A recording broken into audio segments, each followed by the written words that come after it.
This guy was just standing in the schoolyard, practicing the newly taught move. Nothing special, at least that's what everyone thought. Then he throws a punch, boom. Not one sound. Not two. 9 thunderclaps, all at once. And somewhere nearby, a top-tier martial artist watching in secret? Yeah, completely shaken. Because even the Academy's #1 genius, after hours and hours of non-stop training, can barely hit 3 thunderclap. That's already considered the beginner standard. This guy? Half a day. That's all it took for him to reach the level others can't even touch. So what's his deal? Turns out, he's been chosen by the gods. While everyone else is struggling to remember the basics, he's got something extra working for him.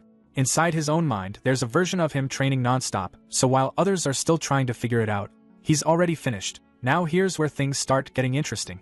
This guy, he can pick up any martial art and master it almost instantly. No long training arcs. He sees it once, maybe twice, and that's it. Perfect execution. And it gets better. Every time he defeats someone, he gains points. Not just for show, real point. The kind you can actually spend. More points means more strength by copying others' technique. Now the scene has shifted to the present where, in a flurry of strikes, a young man named Su-hong practices his Vajra fist. A fellow student marvels at his improvement, asking if he has already reached the coveted micro-level in martial arts mastery. Su-hong confirms he broke through 2 days ago. The student, impressed, declares that no one in the class can match Su-hong's Vajra fist and decides to head home, leaving the cultivation maniac to his training. As Su-hong prepares to leave, his teacher, Lee, stops him. The teacher's expression is serious as he brings up the 30,000 registration fee for the martial arts department, reminding Su-hong that the deadline is next Monday. Su-hong asks for a few more days, but the teacher can only sigh, explaining that while he knows Su-hong's family is struggling, the rules are absolute. Left alone in the empty training hall, Su-hong is crushed by the weight of the 30,000 fee. He remembers his past. His parents died in a ferocious beast disaster when he was just 3, leaving him in the care of his aunt and uncle. They discovered his talent for martial arts and have fully supported his training ever since, hoping it would lead to a high-income profession in their dangerous world. He feels a pang of guilt, realizing that his dream is making their lives even harder. Returning home late, he overhears his aunt and uncle discussing their finances. They decide the rent can wait. Paying for Su-hong's registration fee is the priority. His aunt says she will get another job, while his uncle suggests stopping his own medication to save money, insisting that little Hong's talent is too great to hold back. Overwhelmed with guilt, Su-hong enters the room. They fuss over him, telling him to rest. In his room, he lies awake, tormented by their sacrifices. He resolves that he must solve this problem himself. There is only one place a martial artist can earn that much money in just a few days. The next day, Su-hong arrives at the underground martial arena. An announcer's voice booms, welcoming the audience to a place where only victory and defeat matter. Life and death are irrelevant. She introduces the reigning champion, a hulking fighter wearing a red mask, known as Mr. Minotaur. The announcer tells the newcomer to show some passion and heat up the atmosphere. She whispers for him to provoke the crowd, explaining that rookies are troublesome. Taking the cue, Su-hong roars, declaring himself invincible against anyone below the level of a true martial artist and calling all weaklings to come and fight. The crowd erupts in a frenzy, shouting for his death. The first match begins. Su-hong believes his Vajra fist is enough to win a few rounds and collect the tuition fee. His opponent rushes in, but Su-hong calmly notes his strong momentum but unstable lower body, seeing an easy win. A single, powerful blow sends the challenger flying. Without pausing, Su-hong calls for the next opponent. The announcer declares the first victory for Minotaur. His second opponent is more formidable. The two trade blows and Su-hong feels the man's strong fist force, but knows his own is greater. He spots a critical opening when his opponent puts too much force into his upper body, leaving his waist exposed. Su-hong seizes the chance and ends the fight in a flash. After a third consecutive win, a well-dressed man watching from a private VIP seat, he remarks that the kid is unusual, his strength far exceeding an average martial apprentice. The man decides Su-hong is perfect for match fixing and sends his subordinate, a fighter in a White Fox mask called White Fox, to take care of him. He warns White Fox not to reveal that he is a true martial artist. One victory away from the 60,000 prize, Su-hong is shocked when his final opponent is revealed to be White Fox, a known quasi-martial artist. He knows the match will be difficult, but he cannot afford to lose. The bell rings and the final match starts. Knowing his cultivation realm is lower, Su-hong attacks first with all his might. But White Fox stops his punch with ease. The terrifying power behind the block stuns Su-hong, who realizes his opponent isn't a quasi-martial artist at all.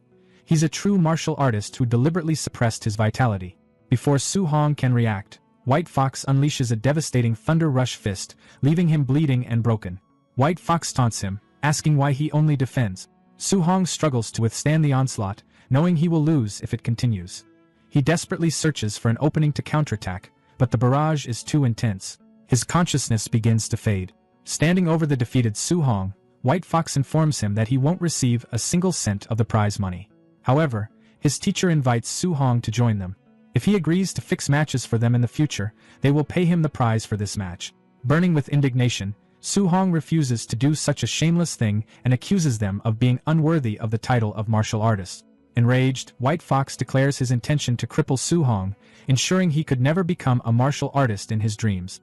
As the crippling blow descends, visions of his family's sacrifices flash through Su Hong's mind.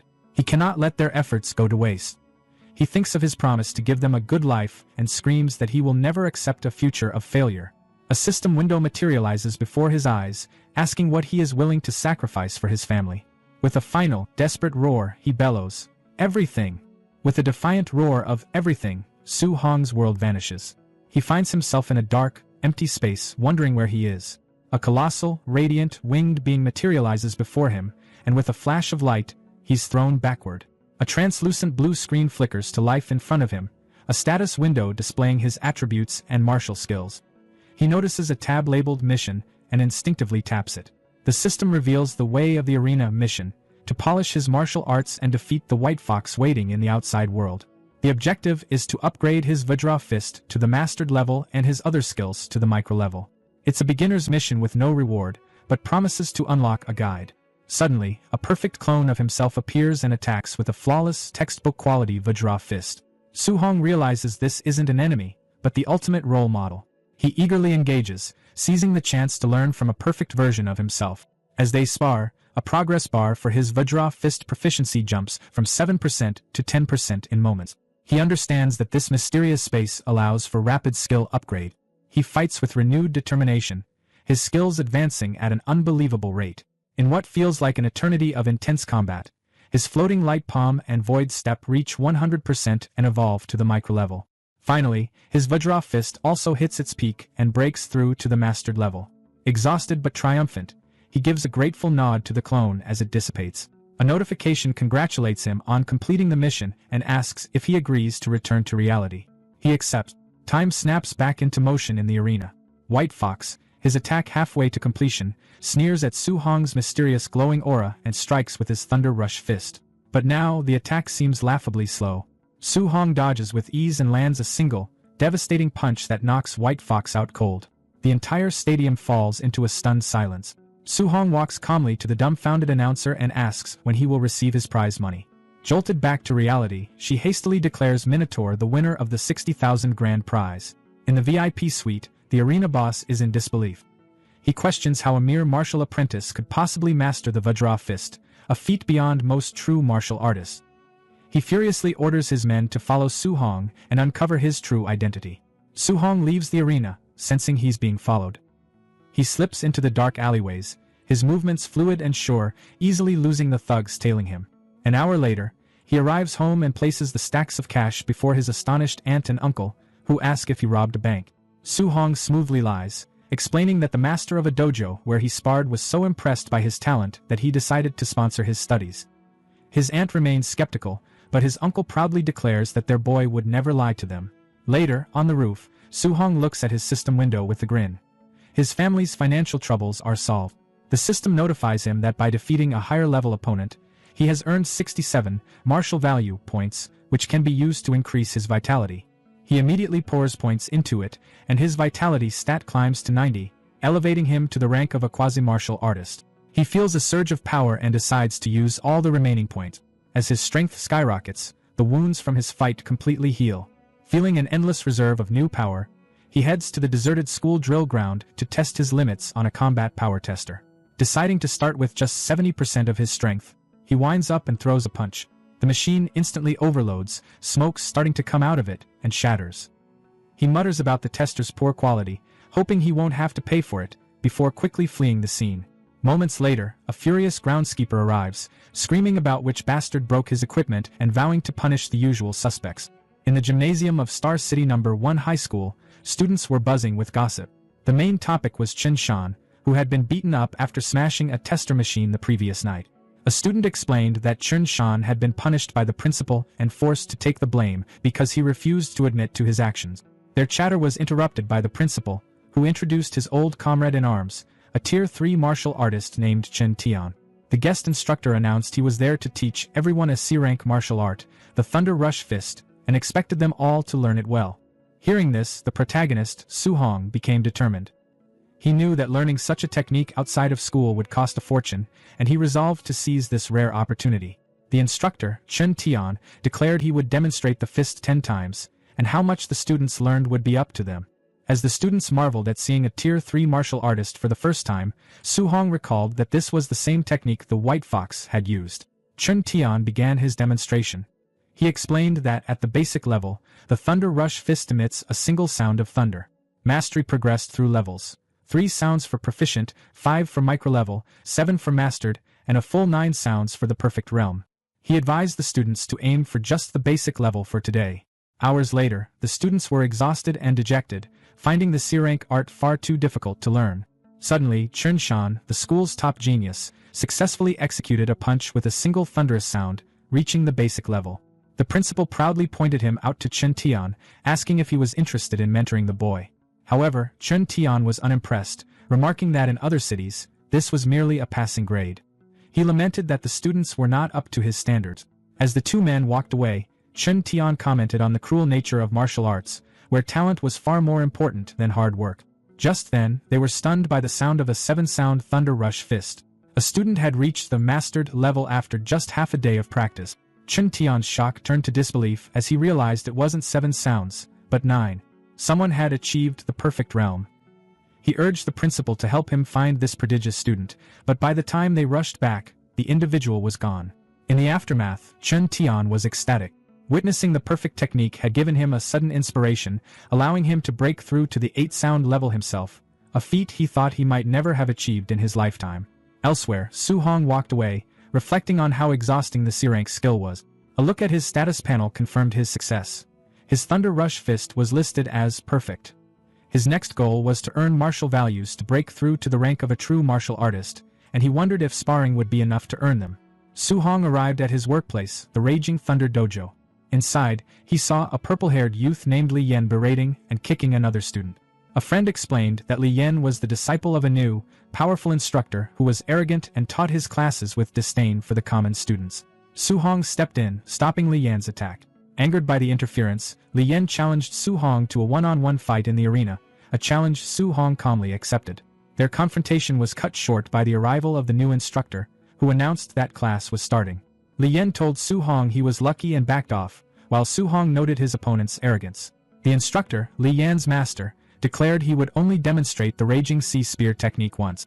Li Yan scoffed, believing it was impossible to learn from a single viewing. Su Hong, however, focused intently, absorbing the movements.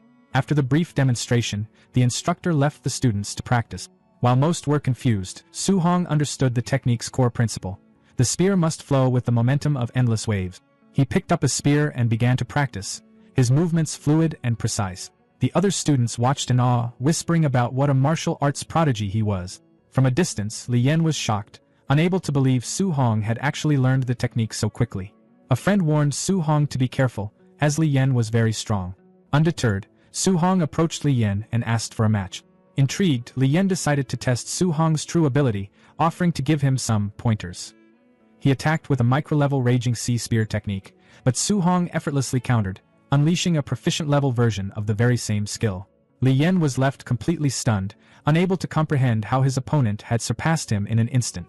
In a burst of pure martial skill, Su Hong defeats an opponent far stronger than himself. His system immediately confirms the win and rewards him with 35 martial points. Across from him, Li Yan collapses to the ground, stunned and unable to accept what just happened. He cannot understand how someone could bring the Raging Sea Spear technique to a proficient level in such a short time. The scene shakes him deeply, making him question the value of his own years of harsh training. As Li Yan's frustration reaches its breaking point, an instructor steps in at once, sharply scolding Li Yan for refusing to accept defeat and questioning his mindset as a martial artist. Clearly impressed, the instructor points out that Su Hong learned the technique simply by watching a single demonstration. Turning to Su Hong, he explains that Li Yan's arrogance led to his loss and that being defeated by a true genius will serve as an important lesson. He then sincerely apologizes for his students' poor behavior. Su Hong watches quietly, noting how quickly the instructor's attitude changed once his talent was revealed. On the way home, Su Hong reflects on the exhausting yet rewarding day. He opens his status screen and confirms his information. Name, Su Hong. Vitality, 91.7. The Raging Sea Spear technique now shows as proficient, and he has 35 unused martial points. His thoughts shift to the upcoming school exams. He knows that wealthier students have already bought high-grade alloy weapons. Since he enjoyed using the spear, he decides he will need to buy an alloy version as well. A quick search crushes his hope. A single alloy weapon costs a shocking 69,800. His savings are not even enough to cover his aunt's medical expenses, let alone such a purchase. Just as he begins to feel helpless, his gaze lands on a public notice. The city lord is recruiting martial artists to hunt the growing number of ferocious beasts in the Star City wilderness, with generous rewards offered. An idea immediately forms in his mind. He will hunt beasts outside the city. When Su Hong gets home, he finds his aunt and uncle inside. His aunt is carefully tending to his uncle's injuries, worried about why he keeps working so hard when Su Hong has already given them money. His uncle insists that Su Hong is still young and that they cannot rely entirely on him. He wants to save for Su Hong's future while he still has the strength to work. Su Hong greets them warmly. Although his aunt urges him to rest, he tells his uncle that he can earn money now and that his uncle should stay home to recover and take care of her. His uncle is clearly touched but says he cannot bring himself to do nothing.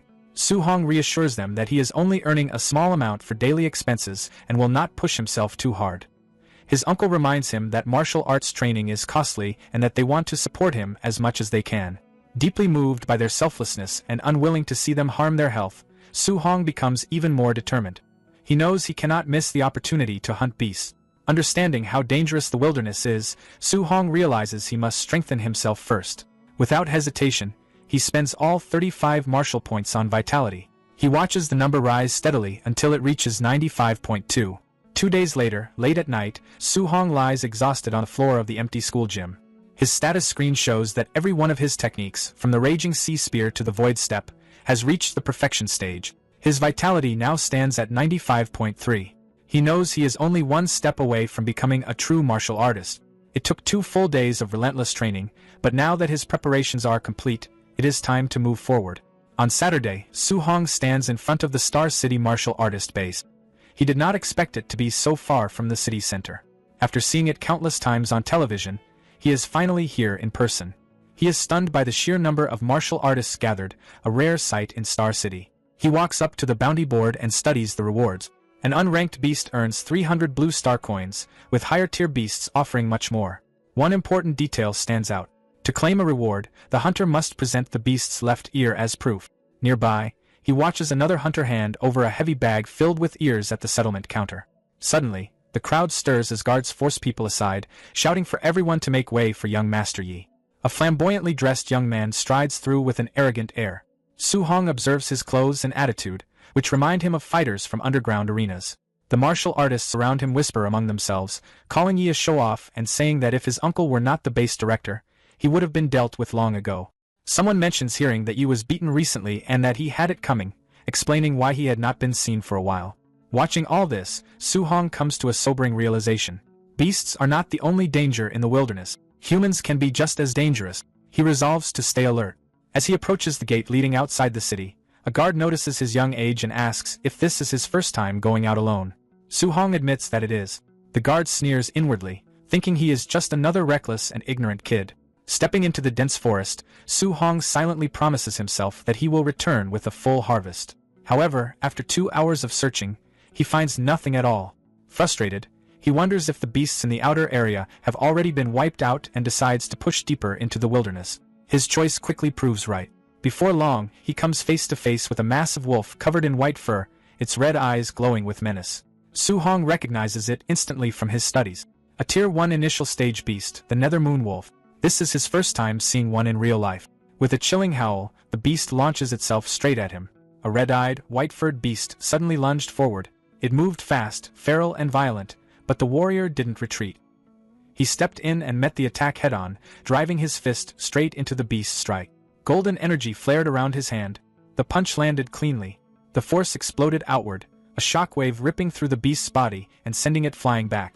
The man stood where it fell, a faint smile tugging at his lips. The rush was better than he'd expected. Fighting ferocious beasts felt addictive. His hand trembled slightly, not from fear, but excitement. He realized just how far he'd come. A Tier 1 initial stage beast, defeated in a single move. He couldn't help wondering how he'd fare against something stronger. Almost on cue, a heavy presence emerged from the shadows, a raging black bear, a Tier 1 middle stage ferocious beast. The fight barely lasted a moment. One clash, one decisive blow, and it was over. Standing over the fallen bear, his hands still glowing faintly, he felt confident. At his current level, Tier 1 beasts weren't much of a threat anymore. As long as he didn't provoke anything Tier 2, he figured he'd be safe. He pulled out a knife and secured the reward from the kill, already thinking ahead. The system informed him that his accumulated martial value was enough to upgrade his rank. This was it, he could finally break through and become a true martial artist. Later, while resting, a sudden surge of energy swept through the area. He frowned, wondering what kind of beast could give off an aura like that. Curiosity won out. He moved fast, leaping through the forest canopy toward the source. Then he stopped. His eyes locked onto the scene ahead. Looming before him was a massive, dark-scaled serpent, a black jade giant python, a Tier 1 late-stage ferocious beast. Nearby, another warrior was flung aside like a ragdoll, smashed into the ground by the python's overwhelming strength. The man didn't get back up. The warrior watched grimly as the brutality unfolded. Then he moved. Launching himself off a rock, he shot straight toward the giant snake. His kick landed in a blur, smashing into the python's head with terrifying speed. The massive creature reeled back, its head snapping away from the impact. Blood splattered across the dusty ground. Behind him, the first warrior lay still, his chest pierced, life already gone. The hero landed and coughed, wiping blood from his mouth. He steadied himself, then glanced at the fallen man. He muttered that he'd borrow the spear for a moment and picked it up. Weapon in hand, he faced the towering python, fully alert now. The serpent lunged, jaws wide, fangs flashing. He didn't back down. Holding his ground, spear raised defensively, he remembered that beasts at this level usually required several martial artists working together. But he also remembered how easily he'd crushed that middle-stage bear. And that made all the difference. The hero held his ground as the massive python lunged at him, quickly judging the situation. With his current strength, he knew he could fight the black jade giant python head-on. He didn't hesitate.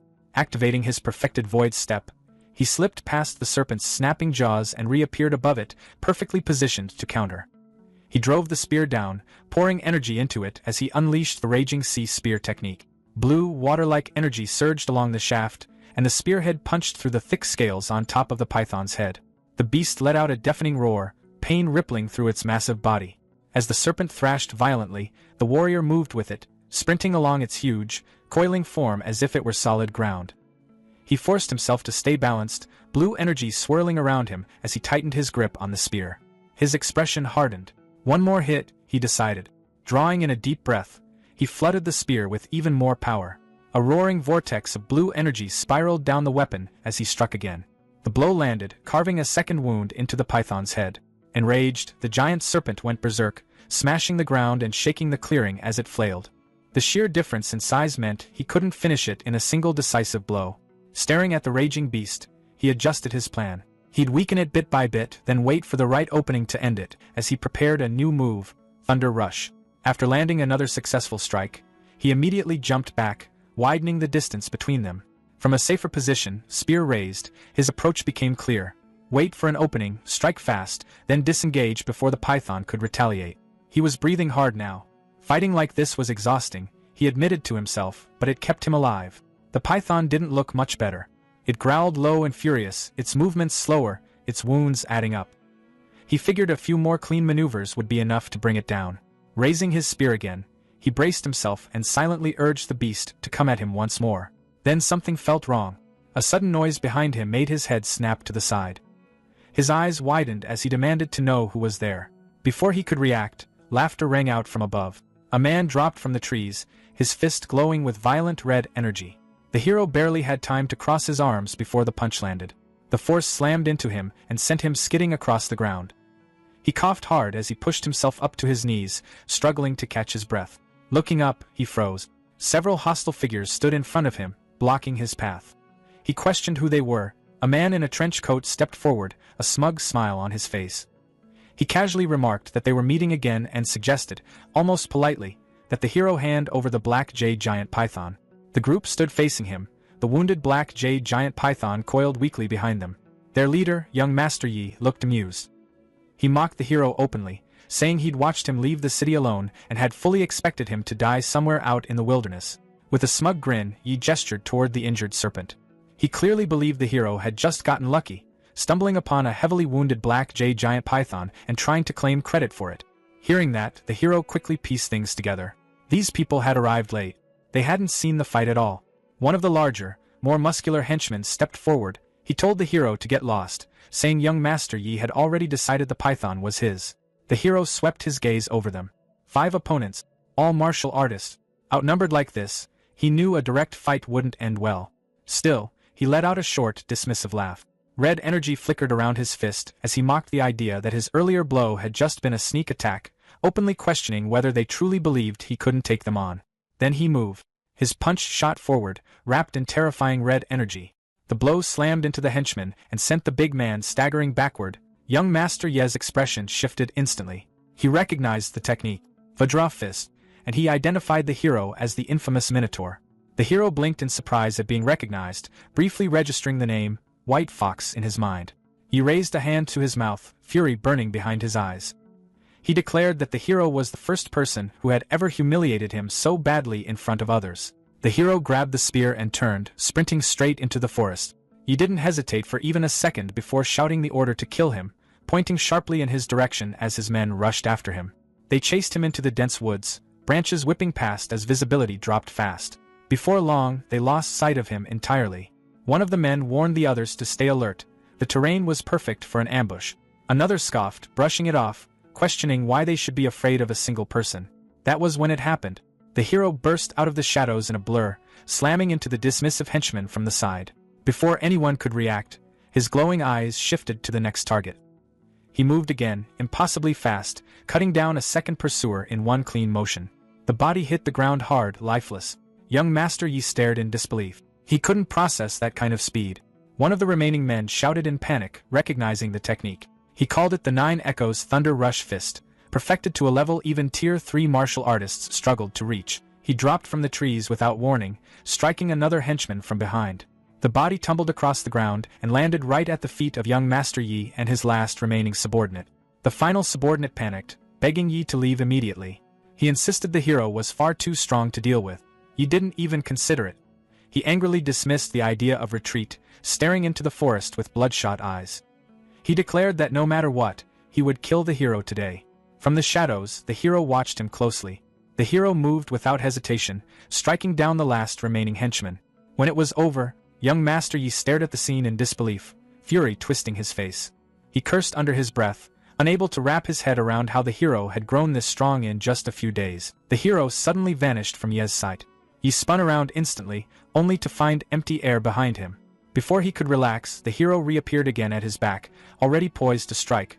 But this time, Yi reacted a split second faster. He turned sharply and launched an attack of his own. Fury twisted Yi's face as blue energy erupted around him. He flatly refused to accept that he could lose here, forcing his power upward.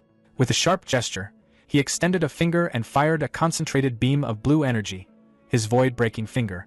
The hero barely managed to deflect the blast with the spear. He didn't stop. He snarled and unleashed a non-stop barrage.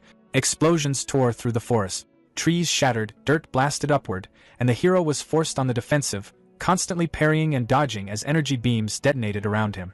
Even while being pushed back, he stayed focused, quickly judging the technique's strength. From the sheer output alone, he figured it had to be a B-rank skill. He pointed at the hero and screamed that he'd memorized his face. If the hero dared hurt him any further, Yi vowed he'd wipe out his entire family. That threat landed wrong. The hero's expression went cold, all warmth draining from his eyes. In the next instant, the hero closed the distance between them. He yelled that his uncle was a supervisor at the martial artist base, that his father was a powerful figure, anything to survive. It didn't help. In a flash, the hero appeared right in front of him, red energy blazing around his fist. He remarked flatly that Yi had been more tolerable when he was acting superior. The punch came down like a verdict. Yi's body crumpled and crashed to the ground, broken and defeated. The hero stood over him, breathing hard, red energy still rolling off his body. He stated coldly that Yi never should have dragged his family into it. Barely conscious, blood pooling beneath him, Yi looked up in disbelief. He stammered that it was impossible, that the hero wasn't even a full martial artist.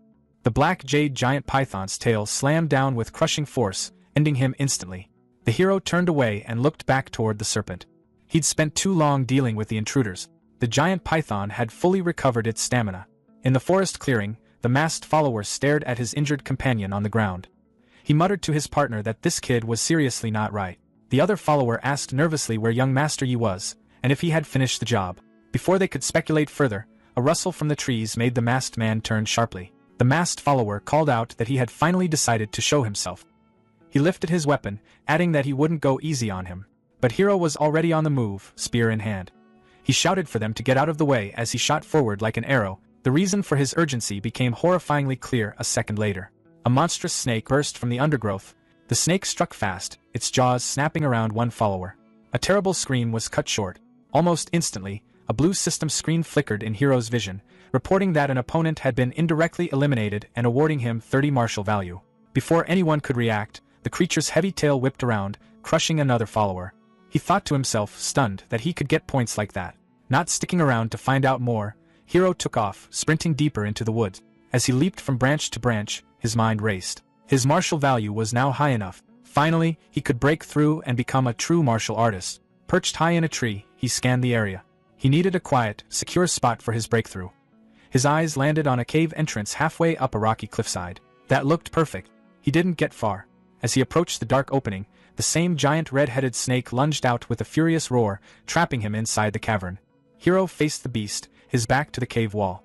A blue system interface materialized in front of him, displaying his details. It showed his name as Su Hong and his martial value as 504. No time to waste. Hero focused and mentally hit the breakthrough command on the screen. He urged himself to go faster. A red aura suddenly erupted around him, waves of heat rolling off his body like he was filled with molten rock. His vitality skyrocketed. His vitality reached 100. Then, a brilliant notification appeared stating he had broken through to a Tier 1 martial artist. He said to the cave air that he was now a real martial artist. He turned his gaze back to the giant snake, his eyes gleaming. He announced that it was his turn. He shot forward, his fist already glowing with a fierce red light. The punch connected with the snake's snout. Energy pooled in his free hand. He growled the beginning of a command, "Get," as he raised the spear high. Blue, lightning-like energy crackled down its length. He yelled down as he brought the weapon crashing onto the snake's body in an explosion of blue force. As the dust settled, Hero clenched his fist. Golden, crackling electricity surrounded it, buzzing with raw power. He announced his next attack, Thunder Rush Fist, and drove his energized fist down toward the wounded beast with a final, decisive blow. The snake's pained roar echoed through the cave as the attack landed. Hero stood on the giant snake's body in the misty clearing, spear in hand. Even though the beast had already been hurt, he felt a surge of confidence knowing he could now face something like that straight on.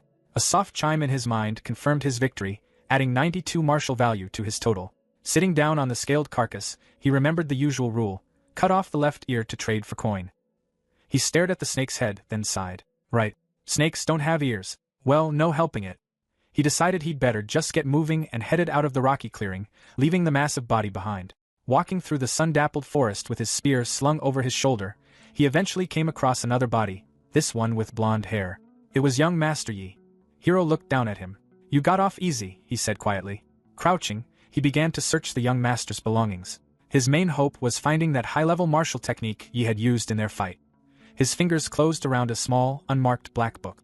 Could this be it? The void-breaking finger? Later that night, back in the shelter of a cave with a small campfire crackling, Hero studied the book intently. He'd committed the introductory method to memory. Now it was time to let the system do its work. In the familiar blue, data-stream space of his mind, he sat cross-legged.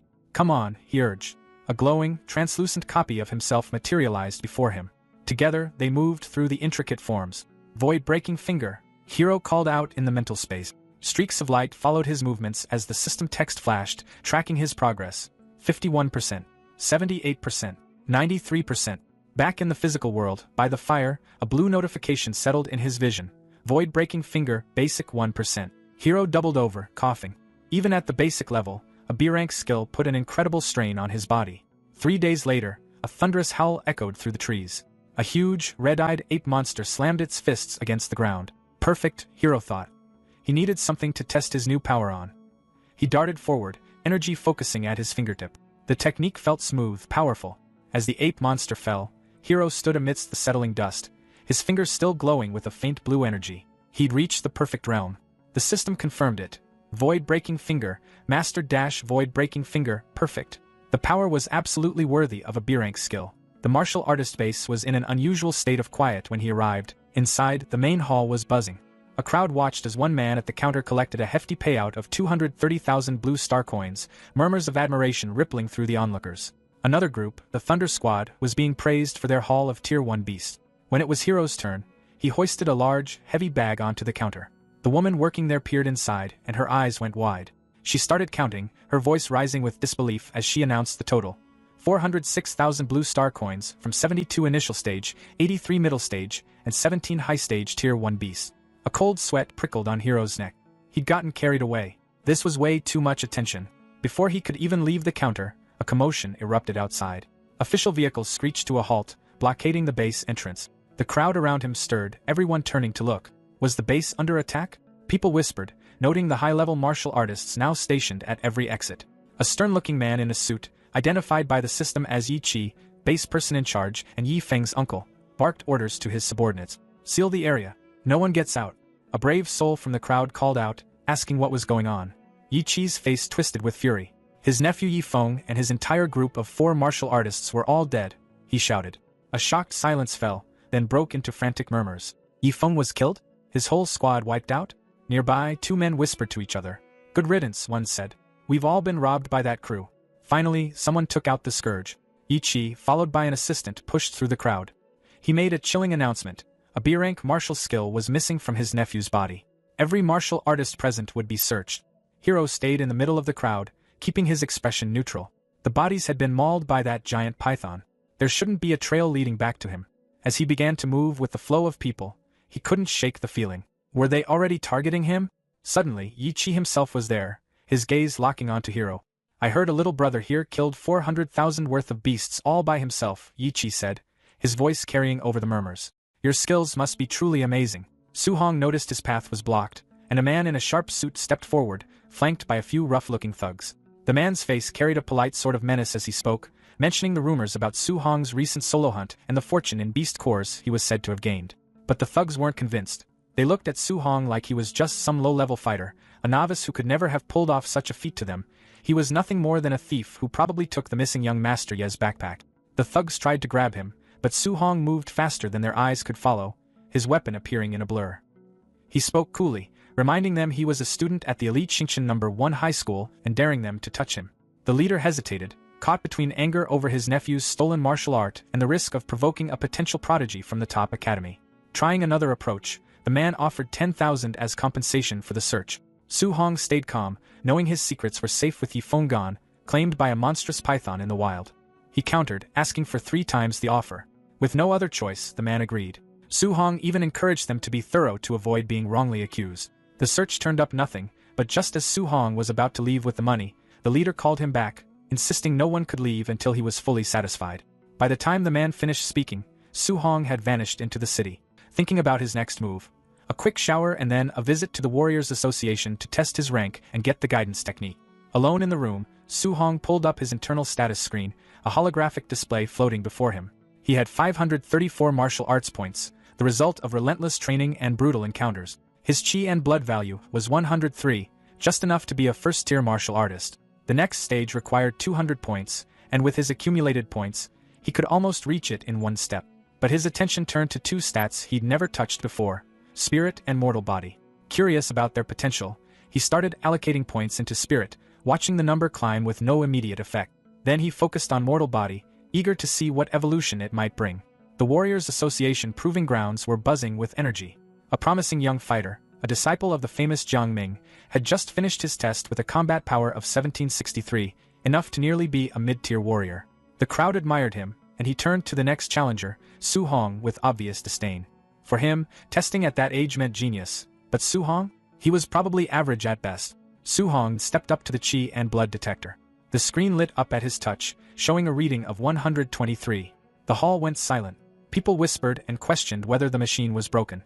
Even the arrogant disciple's confident face faltered, and the proctor double-checked before announcing, clearly surprised, that Su-hong had passed. The disciple muttered that raw life force meant nothing, insisting combat power was the real measure. All eyes turned to Su-hong as he approached the combat assessment pillar. Inside, he remained calm, calculating. His recent upgrades had given him a huge boost in strength, and though he considered holding back, he decided to use about half of his true power. He struck, and the air itself seemed to react. The punch hit the pillar like an explosion. The multi-ton testing machine ripped from its moorings and smashed into the far wall. The crowd couldn't process what had just happened. This wasn't a test, it was pure destruction. Some whispered, some shouted. Nobody could believe that a first-stage novice had just shattered a high-tier benchmark with one casual punch. In the crowd, the man from the alley watched, pale and shocked. His subordinate pointed, stammering. The leader's eyes widened as realization hit. "It's him," he said quietly. "That explains everything." Meanwhile, across the city, Wu Linxian, president of the Star City Martial Arts Association, had been fuming over the lack of local talent. Her office door burst open, and an assistant delivered frantic news. A first-stage novice had just punched the testing machine into scrap metal, showing a combat power over 3,000. Wu Linxian's frustration instantly turned to sharp focus. Her city finally had its genius. Inside the main hall of the Martial Artists Association, a male staff member walked up to Su-hong and politely explained that there was a process to follow. He would need to head to the second floor first, get officially registered as a martial artist, and only then receive his monthly allowance. Su-hong gave a quiet thanks and was about to move, when a cool, commanding voice cut in, saying she would handle it herself. The staff member immediately straightened, clearly aware of who had spoken. From the second-floor balcony stood a woman with long golden hair. Her eyes landed on Su-hong as she calmly confirmed his name, then introduced herself as Wu Linxian, the president of the Star City Martial Artists Association branch. With a simple gesture, she told him to come along. Su-hong followed without hesitation, though inwardly he was surprised. He hadn't expected the association's president, someone rumored to be a Tier 5 martial artist, to feel so overpowering just by standing there. Once inside her office, Wu Linxian casually asked if he studied at Star City No. 1 High School. She mentioned that old man Liang had complained before, saying the school had only produced 2 average Tier 1 martial artists this year. What no one realized, she said, was that an exceptional talent had been quietly sitting among them the whole time. Su-hong felt more puzzled by the minute. He explained that he'd only come to register, collect his allowance, and pick up a guidance technique. Wu Linxian brushed that aside.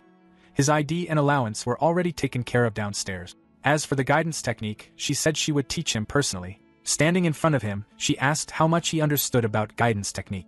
Su-hong answered honestly, repeating what the textbooks taught, that heavenly and earthly spiritual keys had different attributes, and guidance techniques were used to absorb them and strengthen the body, as long as the attributes matched. Wu Linxian smiled slightly and said the explanation wasn't wrong, just incomplete. Guidance techniques weren't limited to cultivation alone. As she demonstrated her heavenly fire guidance technique, a flame appeared in her palm, growing stronger until blazing fire wrapped around her fist. She explained that it absorbed fire attribute spiritual keys, reinforced the body, and could directly enhance attacks with fire-based power. Once the attribute could be released outward, the range and impact of attacks increased dramatically. With a smooth motion, she sent a stream of fire forward before casually adding that most martial artists considered it impressive if their attacks carried even a faint trace of attribute power. Su-hong reevaluated everything he thought he knew. He'd always believed guidance techniques were strictly for absorption. None of the books mentioned combat use. Wu Linxian continued, explaining that heavenly and earthly spiritual keys carried 7 attributes: mental, wood, water, fire, earth, lightning, and wind. Each had different strengths, with lightning leading in raw offensive power, followed by mental and fire. But in the end, what mattered most was compatibility. She picked up a red crystal from her desk and explained that it was used to measure compatibility. The brighter it glowed, the higher the match. Most martial artists fell around 20 to 30%. Even her own 80% was considered exceptional.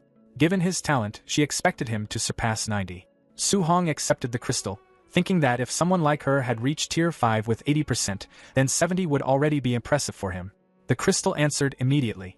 A brilliant red glow filled it almost completely, lighting up the office. Wu Linxian stared in disbelief as the result became clear: perfect fire attribute compatibility. She explained quickly that this meant he could absorb fire spiritual keys with no loss at all. By comparison, her own absorption wasted 20% every time. That alone placed his potential far beyond hers. She admitted she never imagined Star City could produce someone on par with the top talents from the Imperial Capital or Magic City. As Su-hong looked at the crystal, another thought crossed his mind. Fire was strong, but lightning suited him better. The crystal reacted again, this time bursting with a dazzling golden glow. After a brief pause, Su-hong quietly noted that his lightning compatibility also appeared to be perfect. Wu Lingxian struggled to process it. Dual attributes, both flawless. Before she could fully react, the crystal continued responding. Wind followed, then the others. One after another, every attribute reached the same result. 7 attribute. All perfect. Wu Lingxian sank into her chair, her past achievements suddenly feeling distant. She remembered being praised as a top genius herself, reaching tier 5 before 30. But standing in front of someone who broke every rule, she realized how different the gap truly was. For Su-hong, 7 perfect attributes felt both like a gift and a weight. Giving up any of them seemed unbearable, so he asked for copies of all 7 guidance techniques. Wu Lingxian reacted sharply, warning him that human energy was limited. Even the most gifted martial artists usually focused on 1 or 2 attribute. She recalled someone who tried to cultivate all 7 and never advanced past tier 1, even after decade. Su-hong didn't argue. He simply said he wasn't ready to choose yet. He wanted to try first. After a moment, Wu Lingxian agreed, reminding him not to waste such rare talent. She then brought up the upcoming monthly school exam. With tensions rising at the all-heaven battlefield and the threat of war with the 10,000 races looming, nations were pouring resources into a genius training camp. She planned to recommend him. If he took first place in the school exam, he'd qualify automatically. Hearing about the 10,000 races stirred memories from over a decade ago, when Su-hong lost everyone except his uncle and aunt. His resolve settled firmly. He would become stronger. That kind of loss would never happen again. When he returned home, he excitedly told his uncle and aunt that he was now an official martial artist. Their reactions were immediate: joy, relief, and emotion all at once. He explained that a Tier 1 martial artist received a monthly allowance of 10,000, meaning his uncle no longer had to push himself to exhaustion. They called him the family's support. Su-hong took a steady breath. From this point on, they were protected. That night, just past midnight, he tested the guidance technique. Sitting quietly, he circulated his energy. His eyes glimmered faintly as he punched forward. A small flicker formed around his fist, but instead of fire, only thin smoke drifted out. He frowned. This felt far weaker than expected. Then a notification appeared, confirming that he had successfully learned the guidance technique. Checking the details, he saw it was only level 1. That was when a new idea took shape. If guidance techniques had levels, then maybe this was something only he could push far beyond its limit. Su-hong stared at the system interface, still unable to wrap his head around one thing: how guidance techniques were actually upgraded. He tried pouring martial value into it the same way he had done with his other skills. The system responded instantly with a warning saying his martial value wasn't enough. Seeing that, he didn't push further. There was no point forcing it. He reasoned that it made more sense to slow down, focus on cultivation first, fully grasp every guidance technique, and then worry about earning more martial value later. With his plan set, he settled into cultivation. He worked on all the guidance techniques at once. Almost immediately, a fierce, blazing aura burst out from his body. Hours passed in silence. One after another, the Thunder Guidance Technique, Water Marsh Guidance Technique, Thick Earth Guidance Technique, and Spirit Wind Guidance Technique all reached level 1. Inside him, 7 different spiritual keys now existed together. The problem showed itself right away. The energies didn't cooperate. They pushed against each other aggressively. At that moment, Su-hong finally understood what President Wu had warned him about. There really had been geniuses in the past who tried cultivating 7 techniques at once, and never moved beyond Tier 1. The energy inside his body turned violent. Pain spread as his veins stood out sharply and sweat streamed down his face. Even though all 7 attributes were present, he realized he could only activate 1 at a time. The instant he tried to use 2 together, the energies clashed, wiped each other out, and vanished. A red flame burst from his palm, lasting only a heartbeat before breaking apart. He focused again, and lightning surged instead.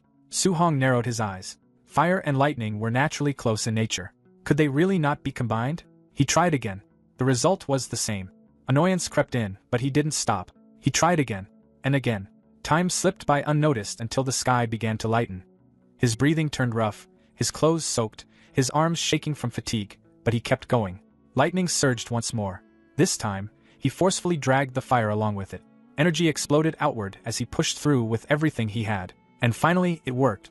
After an entire night of non-stop attempts, lightning and fire fused into a single force. Without wasting time, Su-hong decided to test it properly. He headed straight to the Star City Martial Arts Square. This time, he chose a Tier 3 combat power tester, not interested in repeating his past mistake of destroying equipment. Previously, using only half his strength, he had hit 3,000 combat power. Now, he limited himself to just 30%. He threw a punch. The number jumped past 2,300. Su-hong paused. By his estimate, it should have been closer to 1,800. That was nearly a 500-point difference. If pure lightning already gave results like this, what would happen when combined with fire? Energy gathered again in his palm. When he struck, the tester shook hard as the number shot past 3,000. A small smile appeared as he looked at his hand. With thunder fire combined and only 30% output, he had already surpassed a high-stage Tier 1 martial artist, and his vitality was only 123. That kind of potential felt overwhelming, and this was with just 2 attributes. His thoughts immediately jumped ahead. What if he combined all 7? Lightning crackled and flames swirled in his palm as he made his next decision. He would attempt 3 attributes next. Later, on the rooftop of his home, Su-hong lay flat, shirtless, staring at the sky. After countless intense attempts, he finally accepted the truth. Merging 3 attributes was far harder than merging 2, several times harder. No matter how he adjusted or experimented, there was no real progress. That was when the answer clicked. The issue wasn't his control. It was the level of his guidance technique. He checked the system again. All of them were still stuck at level 1, and the monthly exam was tomorrow. For now, what he needed most was more martial value. The next morning, Star City No. 1 High School was packed. Students filled every corner. The principal announced that today's exam would be different. Due to rising pressure on the front lines, a large-scale genius training camp was being set up to prepare for future conflict. The rewards were insane. Top-tier resources, martial arts manuals, pills, and even grandmasters as instructors. The top 3 students in this exam would earn a spot in Star City's training camp. The crowd erupted. A genius training camp. Someone whispered that one of the instructors was a Tier 7 grandmaster. That alone sounded unreal, especially when the principal himself was only Tier 3. Ambition lit up faces across the field. Su-hong focused on one detail only. Top 3. Ranking high wasn't enough. A friend moved up beside him and dropped some unexpected news. Shin Shan and Li Tu had both broken into Tier 1. Many students had reached the basic level of Thunder Rush Fist. Su-hong had been gone for 10 days, and during that time breakthroughs had piled up. There were even rumors of special training arranged by the principal. Shin Shan and Li Tu both had vitality over 100 now, and their Thunder Rush attacks produced 3 echoes. Shin Shan openly told Li Tu he'd prove who the real strongest was. Li Tu shot back that after slamming Shin Shan into the ground, he hoped the confidence would still be there. As the principal stepped down, an instructor asked quietly whether they had found the genius who used the 9-echo Thunder Rush Fist. The principal replied that he'd searched everywhere and believed that person wasn't a student here. Before the conversation could continue, a group approached. The man in front spoke with a mocking tone, asking why the principal looked so miserable. It was Zhang Ming.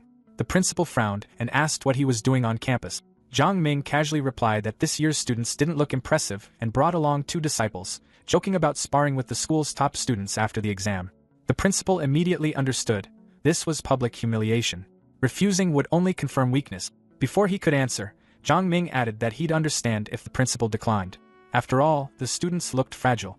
An instructor snapped back, asking if Zhang Ming was picking a fight. The exchange stopped abruptly when someone leaned in and whispered something to Zhang Ming, pointing toward the crowd. Zhang Ming followed the direction and spotted Su-hong standing calmly among the students, a faint smile on his face. Recognition hit instantly. So he really was from No. 1 High School. Zhang Ming cursed inwardly and gestured to his disciples. Facing that boy meant guaranteed loss.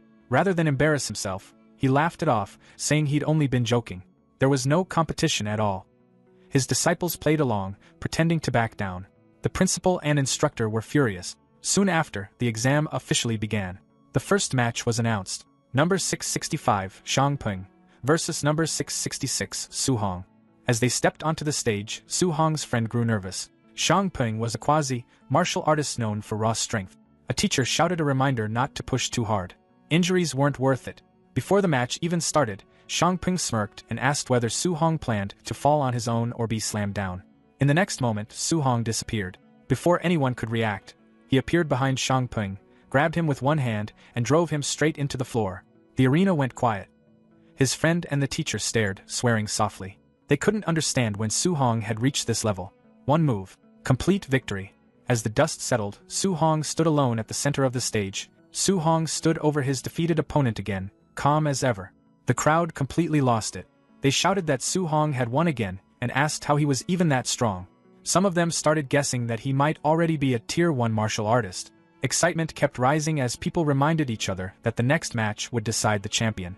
Up in the office, Principal Lee sat with Chen Tain, watching everything unfold. Chen Tane frowned and asked where this Su Hong had suddenly come from. He said he had been giving private tutoring before, yet Su Hong had never shown up in front of him. Principal Li lowered his gaze and admitted it was his own failure.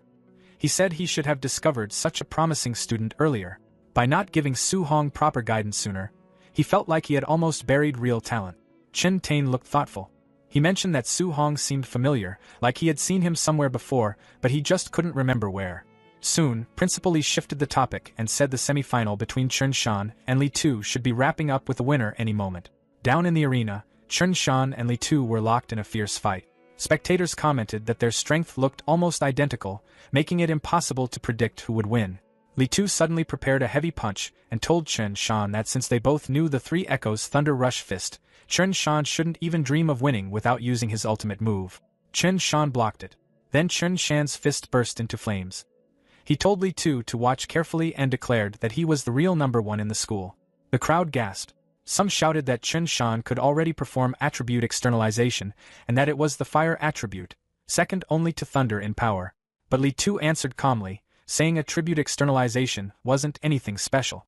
As he spoke, a blue aura wrapped around his fist. Spectators immediately reacted, saying Li Tu could use it too, and his was the metal attribute, known for even stronger combat power than fire. Li Tu then added that he had more to show. He unleashed the Five Echoes Thunder Rush Fist. The two clashed violently. Chen Tane observed that in just around 10 days, Li Tu had mastered attribute externalization and pushed his Thunder Rush Fist to the micro level. He admitted Li Tu's talent was impressive. Principal Li calmly said there was no need to even watch the final.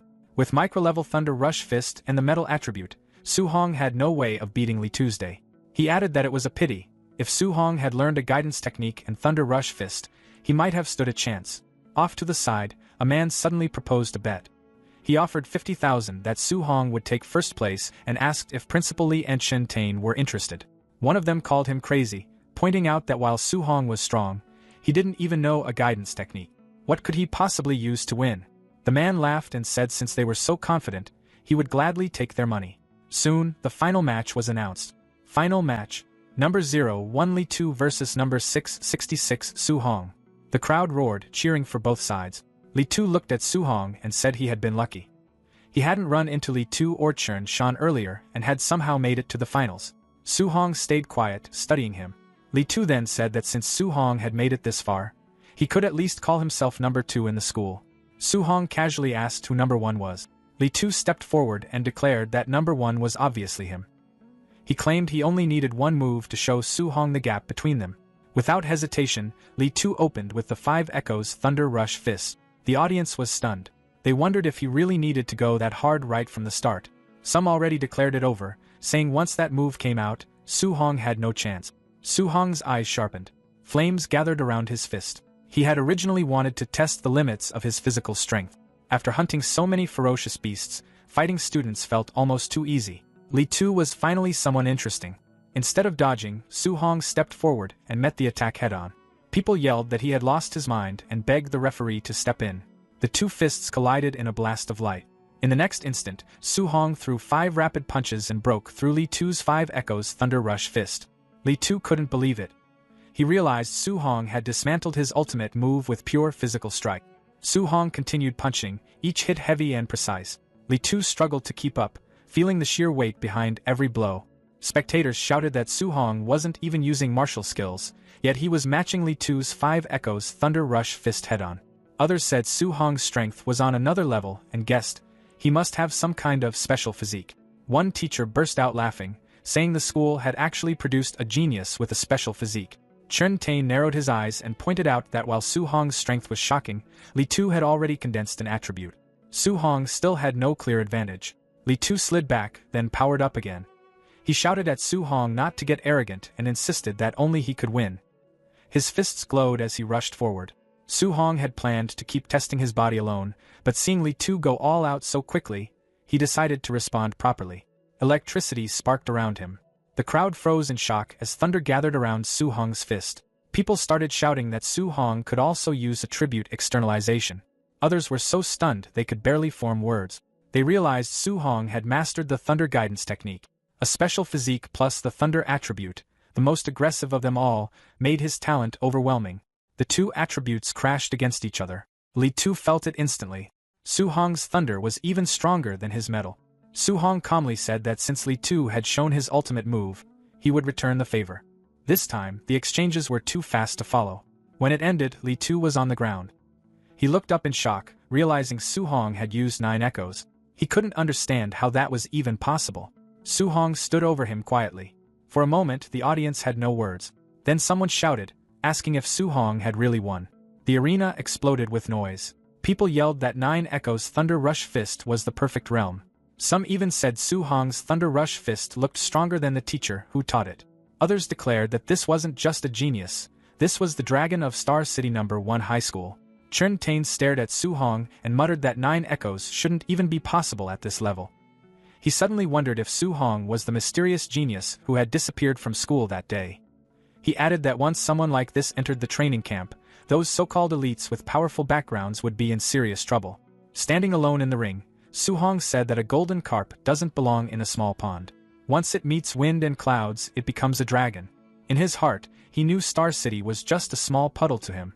Principal Li smiled faintly. He believed that in the upcoming training camp, Su Hong would rise like a dragon from the depth. The Magic City, the Imperial Capital, even the battlefield of 10,000 races, those were the stages where someone like Su Hong would truly shine. By the time Su Hong got back to his old apartment building, the sun was already setting. His uncle had just finished making a simple dinner. Su Hong called out that he was home, and his uncle immediately asked how the exam went. With a grin, Su Hong said he'd taken first place in the monthly exam. His uncle stared at him for a second, then burst out in excitement. They were still celebrating when loud knocking suddenly hit the door. A woman's sharp voice came from the hallway, asking if this was Su Hong's home. Su Hong opened the door, confused. His uncle and aunt stood just behind him, peeking out cautiously.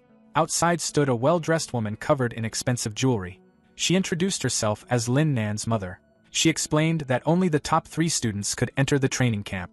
Her son had ranked 4th. Then she got straight to the point. She wanted Su Hong to give up his spot.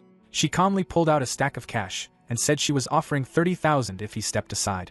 Su Hong and his family just looked at her. No one reached for the money.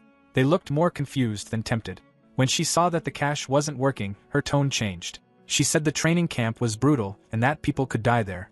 She added that with their poor background, it would be smarter to quit early. Other students, she claimed, had high-grade pills and resources that Su Hong could never afford. Her words made his aunt uneasy. She asked Su Hong quietly if it was really that dangerous. His uncle rubbed her back, trying to calm her down. Then he turned to Su Hong and seriously asked if he could truly promise he'd be safe.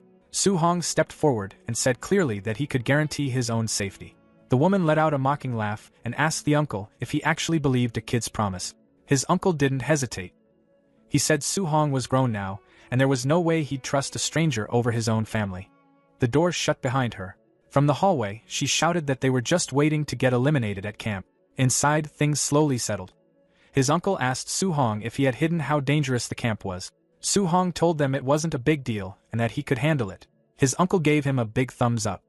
He admitted he was just an ordinary man, but if Su Hong had the courage to face something like this, then the family would back him all the way. Suddenly, his aunt smacked his uncle on the back, telling him to stop making it so dramatic.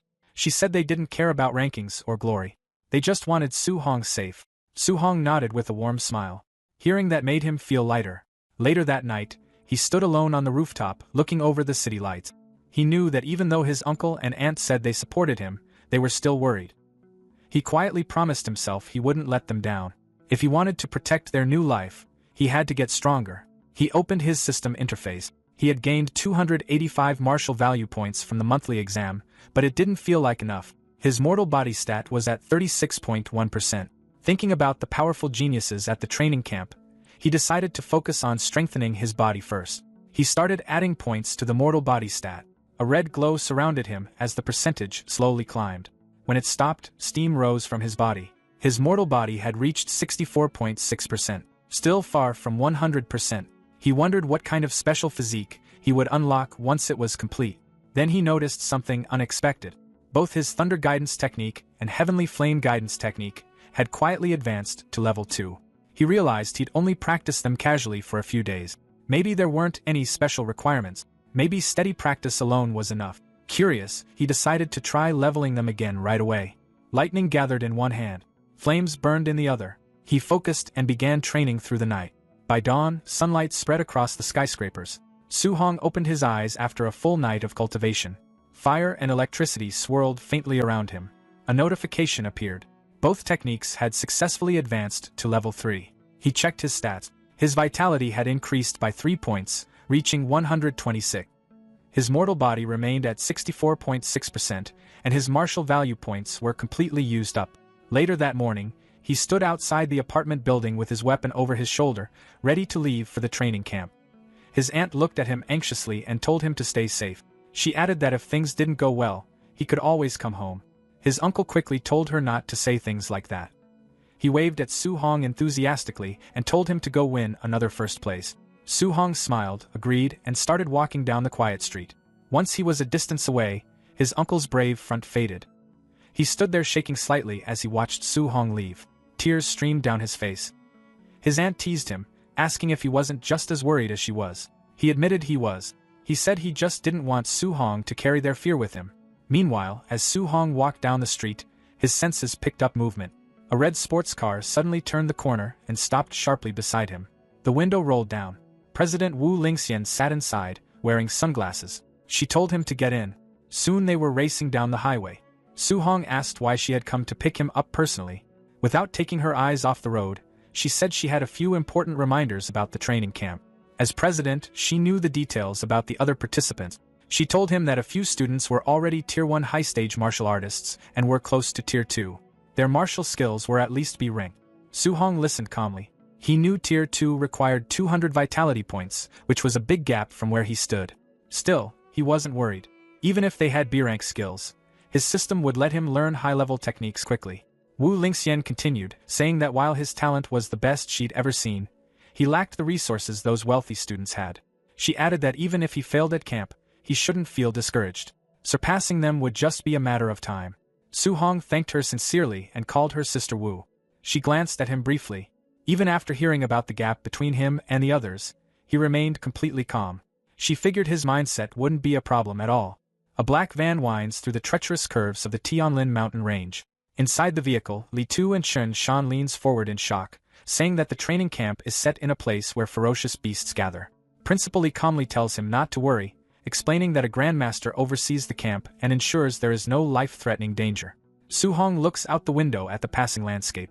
He knows the Tianlin mountain range stretches across multiple cities, including Star City and Yang City. Spiritual energy is dense there, and ferocious beasts are everywhere. Deep within the mountains hide beast kings comparable to Tier 7 grandmasters. Even a Tier 1 beast on the outskirts is far more dangerous than those found elsewhere, and ordinary Tier 2 martial artists would not dare to enter lightly.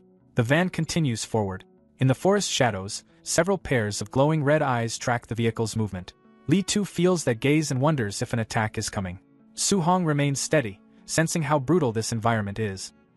He understands that the training camp's competition will likely resemble the beast's constant slaughter.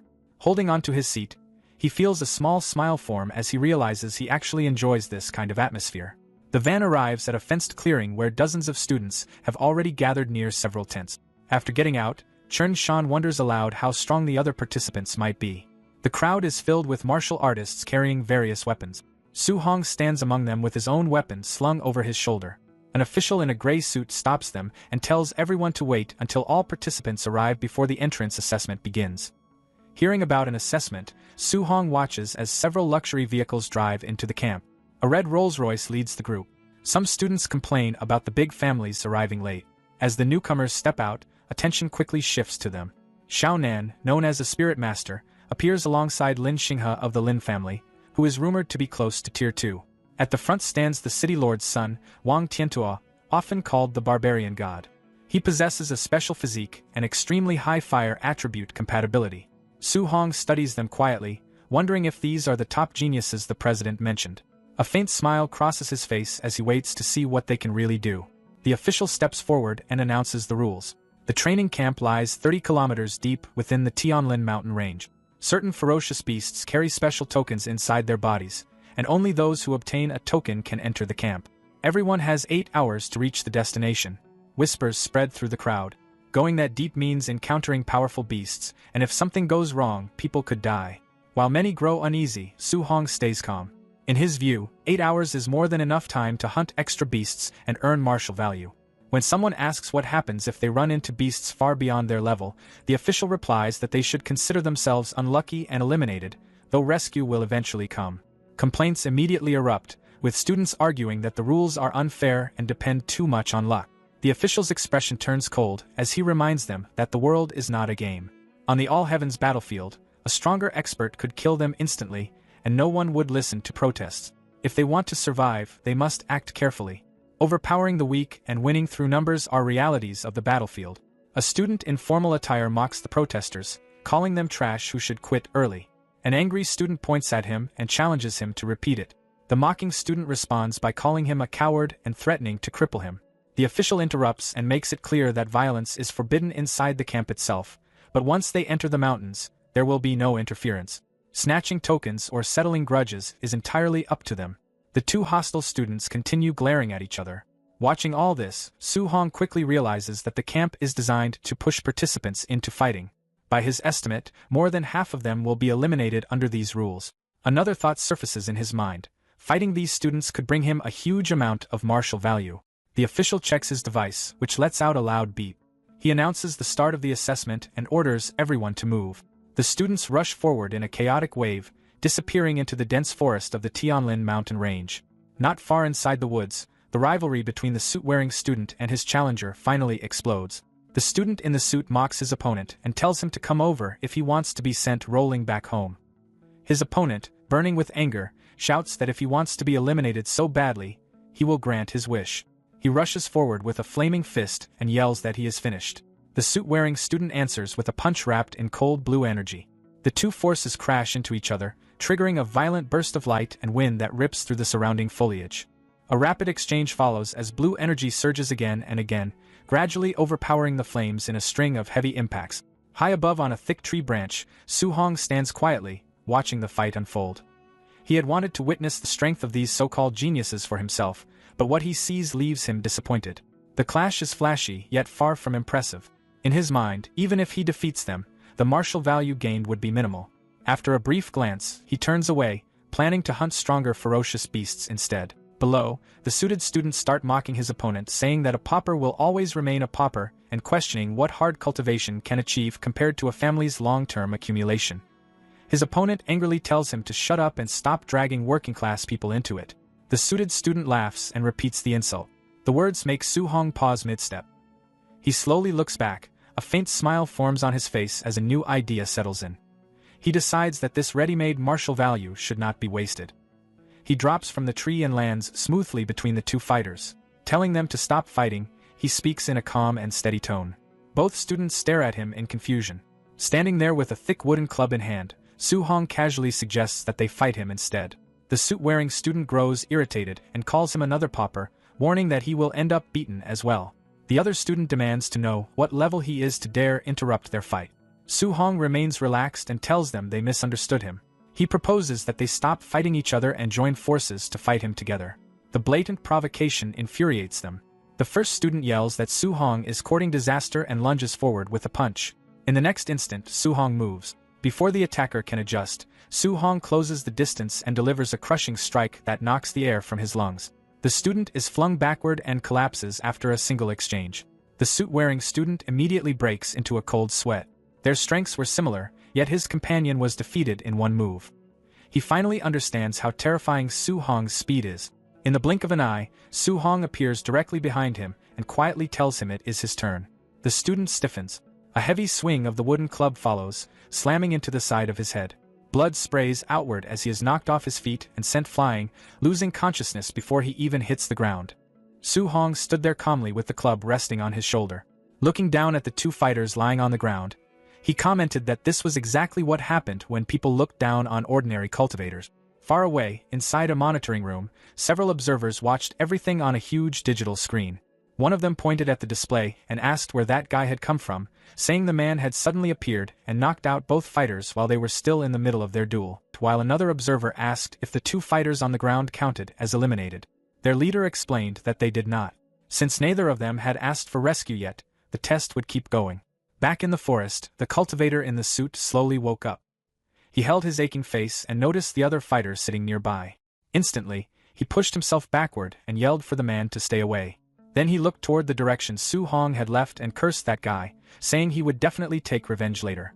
The short-haired fighter also sat up, looking annoyed. He said the loss only happened because he had underestimated the opponent. In his opinion, losing to a kid like that simply didn't make sense. For a while, the two former rivals sat quietly, staring at each other. Eventually, the short-haired fighter spoke first. He apologized for what he had said earlier and admitted the other man was actually strong. The cultivator in the suit responded the same way. He said the short-haired fighter also had impressive strength and apologized for mocking him earlier. After sharing the same embarrassing defeat, the two of them shook hands. Soon they were standing with their arms around each other's shoulders, calling themselves brothers. They quickly came up with a plan for revenge. The abandoned wooden club nearby would be perfect for giving that kid a few solid hits to release their anger. Meanwhile, Su Hong ran through the forest at high speed. Suddenly, he stopped when a group of Tier 1 initial stage giant-tooth wild boars rushed out from the bushes. Seeing them again, Su Hong muttered that he had run into another pack. He wondered how many of these creatures he had already seen in the Tianlin mountain range. The boars charged toward him with heavy pounding steps. He launched his Thunder Rush fist. 9 echoes, sending yellow lightning bursting forward.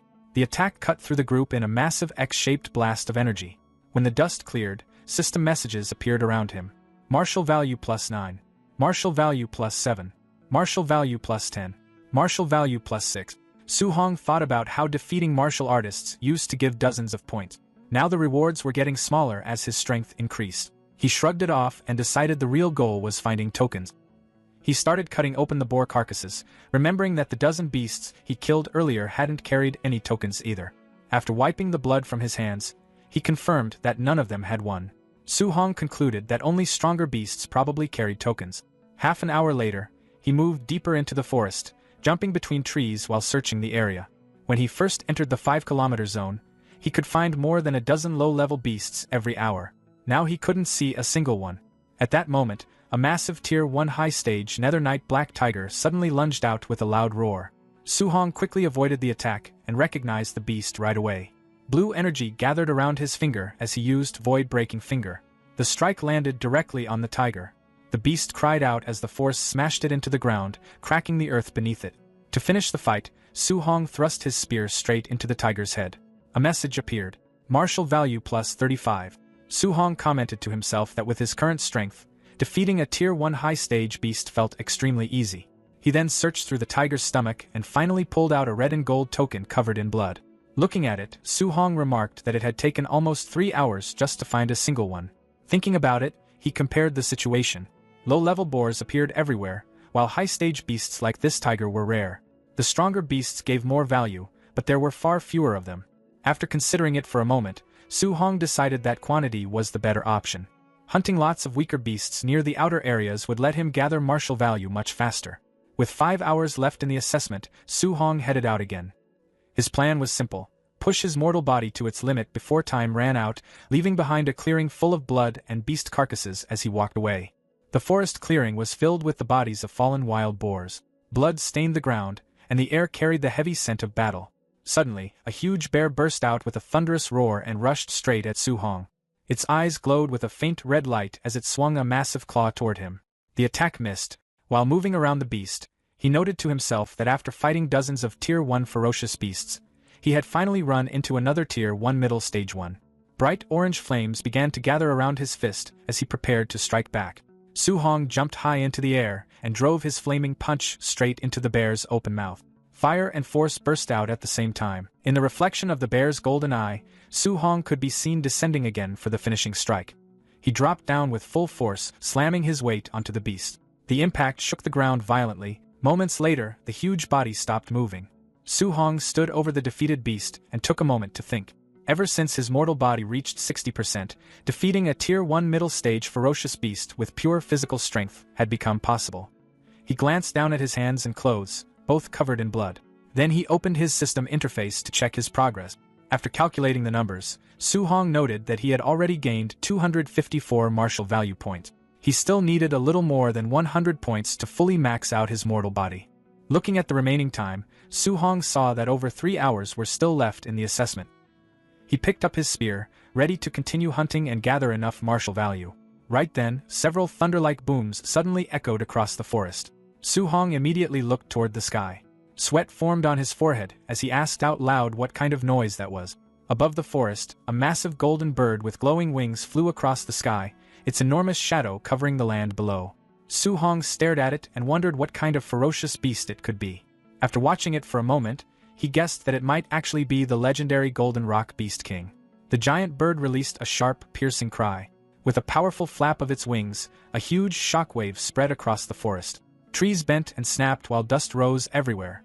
Su Hong planted his spear into the ground and held on tightly to keep his balance against the powerful force. Watching the scene, he commented to himself that the Beast King's strength was terrifying.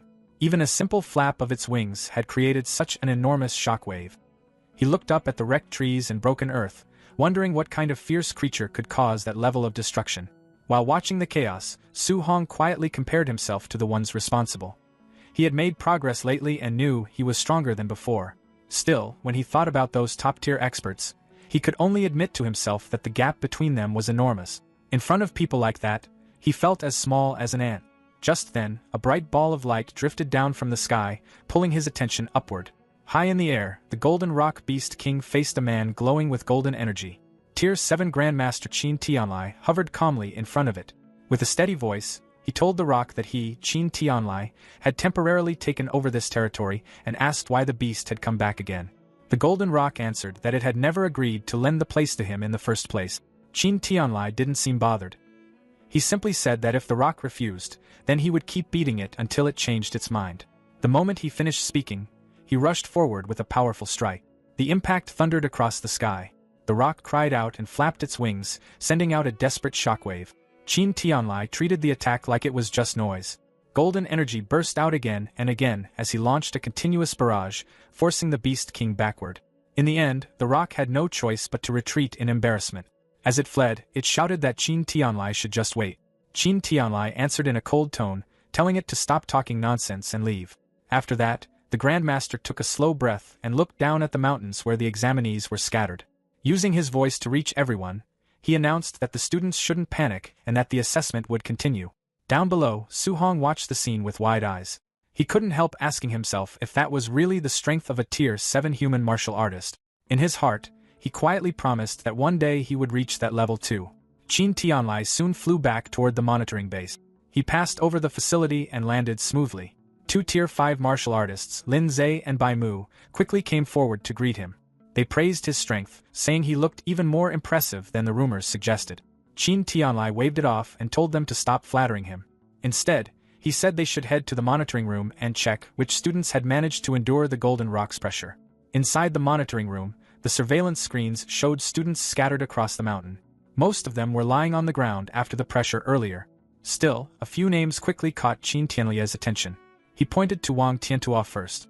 The boy was a Tier 1 high-stage martial artist with a vitality of 340 and the barbarian god body. Qin Tianlai remarked that the Star City Lord, despite having more than 100 children, had finally produced one decent kid. Next, he noticed Lin Xinghe. This student was also Tier 1 high stage and had escaped the pressure by using extremely smooth movement technique. His compatibility with the wind attribute was an impressive 96%. Then there was Xiao Yan, a Tier 1 middle stage spirit master with 290 vitality. According to the data, he had used mental power to counter the pressure earlier. After looking through the information, Qin Tianlai felt somewhat disappointed.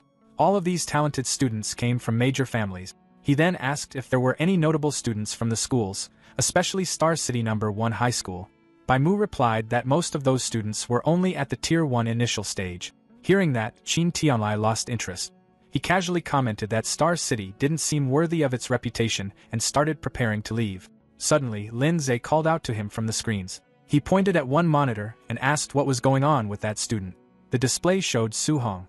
While many students were still recovering from the earlier pressure, Su Hong was already moving through the forest again. Not only was he standing, he had started hunting ferocious beasts as if nothing unusual had happened. Lin Zhe and Bai Mu looked stunned as they watched. They said the boy was from Star City No. 1 High School and called him a monster. Qin Tianlai picked up Su Hong's file to check the details. The moment he read it, his calm expression finally changed. In his mind, he wondered if this kid was even human after seeing the numbers. The file listed Su Hong as Tier 1 initial stage with a vitality of 123. But the report also said he had trained the C-rank Thunder Rush Fist to the perfect realm and had produced 3004 points of combat power using only his physical strength. That level of power was already close to a Tier 1 high-stage martial artist. The next line was even more shocking. Su Hong's compatibility with 7 different attribute guidance techniques was recorded as 100%, and he was cultivating all 7 at the same time. Qin Tianlia's hands started shaking slightly. To him, it felt like he had just found a genius who might appear only once in 1,000 years. In his mind, he thought he had truly struck gold. But then he noticed something strange. He wondered why Su Hong was still only at the Tier 1 initial stage. With talent like this, his vitality being only 123 didn't make sense. Bai Mu explained that the reason was simple. Su Hong was cultivating 7 different guidance techniques at the same time. He wondered how the boy's cultivation could grow while carrying such a heavy burden. Thinking about it more, Qin Tianlai blamed Wu Linxian, the president of the Star City Martial Dao Association. In his opinion, someone should have explained this basic rule to the kid instead of letting him go down such a reckless path. At that moment, an assistant walked in and reported that the students were starting to arrive at the training camp. Hearing this, Qin Tianlai decided he might as well go see things for himself. When he arrived, he quickly met the 3 standout students, Wang Tiantua, Lin Xinghe, and Xiao Yin. The 3 of them stepped forward respectfully and bowed to him. Qin Tianlai looked them over briefly and simply said that they were doing very well. Hours passed after the assessment had begun, and the rest of the students slowly started reaching the camp. Many of them looked completely worn out. They staggered through the gates while breathing heavily, clearly relieved to have made it. 7.5 hours into the assessment, Grandmaster Qin floated high above the training grounds and looked down at the gathered students. He casually suggested ending the assessment early. In his view, anyone who still hadn't arrived probably wasn't strong enough to matter anyway. Still, his mind kept drifting back to Su Hong. He quietly wondered why that monster hadn't shown up yet. For a moment, he even worried that his newly discovered treasure might have gotten lost somewhere in the forest or been eliminated. Just as the deadline was getting close, someone finally walked out of the forest. It was Su Hong. His entire body was covered in blood. While walking toward the camp, Su Hong told himself that he had been so focused on collecting martial value that he almost forgot about the time limit. As he entered the camp, many students turned to stare at him. Some of them whispered that he looked worse than anyone else there. His clothes were soaked with blood and dirt, yet strangely enough, they couldn't spot a single wound on his body. A few students quietly wondered how many ferocious beasts he must have fought to end up looking like that. Inside the crowd, 2 students watched Su Hong with hostile expressions. One of them muttered that he had finally been waiting for that kid to show up. The other told him to relax. Once they were inside the training camp, there would be plenty of opportunities to deal with him. Not far away, the elite students also noticed Su Hong. Lin Xinghe commented that arriving right at the final moment was usually something skilled people tended to do. Xiao Yin looked at Su Hong for a moment and said the situation was starting to get interesting. Soon after, an official stepped forward and announced that the 8 hours were officially over. Anyone who hadn't arrived by now was eliminated. He then began introducing the facilities available inside the camp. First was the gravity training room. Next was the movement technique training room. Then there was the ferocious beast combat room. Finally, he pointed toward a large building and explained that it was the martial art pavilion. Inside, students could exchange for various skills, techniques, pills, and weapons, even items up to A rank. The moment Su Hong heard the words A rank, his attention sharpened. The official continued explaining that using these facilities required contribution points. Students could earn those points by completing training tasks, and those who performed especially well would receive extra rewards. Night gradually fell over the camp. The official dismissed the students who were still able to continue training, while those who were injured were guided toward the dormitories. Su Hong eventually entered his assigned living quarters.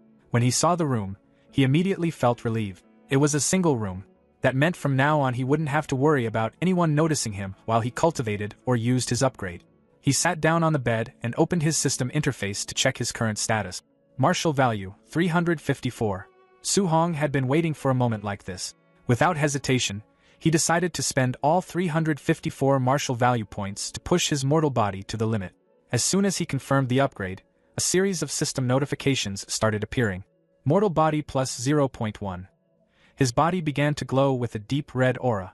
The percentage climbed quickly. His physique surged past 70%, then 80%, then 90%, until it finally reached 100%. A final notification flashed across the interface. Mortal body 100%, evolution. At that instant, Su Hong's eyes burst with bright light as his body entered a complete transformation. His physical evolution had started. Intense red energy spread across his body, while glowing nodes appeared along his muscles and bones, mapping out the changes happening inside him, while a fierce vortex of spiritual energy spun around him. After some time, the process finally ended. Su Hong let out a long breath, faint steam rising from his newly refined body. Looking down at himself, he could clearly feel the difference. The strength flowing through his physical body was overwhelming.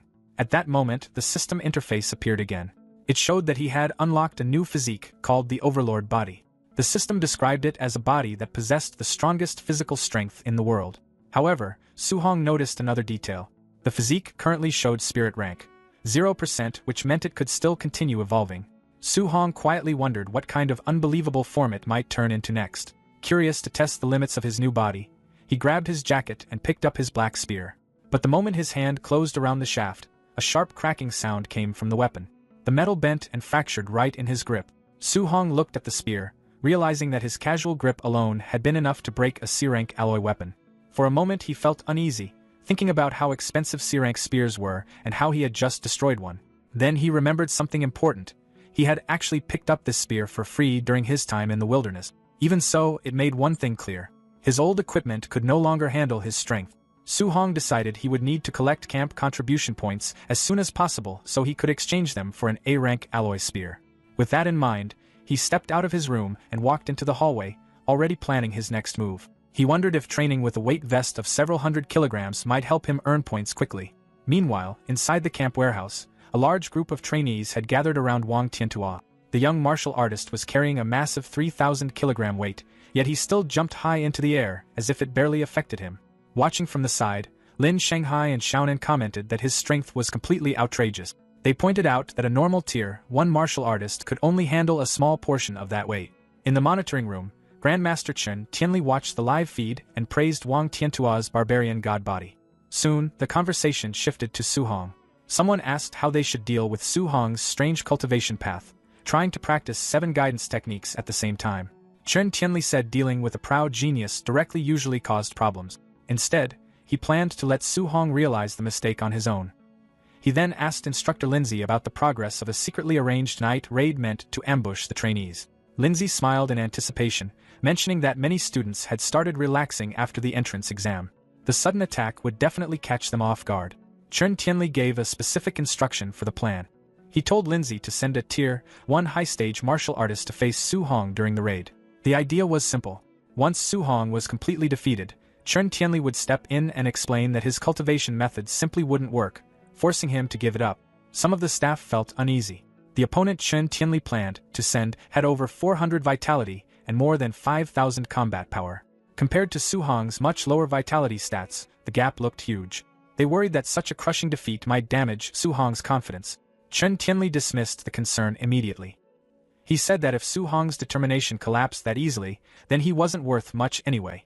At the same time, outside in the camp, Su Hong overheard several trainees talking excitedly.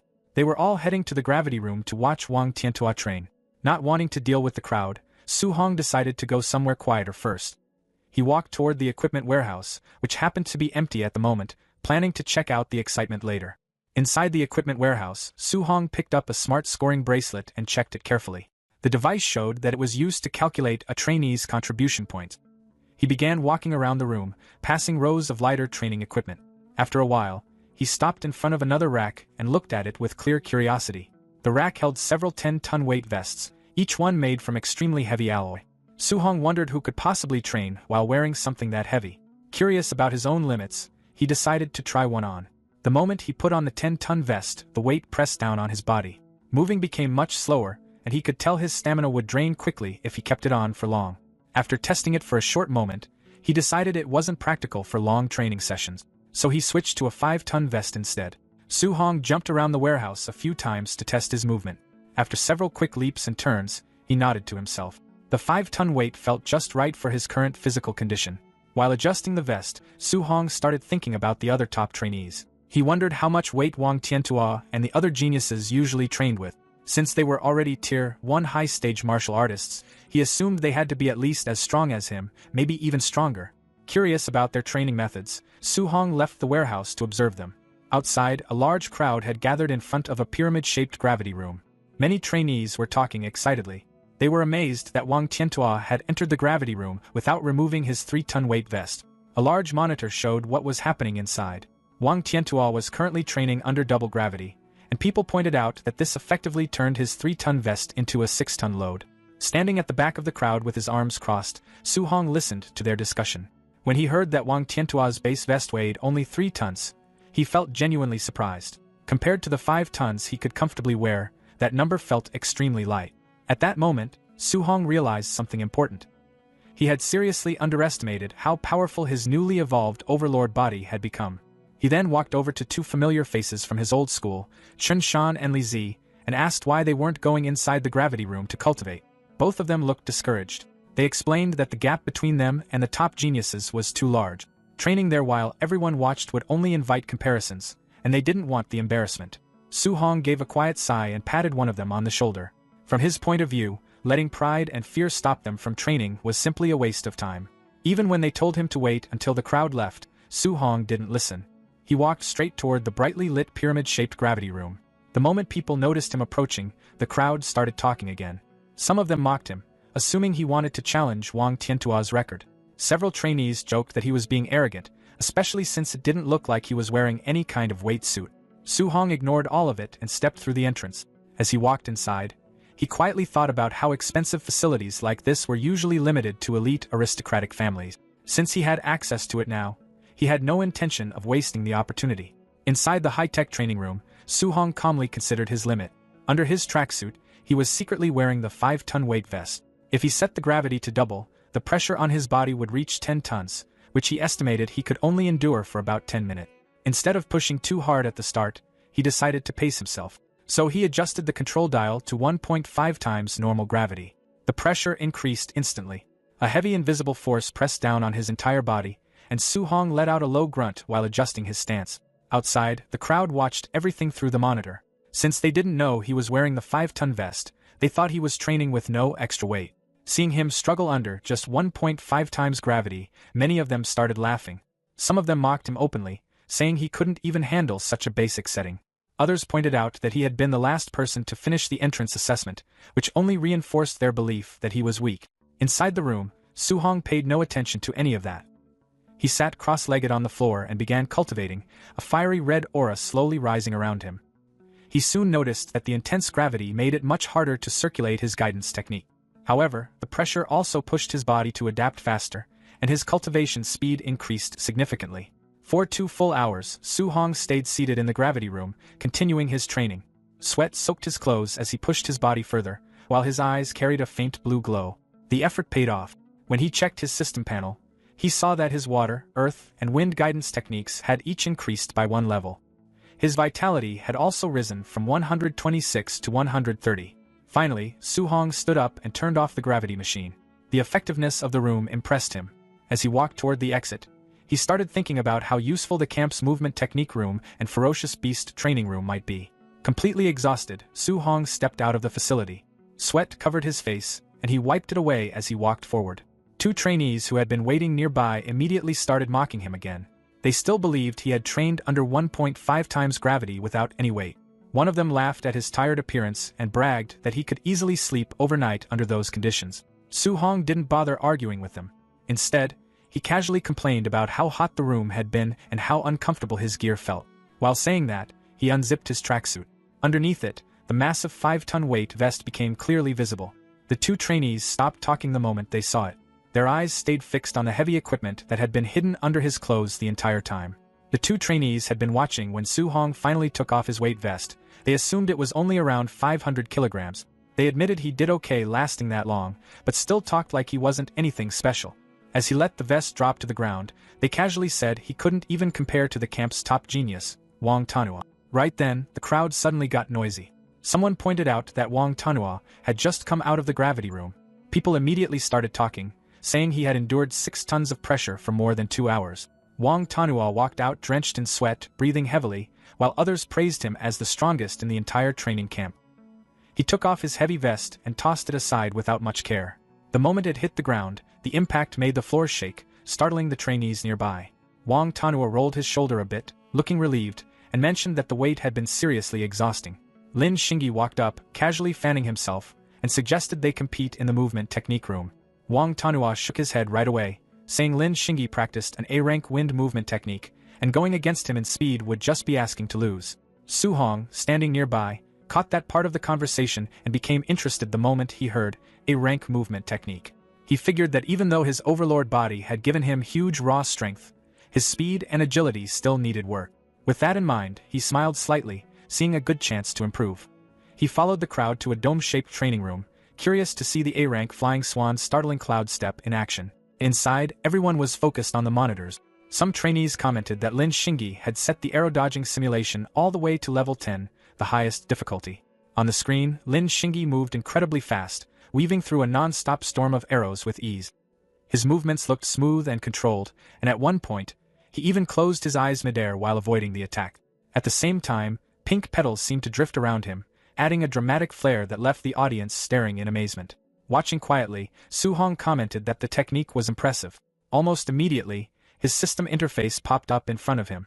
It showed that just by observing, he had already copied the Flying Swan's startling cloud step and unlocked it at 1% proficiency. Su Hong studied Lin Xingyi's movements more carefully, then stepped forward, planning to try it himself. His action caught people's attention right away. Some of the trainees started laughing, saying it was ridiculous that he thought he could pick up such a complicated A-rank movement technique after seeing it just once. Su Hong paid no attention to the mocking voices around him. Instead, his awareness shifted into the system's virtual training space, where he faced a simulated version of Lin Xingyi. Inside that space, he trained non-stop, weaving through fast and relentless attacks while adjusting his movements again and again. As the practice continued, his mastery of the technique climbed rapidly, jumping from 8% all the way up to 93% in a short time. Soon, the system sent him a notification, letting him know he had officially reached the basic level of the skill. Su Hong stood there, clearly pleased. He had just secured his first A-rank movement technique. As the system prepared to pull him back to reality, he quietly noted that copying Lin Xingyi's flashy style as a reference felt a bit over the top. Once he returned, he decided he was done with the movement technique room. He figured his next stop would be the ferocious beast room, where he could hunt and earn martial value while boosting his vitality. But as he started thinking about it, he noticed something strange. The entire crowd was staring at him, some even holding up their phones and commenting on how dramatic his movements looked. That's when Su Hong realized what had happened. While he had been training inside the virtual space, his real body had been copying all those exaggerated movements in front of everyone. Not wanting to deal with that attention, he immediately took off at full speed, ignoring people calling out for him to do it again. At the same time, he decided he wouldn't use Lin Xingyi's style as a reference like that again. As he moved away, his senses picked up something unusual. Someone was following him. A short distance behind, the suited student carried a wooden club, while the rugged student from the entrance assessment walked beside him. The two had been tracking Su Hong and had already guessed he was heading toward the ferocious beast room. They quietly planned to block his exit later and deal with him when he came out. When Su Hong arrived at the large facility, he saw a crowd gathered near the entrance. Not far from the doors, Wang Tanhua and Xian were in the middle of a tense exchange.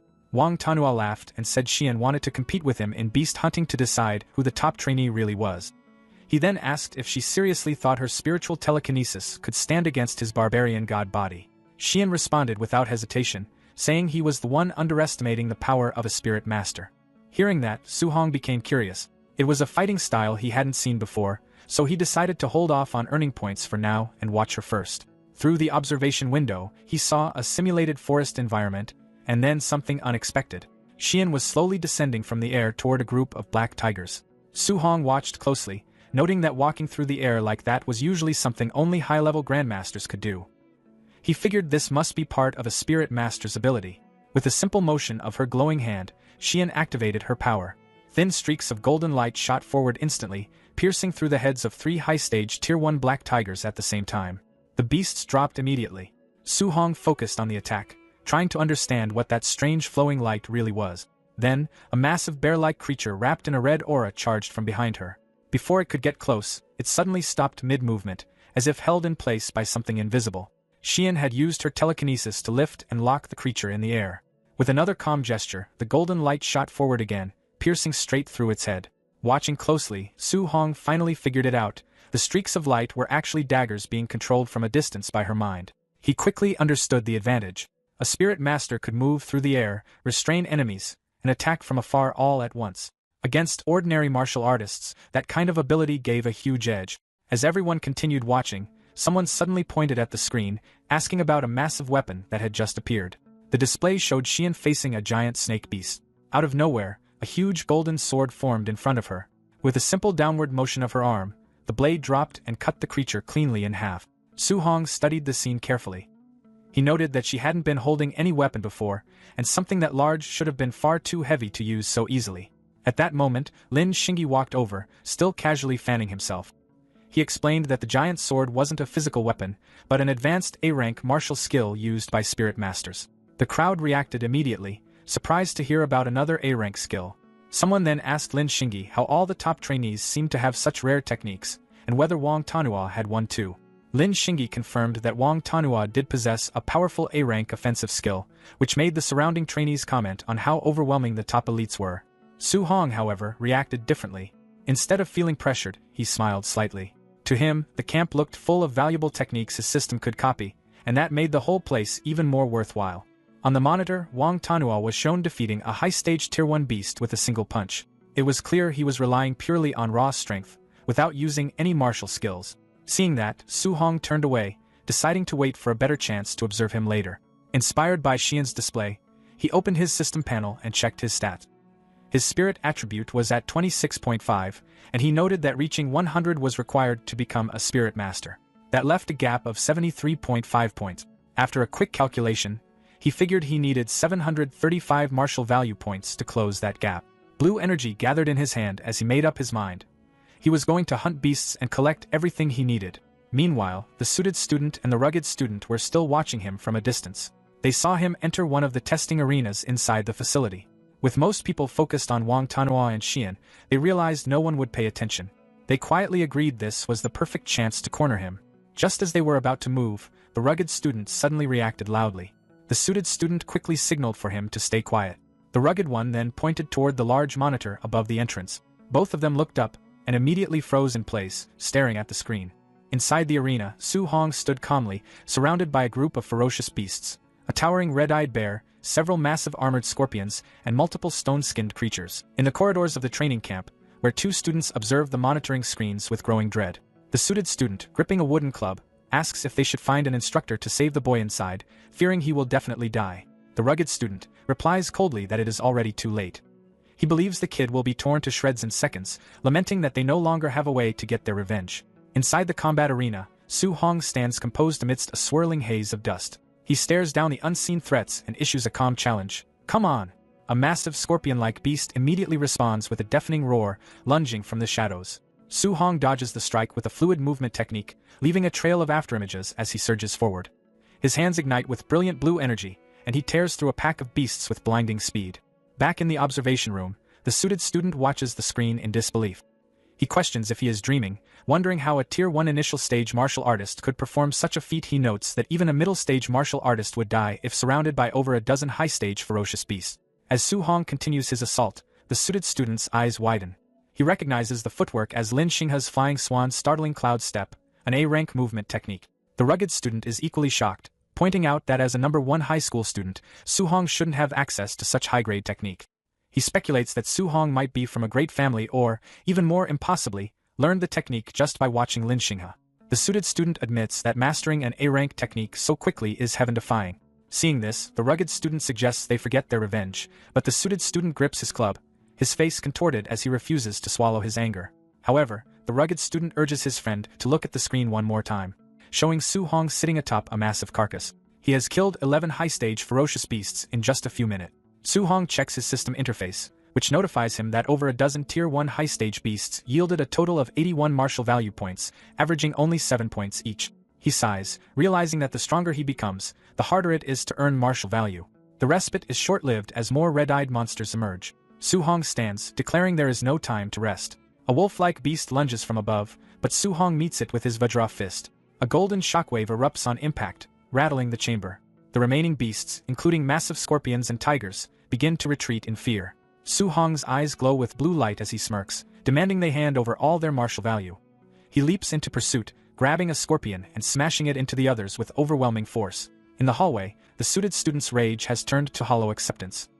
He rhetorically asks when the cycle of vengeance will end and declares he has decided to forgive Su Hong. The rugged student quickly agrees, suggesting they slip away before the monster beats them up too.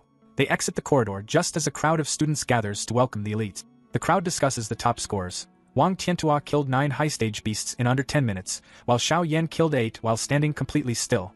When a student asks the rugged and suited pair if they got their revenge, the suited student laughs nervously, pretending they did. Internally, they both know that if they hadn't backed off, they would be lying on the ground like dead dogs. The 3 top elites, Wang Tiantua, Xiao Yan, and Lin Xinghe, then emerge. Wang Tiantua reports 280 points, while Xiao Yan reveals she earned 270.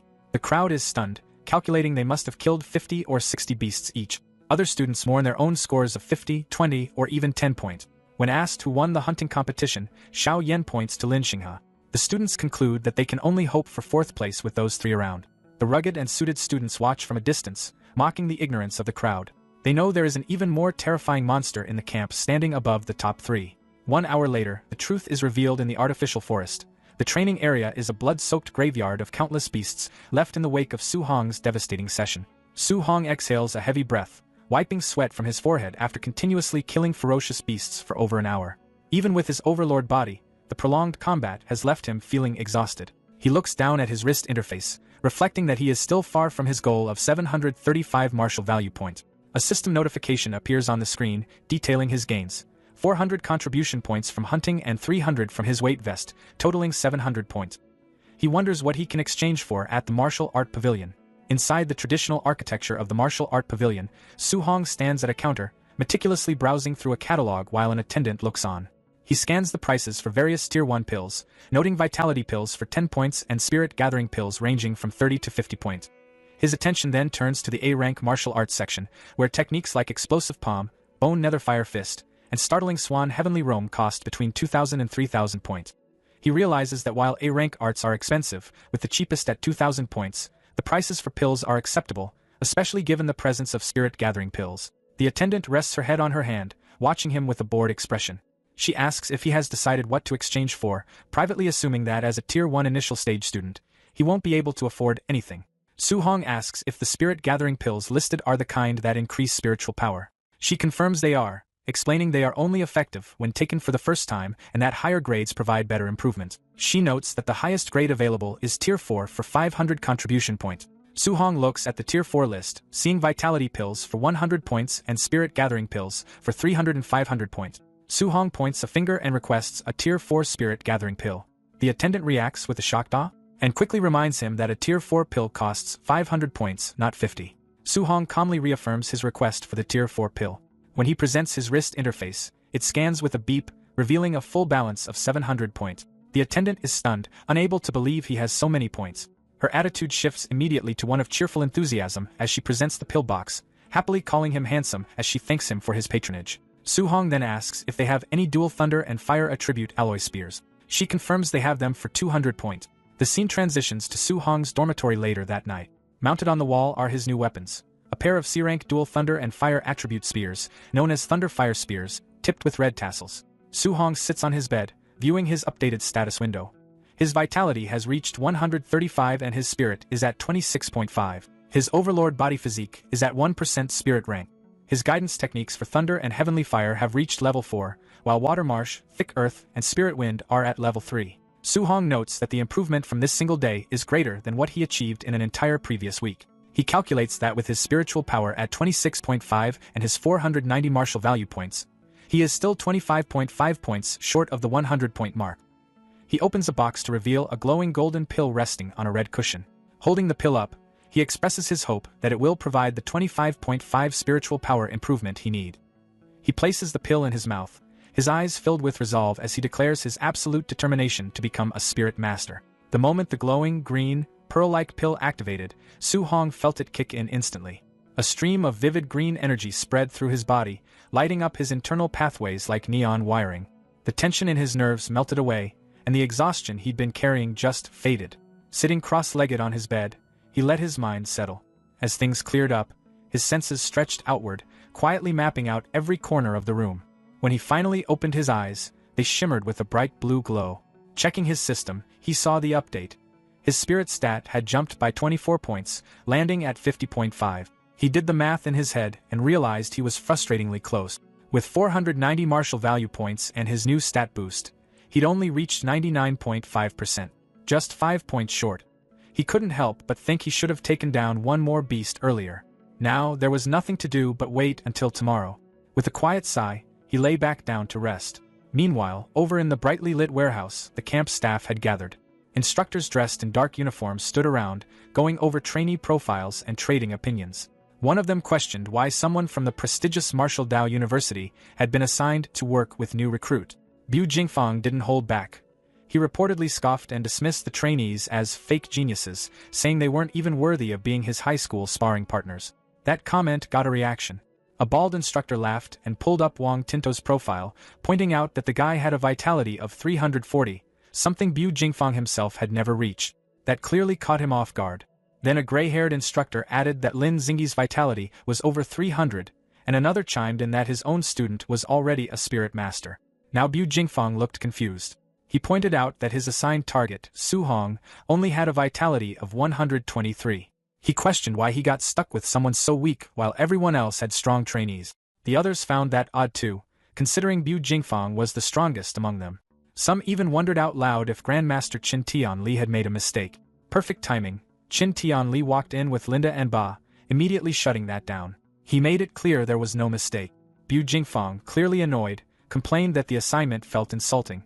In response, the Grandmaster explained that Su Hong's actual combat power could rival a high-stage Tier 1 martial artist. That statement hit the room like a shockwave. The instructors couldn't wrap their heads around it. How could someone with just 123 vitality be that strong? Qin Tianli simply said some details were classified and told Bu Jingfang he'd understand once they fought. Still not impressed, Bu Jingfang reportedly sighed and said that with his own vitality nearing 500, this whole thing felt like straight-up bullying. That earned him a sharp smack on the head.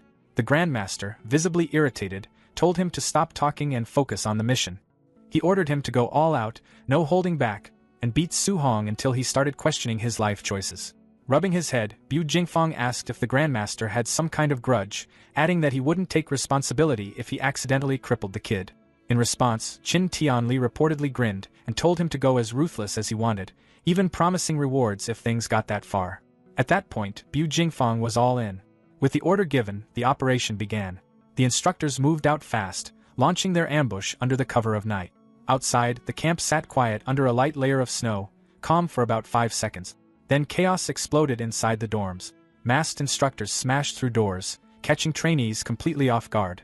Panic spread instantly. Shouts, confusion, people scrambling, some literally yelling for a second to get dressed. Su Hong woke up the moment the noise hit. Sitting up, he quickly figured the camp was under attack. His eyes locked onto his door just as 2 massive slash marks ripped through it from the outside. A second later, the door burst apart. Bu Jingfang stepped in, sword in hand, its blade glowing with a deep purple energy. He wore a confident smirk like this was going to be easy. Without hesitation, he unleashed a cross-shaped strike that tore through the floor. Su Hong reacted instantly, jumping back as the attack shattered the ground where he'd been.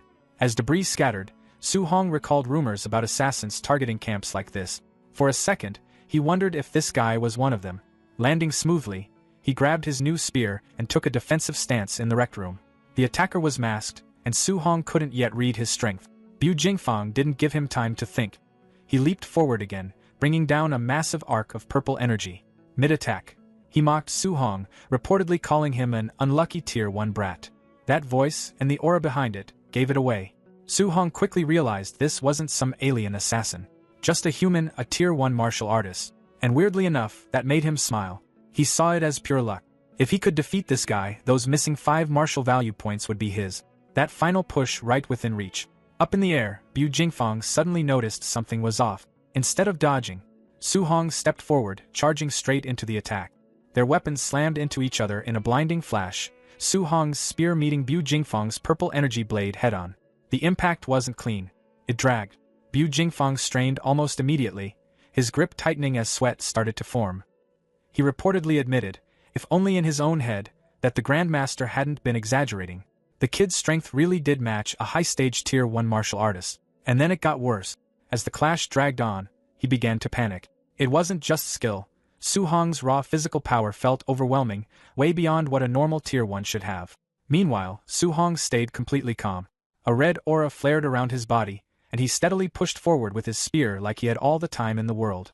Then came the shift. With a sharp battle cry, he unleashed his full strength and swept his spear upward. The move shattered Bu Jingfang's defense instantly, sending him flying back like he'd just been swatted away. Bu Jingfang skidded across the ground, barely holding onto his sword, his arms trembling from the impact. For a second, he just stared, visibly shaken. He reportedly wondered what exactly he was dealing with, because trainee didn't seem like the right word anymore. Still, he forced himself back up. Purple flames ignited along his blade as he steadied his breathing. He declared, more to himself than anyone, that fights weren't decided by strength alone. If power wasn't enough, then technique would be. Su Hong watched the flames with clear interest. It was his first time seeing a fire attribute martial art in action. At the same time, golden lightning began to crackle around his spear. Now things were getting loud. The purple flames intensified as Bu Jingfang gathered power, then he launched himself into the air. A glowing purple cross formed around his blade as he prepared his attack. He reportedly taunted Su Hong midair, challenging him to survive a B-rank martial art. Then he brought it down. The flaming slash tore through the air with serious weight behind it. Su Hong didn't flinch. He braced himself, channeling lightning through his spear. He could tell instantly, this attack was stronger than his own B-rank void-breaking finger technique. Still, he didn't dodge. Instead, he thrust his spear upward, meeting the attack directly. The collision of lightning and flame triggered a massive explosion. The floor shattered, chunks of concrete blasted outward, and the entire room shook like it might collapse. Then, silence. As the dust slowly settled, Su Hong landed lightly on his feet, completely steady. When the smoke cleared, he stood there untouched, spear still in hand like nothing had happened. Across from him, Bu Jingfang stared, stunned. Looking down at the wrecked dorm, he realized what had just happened. Su Hong had blocked a B-rank martial art using nothing but raw thunder energy. No formal technique, just power and control. At that point, it clicked. He finally understood why the Grandmaster had told him to go all out. Still, he tried to recover some dignity. He pointed out that Su Hong didn't have any proper thunder spear techniques, reportedly claiming that without them, he'd eventually lose. Su Hong just smirked. Lightning crackled louder along his spear as he casually admitted that, yeah, he didn't have any thunder techniques. But then, red flames suddenly ignited around the spearhead, and instead of clashing, the fire merged smoothly with the golden lightning, wrapping together in perfect sync. Now the aura around him burned in two colors, fire and lightning intertwined. He stood there, completely composed. Bu Jingfang, on the other hand, froze. He stared, wide-eyed and sweating, reportedly unable to believe what he was seeing. The trainee in front of him had just pulled off a flawless attribute fusion, something far beyond basic skill. At that point, unlucky Tier 1 brat was officially off the table. Su Hong stood facing Bu Jingfang, his spear now blazing with a wild mix of fire and lightning. Bu Jingfang could only stare. He was visibly sweating, shaken as he realized the fusion wasn't some myth after all, it was right in front of him, and it was coming at him fast. Su Hong's eyes burned with heat as he suddenly lunged forward. Bu Jingfang reacted on instinct, swinging his blade and releasing a surge of purple energy to intercept. It didn't go well. The two attacks collided hard, but Su Hong pushed straight through. His spear drove forward, and the combined fire and lightning erupted outward in a violent burst that swallowed Bu Jingfang completely. The impact shattered his defense instantly. He coughed up blood mid-blast, the force overwhelming him as he got launched backward like he'd been hit by a cannon. A second later, he crashed straight through the outer wall of the building, exploding out into the open in a storm of debris. Inside the ruined dorm, the dust slowly settled. Su Hong stood there, completely unharmed, spear still humming with fading energy. Then came the system notification. He'd gained 7 martial value points. That did it. He checked immediately, confirming his total had reached 497. Close enough. The gap was gone. A small smile formed. He finally had what he needed to become a spirit master. Out in the courtyard, the sounds of destruction echoed from the dorm building. Grandmaster Qin Tian Li arrived with Ba Mu, calmly observing the situation. At first, he didn't think much of it. He casually assumed enough time had passed for Bu Jingfang to finish the job. In fact, he reportedly mentioned he'd already prepared a whole speech to fix Su Hong's cultivation path and make him drop that chaotic multi-technique approach. Yeah, that speech didn't make it very far. A massive explosion cut him off mid-thought.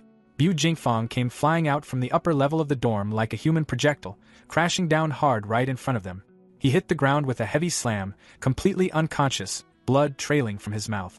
Ba Mu gasped the moment she recognized him. Qin Tianli didn't say anything at first. He just stared. His earlier confidence? Gone. Bamu quickly pieced it together in her head. If Bu Jingfang was the one lying there, then the only possibility was that Su Hong had beaten him. Before that realization could even settle, 3 more explosions tore through the upper floors. Boom, boom, boom. 3 more figures were blasted into the night sky, each trailing different elemental energy before crashing down into the courtyard beside Bu Jingfang. The rest of the instructors, all unconscious, all wrecked. Up above, 3 figures appeared from the ruined building: Wang Tianyuo, Xian, and Lin Xingyi. The top trainees looked completely fine.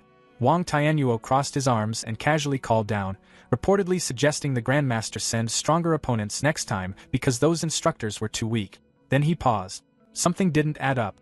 There were 4 bodies down there, not 3. Lin Xingyi, clearly misreading the situation, casually assumed the 4th trainee must have been weak and got taken out instantly. Bamu, still staring at Bu Jingfang's broken form, mentally rejected that idea immediately. She knew better. Out of all 4 instructors, Bu Jingfang was the strongest, which made this whole situation a lot more unsettling. Qin Tianli stroked his beard, analyzing everything. The victories of the top 3 made sense. They were elite for a reason. But Su Hong? An early stage Tier 1 beating someone nearly at Tier 2, and doing it faster? That didn't line up. He frowned, clearly deep in thought, reportedly wondering what kind of hidden factor was at play. A secret technique? Some rare physique? Then suddenly, Instructor Lindsay came sprinting in, completely panicked, shouting that something major had happened. Qin Tianli didn't even flinch at first. He waved a hand dismissively, calmly assuming it was just a casualty. He reportedly said that a few deaths were normal in this kind of harsh training. Lindsay quickly shut that down. Breathing hard, he clarified that no one had died, but Su Hong had used an elemental fusion during his fight. Qin Tianli nodded casually at first, saying that would explain how he beat a stronger opponent. Then it hit him. He froze. A split second later, his aura exploded outward in blazing gold. He grabbed Lindsay by the shoulders and demanded he repeat that, making it very clear he wasn't in the mood for jokes about something that ridiculous. Lindsay, clearly nervous now, insisted it was real. He said he'd seen the monitor feed himself, Su Hong wielding a spear wrapped in both fire and lightning. He even suggested asking Bu Jingfang if there were still doubts. Slowly, Qin Tianli looked down at the unconscious instructor. And it clicked. The fusion was real. His entire demeanor flipped, grabbing Lindsay again, this time with pure excitement.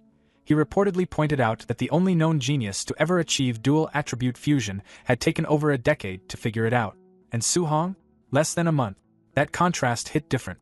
Qin Tianli burst into laughter, openly calling Su Hong a heaven-sent prodigy, a true dragon among men. At that point, Lindsay was completely drained and had to be held up by Bamu, who looked just as stunned.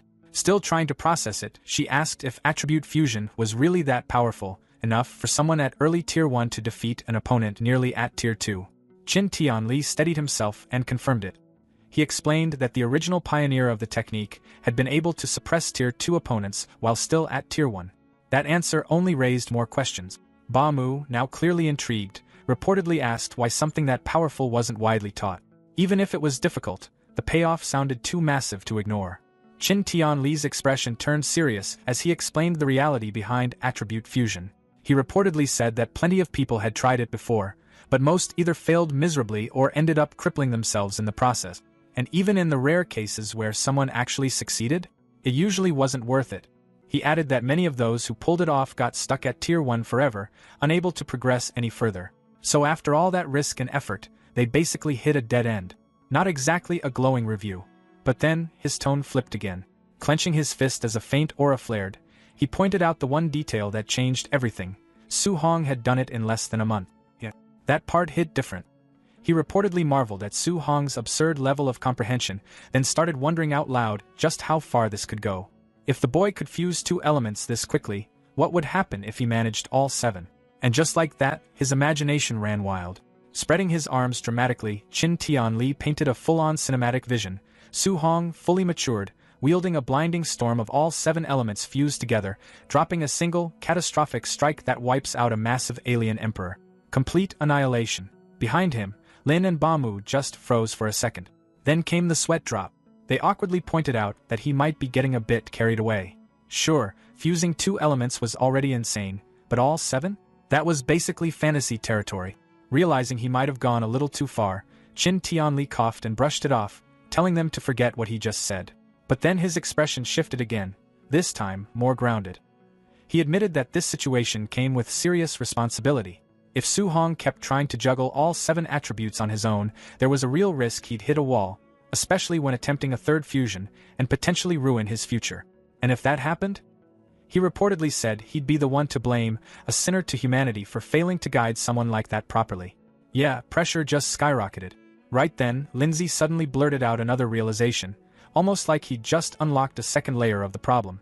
He pointed out that Su Hong must also have some kind of special physique, since his raw physical strength alone had already overwhelmed Bu Jingfang before even using attribute fusion. Qin Tianli turned and immediately scolded him for not mentioning that earlier. The instructors quickly started breaking it down. Lindsay noted that Su Hong, with a base vitality of around 120, had completely crushed Bu Jingfang, who was pushing close to 500. That gap wasn't normal. Not even close. They compared it to Wang Tianyuo's elite barbarian god body, and concluded that Su Hong's physical amplification was on an entirely different level. At that point, calling it monstrous felt like an understatement. Qin Tianli looked back toward the damaged dorm, clearly thinking things through. Then he made a call. He declared that the next day, he'd organize a proper combat tournament. No more guessing, he wanted real data. The plan was simple: test Su Hong's true combat power and limits directly. And for opponents? He wasn't holding back. He decided to pit Su Hong against the camp's top 3 elite trainees, Wang Tianyuo, Lin Xingyi, and Xian. All at once. With a sharp glint in his eyes, he reportedly said he wanted to personally see what would happen when a monster like Su Hong collided head-on with the strongest geniuses the camp had to offer. Safe to say tomorrow wasn't going to be quiet. Su Hong sat quietly in the rec room, meditating among the scattered debris. The noise and chatter outside didn't bother him at all. His focus stayed locked on improving himself. Wanting to move forward, he opened his system and poured all his martial value into his spirit stat. A bright blue aura surrounded him as he stepped into the spirit realm. He shut his eyes, taking in the feeling of this new power. When he tried it out, a glowing phantom fist appeared. Controlling it felt a little unusual, like getting used to an extra limb. With a bit of effort, he checked his inner interface and saw that his spirit stat had passed the 100% mark. Curious about how it worked in reality, he turned his attention to his bed and lifted it effortlessly with a single thought. Excitement showed on his face as he rose into the air along with his spear. He realized he could now move through the air and use telekinetic attacks just like Xian. With that in mind, he decided he would copy Xian's A-rank spirit martial art and Wang Tiantua's offensive technique. The next morning, an urgent announcement told everyone to gather within a minute, warning that latecomers would lose points. Trainees rushed downstairs in a hurry, complaining loudly about how intense the schedule had been. They said they had already gone through the entry assessment, tough training, and even a night raid, all in a single day. Soon, a large crowd formed in the courtyard. Su Hong showed up at a relaxed pace, stretching as if nothing from the previous night had bothered him. Instructor Linda stood in front of the group and said with a smile that he had expected many of them to still be too worn out to even stand, adding that they had done well to make it. One rugged-looking trainee argued that he had only lost because of a cheap sneak attack. He claimed he hadn't even had time to get dressed and complained that the attack had gone straight for a sensitive spot. Linda responded with a sarcastic tone, asking if he really expected an alien assassin to wait for him to get ready before striking. His friend laughed and jokingly called him, "Bro Underpants." From where he stood, Su Hong found himself agreeing with Linda's point about real combat, though he also understood why everyone looked so drained. Noticing the mood, Lindsay announced that there would be a full test to give everyone a fair chance to prove themselves. He explained that an automated system would measure their vitality, combat power, spirit, strength, speed, and martial skills. Wang Tiantua, Xian, and Lin Xing listened with confidence, already seen as the top 3. Lindsay added that there would also be a combat ranking, and the top 10 would earn daily contribution points based on their position. The trainees immediately grew excited. Most of them already expected the top 3 spots to go to the elites, so they focused on fighting for the remaining 7. Su Hong felt curious and wondered what kind of reward first place would bring. As the crowd got louder, Lindsay quieted them and led everyone to the testing facility, a massive warehouse. Inside, he stood on a stage next to a mechanical, spider-like device known as a Tier 2 combat power tester. As everyone settled, Grandmaster Qin Tianli carefully observed the group, noting that his target was blending in perfectly. A bandaged trainee standing near Su Hong assumed the Grandmaster was looking at him because of his potential. Su Hong glanced at him and told him plainly that he had the wrong idea. Feeling the Grandmaster's gaze, Su Hong started to feel uneasy, knowing he was the real focus. Qin Tianli then addressed everyone and announced a new grand prize. Whoever ranked first overall could choose an A-rank martial art or movement technique. The crowd reacted instantly, buzzing with excitement. People started talking about how the top 3 elites would now compete seriously, and guesses about the winner spread quickly. Wang Tiantua's expression turned more focused as he thought about how rare A-rank techniques were, even for his family. Xian looked confident, clearly eager to claim such a powerful skill. Lin Xing hid behind his fan, but his sharp gaze showed his determination, seeing this as a chance to prove his approach was right. Su Hong's eyes lit up with determination as well. The chance to gain another A-rank technique pushed him to go all in for first place. Watching everyone, Qin Tianli narrowed his eyes. He revealed that his real goal for this test was to uncover Su Hong's true limits and full strength. With that in mind, he moved forward and announced the order for the testing to begin. Lin Xing went first, followed by Xian, and then Wang Tiantu. The lineup alone made the trainees uneasy, and they quietly talked among themselves about how intense the start was. Some of them wondered who would end up going forth and have to deal with that kind of pressure. The Grandmaster soon revealed the next name, Su Hong. The crowd reacted with surprise, but Su Hong stayed composed, taking it as confirmation that he was being singled out. His old schoolmates, Chen Shan and Lidu, looked at him with sympathy. They remembered that he had placed last during the entry assessment and started guessing that he might have somehow upset the Grandmaster. Others shared their own theories, saying the Grandmaster probably arranged things on purpose, placing the weakest student right after the top 3 to highlight the gap and push everyone else to improve. Su Hong paid no attention to any of it. Meanwhile, Qin Tianli explained that the test would begin with raw physical combat power, followed by martial skills. Lin Xing stepped forward casually and mentioned that raw strength wasn't really his focus. Even so, he rushed toward the machine and delivered a powerful punch. The screen lit up and showed a score of 4,013. The crowd reacted right away, clearly impressed.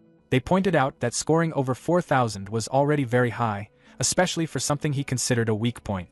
Another trainee added that compared to his A-rank speed, his strength only seemed lower by comparison. Su Hong watched quietly and figured that Lin Xing's physical base had to be solid to handle an A-rank movement technique. At the same time, he got his system ready, planning to copy whatever martial art came next. Lin Xing then gathered swirling green wind energy around his fist. As he released the cloud-hiding gale fist, the attack slammed into the machine with force. The device shook and the score jumped to 5642. The reaction was immediate. People started talking about how a score above 5,600 already met the level of a Tier 2 martial artist. They were especially struck by the strength of his B-rank technique. Su Hong quietly copied the move, green energy forming around his own hand as he analyzed the result. He noticed that the technique had only raised Lin Xing's score by around 1,600 points, which he didn't find all that impressive. After stepping down with a confident look, Lin Xing was met with a comment from Xian, who said his result was nothing special. He didn't seem bothered and simply told her to show something better. Xian then stepped up and recorded a base combat power of 3,253. The trainees commented that it made sense, since spirit-focused fighters usually didn't rely on physical strength. When it was time to use martial skills, her eyes lit up. She used her telekinesis to form a massive golden hammer and brought it down onto the machine with force. Su Hong's system reacted instantly, copying the ability and giving him the spirit attribute weapon condensation art. He felt satisfied as he took it in, thinking that the training camp was full of opportunities. A small smile appeared as he started wondering how many more techniques he could pick up before everything ended. Xian moved fast, swinging her arms straight down as if she'd already decided the result. The massive golden spirit weapon followed her lead and crashed hard into the combat power tester. The hit sent out a burst of force, with sparks flying and the machine shaking under the impact. A moment later, a blue holographic number appeared, 5942. The crowd immediately reacted.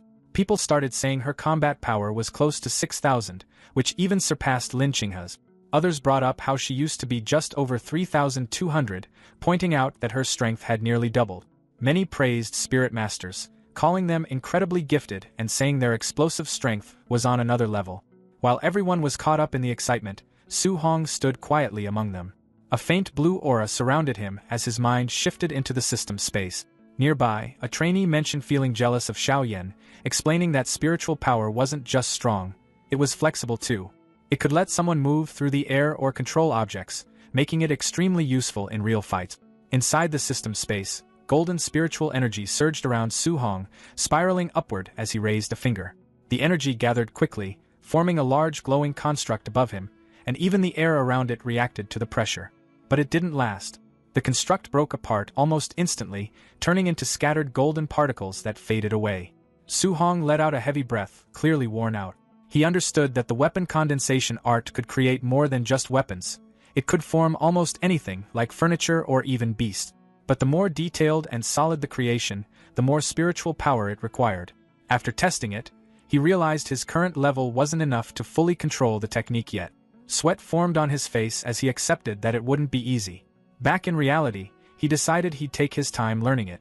For now, his focus shifted to the next person, Wang Tiantua. He was curious about his martial art. Soon, the announcement came. It was Wang Tiantua's turn. The crowd grew excited again as Wang Tiantua stepped forward, carrying himself with confidence. People started talking about his reputation, saying he had the barbarian god body, a physique known for its overwhelming strength. Many believed that with that kind of power, he had a clear advantage and would take first place. Some even said the real king of combat power had finally stepped up. Su Hong watched quietly, wondering how Wang Tiantua's strength compared to his own overlord body.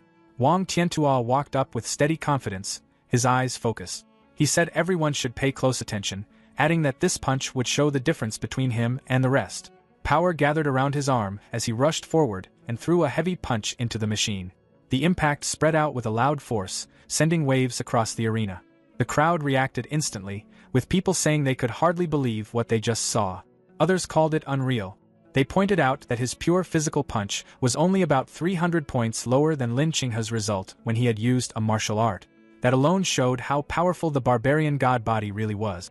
In the distance, Grandmaster Qin and Lin watched the scene. Grandmaster Qin commented that it was very good. Hearing that, Wang Tiantua cupped his fists respectfully and thanked him, still full of confidence. He then said he would use a martial art next, preparing to show something even stronger. Su Hong became more interested, realizing that Wang Tiantua was finally about to reveal his offensive A-rank martial art. At the center of the arena, energy began to gather around Wang Tiantua's arm. A white, flame-like power wrapped around his hand, growing stronger as his aura built up. He steadied himself and focused, pushing the energy further as he got ready to attack. Grandmaster Qin recognized it right away and noted that Wang Tiantua was using the A-rank martial art called the Bone Netherfire Fist. At the same time, a system notification appeared in front of Su Hong, informing him that he had obtained a new martial art, Fire Bone Netherfire Fist. Seeing that, Su Hong reacted with surprise. He remembered that this martial art was available in the pavilion and cost 2,800 contribution points to exchange for it. Meanwhile, Wang Tiantua moved. He unleashed the A-rank martial art with full force. His arm, covered in blazing energy, came down like a falling meteor. The impact shook the entire arena, and the combat power tester flashed brightly before showing the result, 75-34. The crowd burst into loud reactions once again. The spectators were still caught up in shock, saying that if the score had been just 500 points higher, it would have matched a Tier 2 middle-stage martial artist with a vitality of 600. Grandmaster Qin watched with clear satisfaction and gave Wang Tiantua high praise. He mentioned that Wang Tiantua's elder had always talked about raising a grandmaster, adding that now it seemed completely within reach. Wang Tiantua responded respectfully, cupping his fists and saying he would take those words to heart. With his turn over, Grandmaster Qin called for the next participant, Su Hong. As Su Hong made his way forward, the crowd started whispering. People said that after the top three had shown such overwhelming strength, anyone going up now would look bad in comparison. Some noticed how calm Su Hong looked and commented that they wouldn't be nearly as composed in his place. Others made casual remarks, saying he didn't seem to care at all. Reaching the front, Su Hong stood before Grandmaster Qin and Lindsay. Grandmaster Qin explained the rule, saying the first punch had to rely only on physical strength, with no martial arts involved. Su Hong gave a simple nod, showing he understood. He planted his foot firmly and lowered his body slightly as energy gathered around him. The air around him started shifting, and dust lifted from the ground as he built up strength. After a short pause, he let out a steady breath and focused. He told himself the reward for this test was already his. Then he moved. Su Hong dashed forward with speed, his fist driving straight into the testing machine. A loud boom spread across the arena, and dust burst outward, covering the area for a moment. When it cleared, the glowing display showed the result, 65-51. The crowd went quiet for a second, then reactions started spreading. No one had expected a number that high. Grandmaster Qin stared at the result, visibly surprised, even admitting to himself that he had misjudged just how strong Su Hong was. The arena stayed unusually quiet as people kept looking at the number, trying to process it. Then the murmurs started again. Some questioned if the machine had an error after seeing a score above 6,500. Others pointed out that Su Hong used to rank last, yet now he was showing strength on a completely different level. A few trainees even said they used to think Wang Tiantua was unbeatable, but now it looked like someone stronger had appeared. From the observation area, Wang Tiantua, Lin Qinghe, and Xian watched closely. Xian commented on how extreme the number was. Lin Qinghe said that kind of power didn't match a Tier 1 martial artist and insisted Su Hong had to be Tier 2.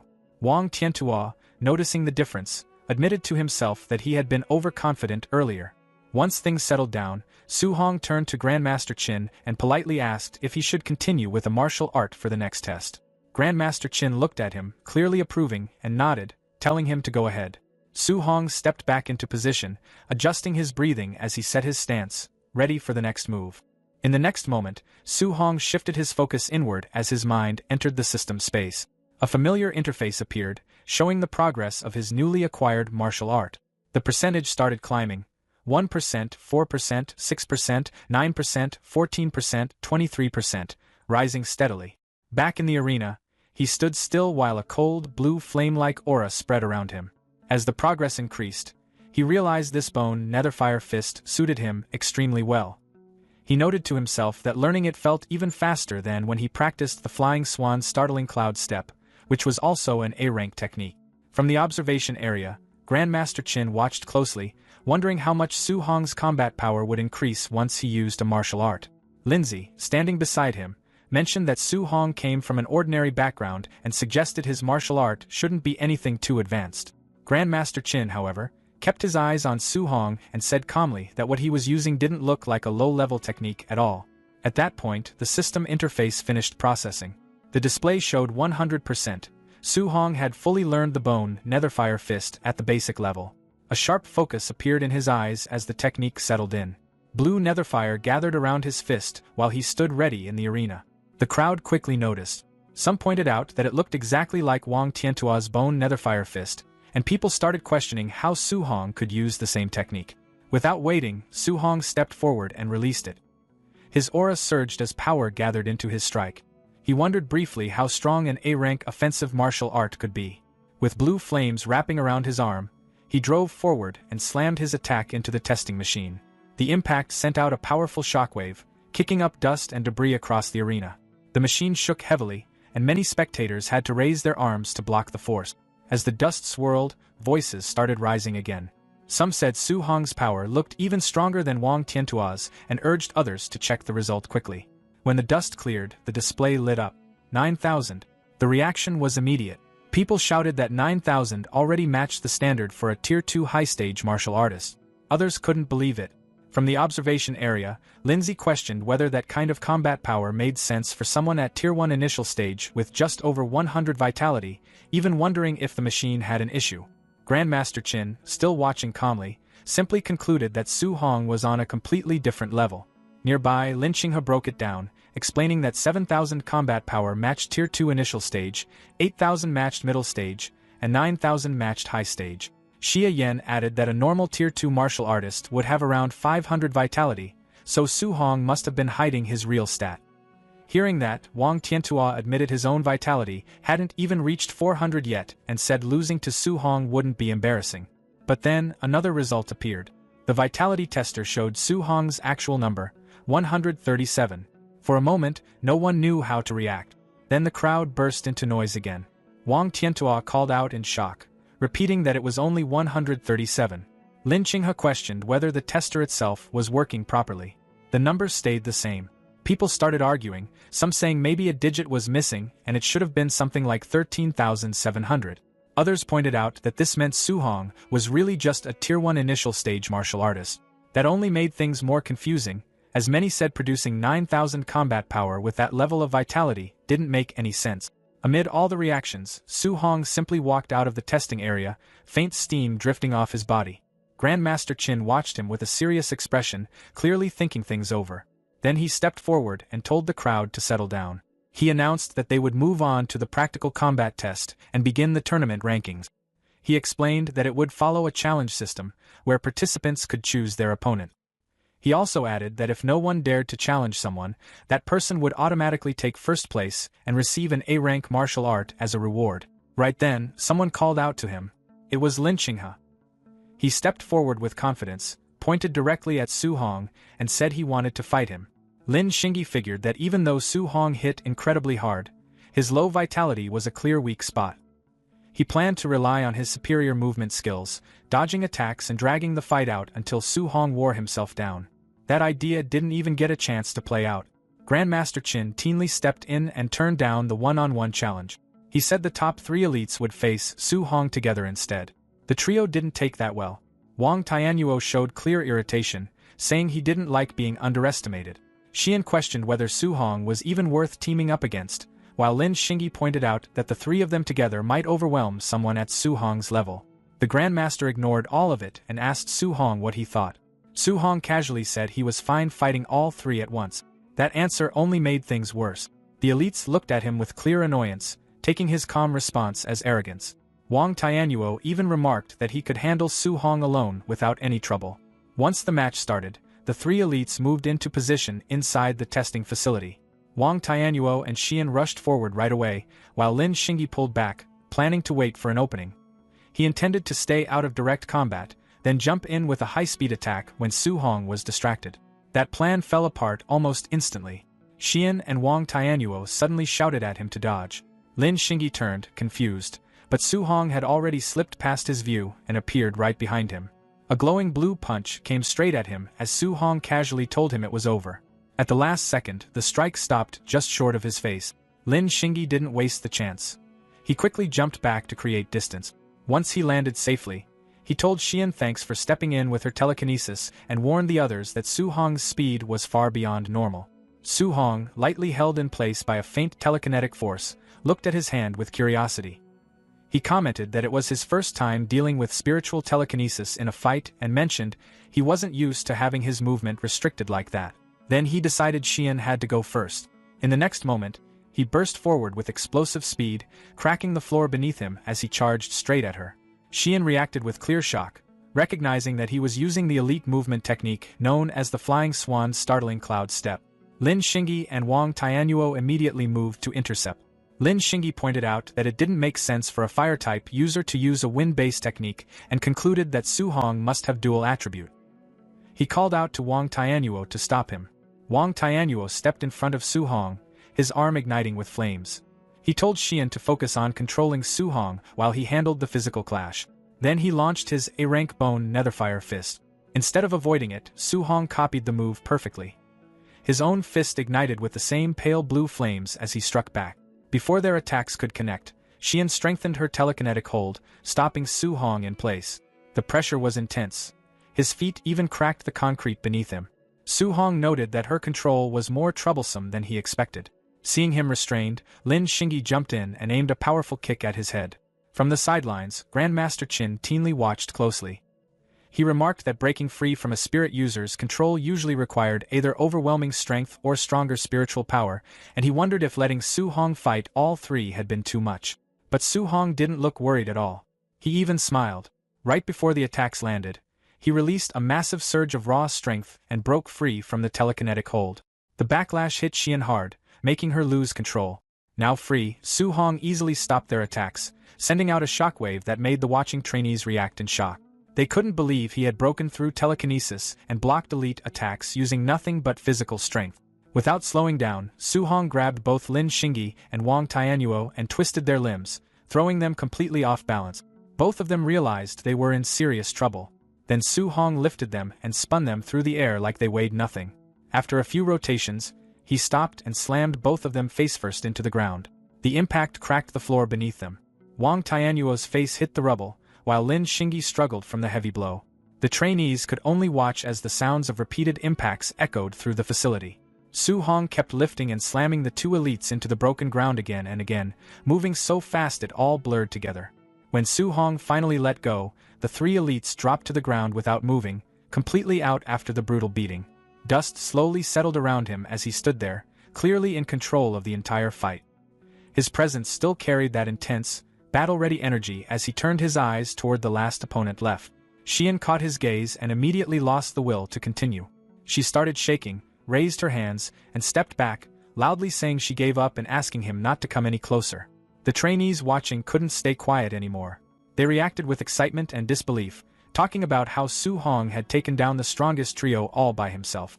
To them, it was obvious. He stood at a completely different level. Grandmaster Qin Tianli stepped forward, cutting through the noise.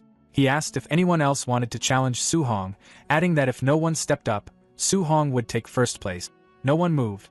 In fact, most of them quickly backed off, making it clear they weren't interested. They all agreed there was no point in fighting him, saying only someone reckless would try at this stage. With no objections, the Grandmaster officially declared Su Hong the winner. He then told instructor Lin Si to arrange the remaining matches to decide the rest of the rankings. After that, he turned to Su Hong and told him to follow along to claim his reward and choose a new A-rank martial art. Su Hong showed a satisfied smile. Winning meant he could add another powerful technique to his collection, and that clearly mattered to him. As they walked, the Grandmaster mentioned that he had been watching Su Hong since he first arrived. He asked why Su Hong chose to keep his true strength hidden when most trainees like to show off. Su Hong explained that he didn't have the support of a strong family, so revealing too much too early would only put a target on his back. The Grandmaster laughed and said he respected that way of thinking. Then he admitted the tournament had actually been arranged with Su Hong in mind, as a way to secure more high-level resources for him. He explained that most resources went to recognize talents and assured Su Hong that he no longer needed to hold back, since he now had his backing. Su Hong thanked him for that. Not long after, they reached the martial arts pavilion. Inside, the receptionist quickly stood straight when she saw them. The Grandmaster told her to bring out the master list of martial arts. While looking through the catalog, he told Su Hong to ask if he needed help understanding anything. Su Hong took the chance and asked what kind of martial art would suit him best going forward. Before answering, the Grandmaster asked him to list the techniques he already knew. Su Hong casually named them: Bone Netherfire Fist, Flying Swan Startling Cloud Step, Cloud Hiding Gale Fist, and Void Breaking Finger, adding that his other skills were lower rank. The Grandmaster's expression changed slightly. He pointed out that the Flying Swan and Cloud Hiding techniques weren't even part of their collection and asked if Su Hong had really learned them just by watching Lin Xingyi once. Su Hong confirmed it like it was no big deal. The Grandmaster went quiet for a moment, clearly caught off guard, and thought to himself that Su Hong really was on another level. The receptionist stood there quietly, still trying to process what she was seeing as Grandmaster Qin personally guided Su Hong. She couldn't help but wonder who this young man was to receive that level of attention. Qin flipped through the master list and explained that since Su Hong already had strong offensive and movement techniques, a control-type martial art would suit him best. He introduced the A-rank technique Flame Cage, describing how it condensed fire chi into a structure that could trap and lock down enemies. He went on to explain that offensive techniques were simpler since they only required chi to stay on the body or a weapon, while control techniques needed the chi to move outside the body, something most Tier 2 martial artists still couldn't do. Even so, he said Su Hong had the talent to learn it, despite being at the early stage of Tier 1. Su Hong thanked him, and Qin decided to show him directly. He raised his hand, and a small flicker of fire appeared in his palm. As he spoke, the flame expanded, forming a large, glowing cage that surrounded an imagined opponent. Qin explained that the idea was simple: trap the enemy first, then follow up with an attack. He demonstrated by releasing a powerful blast into the cage, describing it as a finishing move done in one strike. Still, he added that maintaining the cage while attacking at the same time wasn't something Su Hong could manage yet, mentioning that he himself only achieved that after reaching Tier 3. After hearing that, Su Hong quickly waved it off and said he didn't want a control-type technique anymore.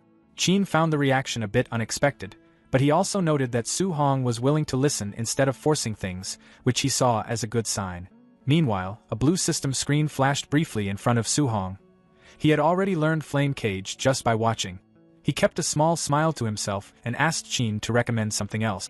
Qin then suggested a defensive martial art and showed him the A-rank Earth Armor.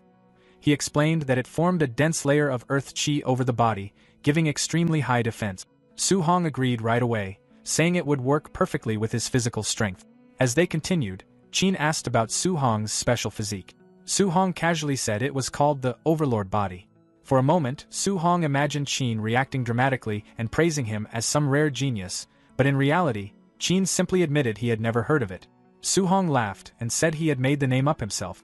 Qin took that in and said it must be an unrecorded physique, adding that its strength boost was impressive, especially remembering how Su Hong handled Wang Tiantua's barbarian god body.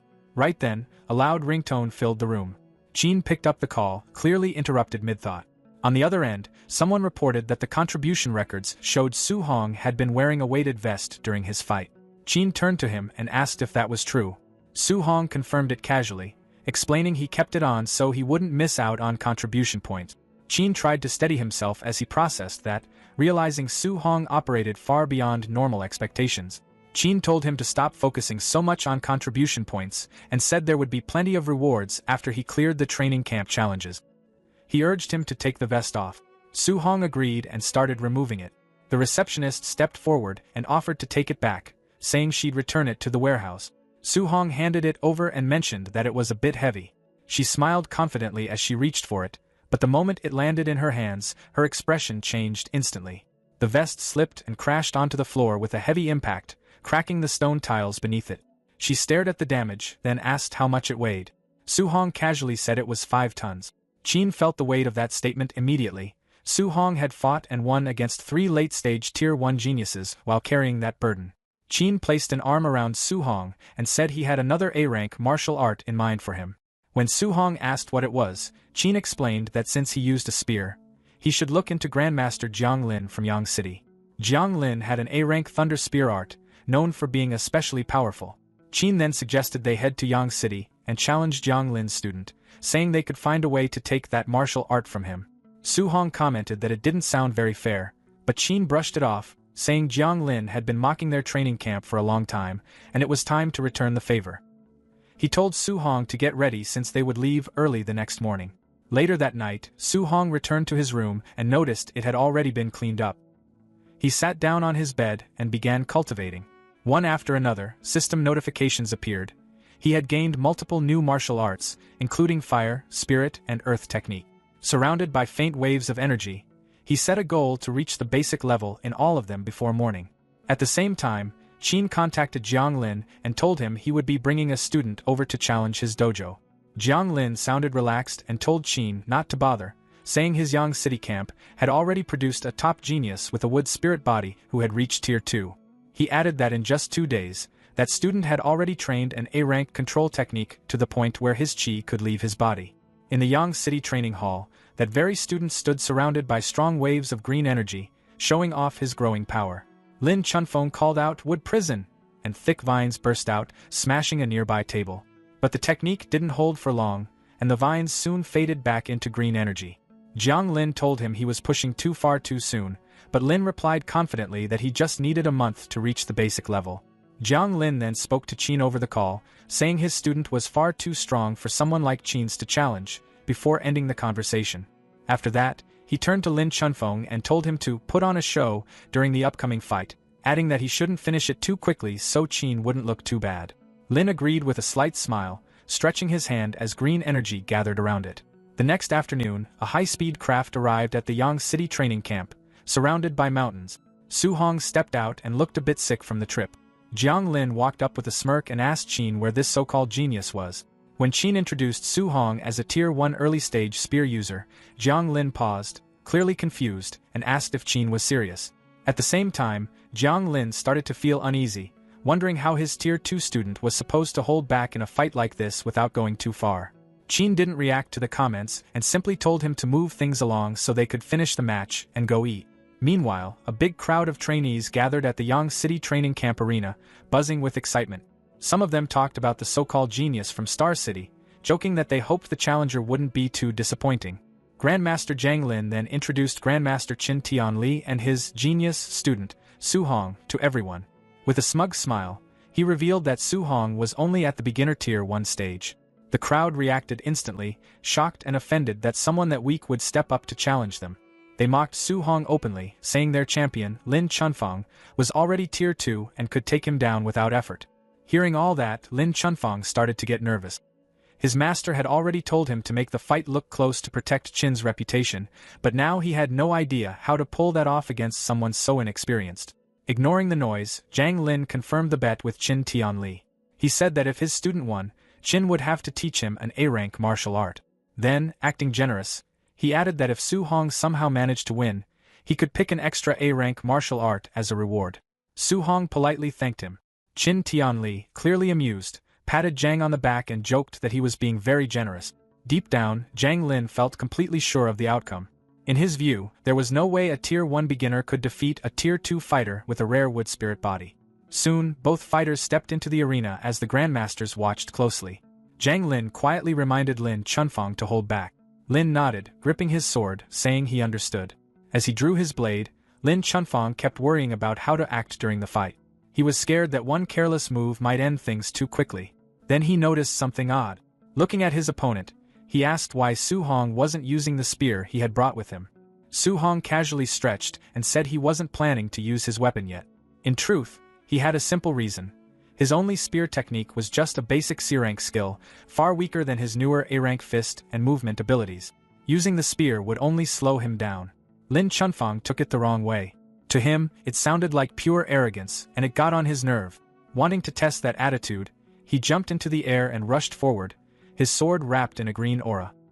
He brought it down in a heavy strike, but Su Hong easily stepped aside, letting the blade crash into the stone floor and send debris flying. Su Hong smoothly moved back across the arena, using his A-rank movement skill. A faint trail of wind followed him as he kept his distance without any effort. Lin Chunfang was caught off guard, realizing a beginner was using such a high-level technique. Not wanting to give him space, Lin Chunfang pushed forward and said movement skills wouldn't help anymore. He activated his wood prison technique, sending thick green vines bursting from the ground to wrap around Su Hong's leg. Su Hong looked slightly surprised at the rare control skill and briefly commented on Lin Chunfang's talent. Even so, he stayed calm and began to gather strength, ready to break free. Before he could act, the vines suddenly fell apart on their own, fading away like they were never there. Su Hong looked confused, wondering how something like that could fail so quickly. Taking advantage of that moment, Lin Chunfang appeared behind him in midair. As he swung his sword down, he claimed that even a second of distraction was enough to decide the match. Su Hong didn't panic. He simply glanced back over his shoulder, gathered a swirl of green wind energy around his fist, and went for a quick counter. The moment he threw the punch, Lin Chunfang realized something was off. The attack was too fast. It would land before his sword could. He reacted quickly, using his wood escape technique to form a thick wooden barrier in front of him. But it didn't help. Su Hong's punch tore straight through it, shattering the shield and sending Lin Chunfang flying across the arena. As he was pushed back through the air, Lin Chunfang struggled to process what just happened. The raw power behind that strike didn't match someone at Su Hong's level. Around the arena, the trainees were just as stunned. They had just seen their champion's A-rank defense break apart with ease, and it made them rethink everything about this beginner. Above them, Grandmaster Qin laughed and joked about how quickly things had turned. Zhang Lin, still holding his ground, argued that strength alone wouldn't be enough and told Qin to keep watching. Su Hong didn't slow down. He rushed forward, closing the distance in an instant. He threw a strong kick, but it passed right through Lin Chunfang, breaking into shadows. Su Hong immediately realized it was just an afterimage. At the same time, Lin Chunfang reappeared behind him using his own A-rank movement skill, and launched another powerful slash, but Su Hong avoided it without much trouble. As the dust settled, Lin Chunfang stood there, breathing heavily. Looking at Su Hong, he admitted that the gap in strength was clear. He said that if they were on the same level, he wouldn't stand a chance, and suggested ending the fight there. Su Hong didn't respond with words. Instead, he lowered himself slightly and extended a hand. Bright orange flames burst to life around his fist. Before Lin Chunfang could even question it, a massive cage of fire formed around him, trapping him inside. Feeling the heat rise, Lin Chunfang was stunned that a beginner could use a technique like this. Still, he figured Su Hong wouldn't be able to maintain it for long, so he decided to wait it out. Up on the platform, Qin Tianli reacted with clear surprise, not expecting Su Hong to already know the flame cage. Zhang Lin noticed and questioned why he seemed so shocked about a move he supposedly taught. Qin stumbled through an explanation, while Zhang pressed further, asking how a wind-type fighter was suddenly using fire. Trying to stay composed, Qin brushed it off and said having multiple elements wasn't unusual. Then he quickly pointed back at the fight, asking why the flames were still going and drawing attention to the new energy gathering around Su Hong's hand. Outside the cage, Su Hong stood calmly, building up a pale, swirling aura around his fist. Inside, Lin Chunfang watched and realized what was happening. Su Hong was keeping the cage active while preparing another attack at the same time, something even experienced fighters struggled to do. Before he could react, Su Hong rushed forward and drove his glowing fist straight through the flames toward him. Lin Chunfang quickly used his wood escape again, summoning thick roots as a shield. But just like before, it didn't hold. The attack went right through and struck him in the stomach, sending him flying back as he coughed up blood. As he was thrown away by the impact, Lin Chunfang could only think about how overwhelming this so-called beginner really was. Lin slammed straight into the blazing wall of the flame cage, the heat tearing across his bare back. Almost instantly, a bright green energy spread over the burns, fixing the damage as if it had never happened. With a confident grin, he told Su Hong not to underestimate the recovery ability of a Tier 2 wood spirit body. Su Hong stayed calm and kept his eyes on him. He made it clear that if one punch didn't do the job, he'd just keep going. He rushed forward and started throwing a fast, non-stop barrage of glowing punches, clearly not buying the idea that Lin could recover forever. Lin took the hits and kept talking. He said the effort was pointless, explaining that a Tier 1 fighter couldn't outlast a Tier 2 in stamina. At the same time, he gathered a dense ball of green energy in his free hand and challenged Su Hong, saying they'd find out whether the flame cage would give out first or if Su Hong would run dry. Su Hong soon realized his fire energy was dropping fast. Instead of pushing it further, he suddenly stopped attacking. He figured the cage might collapse on its own and turn things against him, so he ended it himself. As the flames disappeared, Lin laughed, taking it as a sign that Su Hong had backed down. He confidently said it was his turn now and that the outcome was already decided. That confidence didn't last. Su Hong calmly formed a swirling mass of golden lightning mixed with fire in his hand. He mentioned that he hadn't planned to use this move since it consumed too much energy. Seeing that, Lin grew uneasy. He couldn't believe a Tier 1 fighter could produce that kind of power. Realizing he couldn't let Su Hong get close, he quickly slammed both hands onto the ground and poured all his remaining energy into defense. Calling out his technique, he raised a massive wall of thick wooden pillars from the floor to block the attack. Su Hong stepped forward, his eyes glowing with sharp golden light. He pulled his fist back, lightning surging around it, then drove it forward with overwhelming force. The air around the strike twisted as it hit, tearing straight through the wooden wall like it wasn't even there. The punch landed cleanly on Lin's face, sending him flying backward before he hit the ground, completely out cold. Su Hong stood there quietly as the flames faded and debris settled, looking down at his opponent. For a moment, the entire arena went silent. Then the Yang City trainees reacted all at once, struggling to process what they had just seen. Their champion, someone with Tier 2 healing, had gone down in a single hit.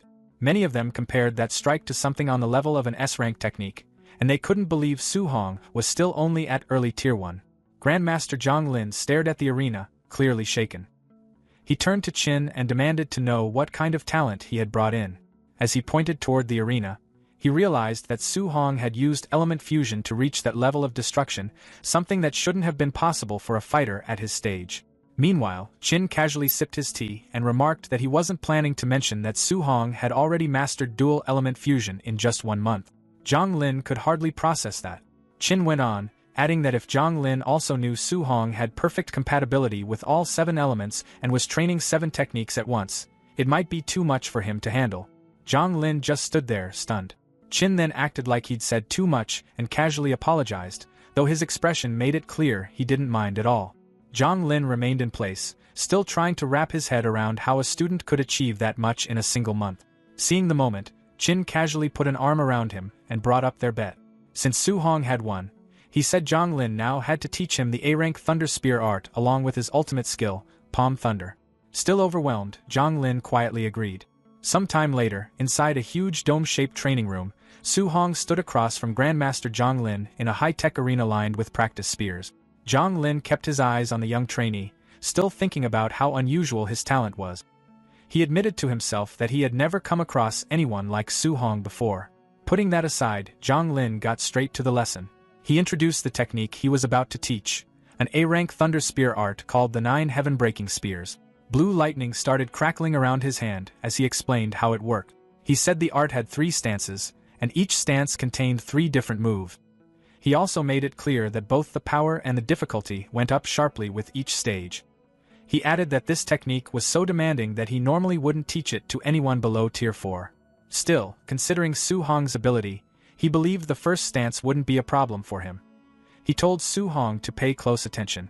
He announced the first stance, river overturning, and brought his spear down, sending a massive wave of lightning crashing through the arena from above. Without stopping, he shifted into the next move, calling out the second stance, sea inverting. With a wide sweep of his spear, a huge surge of lightning rushed forward, spreading across the arena like a wild ocean. Su Hong held onto his spear and watched closely. Standing in the middle of that display, he felt incredibly small, like he was caught in a violent storm where even a single bolt could wipe him out. Zhang Lin didn't slow down. He jumped high into the air and moved into the third stance, heaven-breaking. As he drove his spear downward, a concentrated blast of lightning struck the center of the arena with explosive force. The remaining energy twisted into a massive tornado of crackling electricity that spun wildly through the space. Watching it all, Su Hong could tell Zhang Lin was holding back to avoid damaging the reinforced training room. Even so, the power on display was overwhelming. Still, instead of backing off, Su Hong focused even harder. He decided that one day, he would reach that same level of strength. As the storm finally died down, Zhang Lin walked over and handed him a small manual that explained the 9 heaven-breaking spears. He told Su Hong to start practicing on his own and said he could come to him later with any questions. Su Hong thanked him properly for the guidance. Zhang Lin gave a small smile and said he was only following through on their bet. He added that once Su Hong mastered the first stance, he would teach him another technique, Palm Thunder. He casually mentioned that even though the spear art was powerful, it still didn't compare to his ultimate skill. Hearing that, Su Hong gripped the manual tighter, clearly excited. If Palm Thunder was even stronger, he wanted to get there as soon as possible. He made up his mind to master the spear art quickly. Zhang Lin waved a hand and turned to leave the dome. As he walked off, he said he had something to discuss with Grandmaster Qin and promised he'd come back later to check on Su Hong's progress. That left Su Hong alone in the arena, ready to begin his training. About an hour later, Su Hong stood in the middle of the training dome while Grandmaster Jiang watched from the entrance. Jiang asked if he had started to understand the technique yet, though he quietly figured there was no rush. In his view, something like this would usually take at least a month or two to get the hang of. Right then, a surge of golden lightning burst out from Su Hong's position. He lifted his spear and swung it, electricity snapping through the air as he pushed the technique out with force. Thick bolts of lightning crashed into the ground, leaving burn marks and smoke across the arena floor. When everything settled, Su Hong let out a breath and said the spear art was way harder than he expected, adding that he could only manage the basics for now. Jiang didn't respond right away. He just stared, sweat forming on his forehead as he tried to process what he had just seen. To him, it didn't look like barely the basics at all. Before he could even say anything, Su Hong kept going and directly asked to learn Palm Thunder next.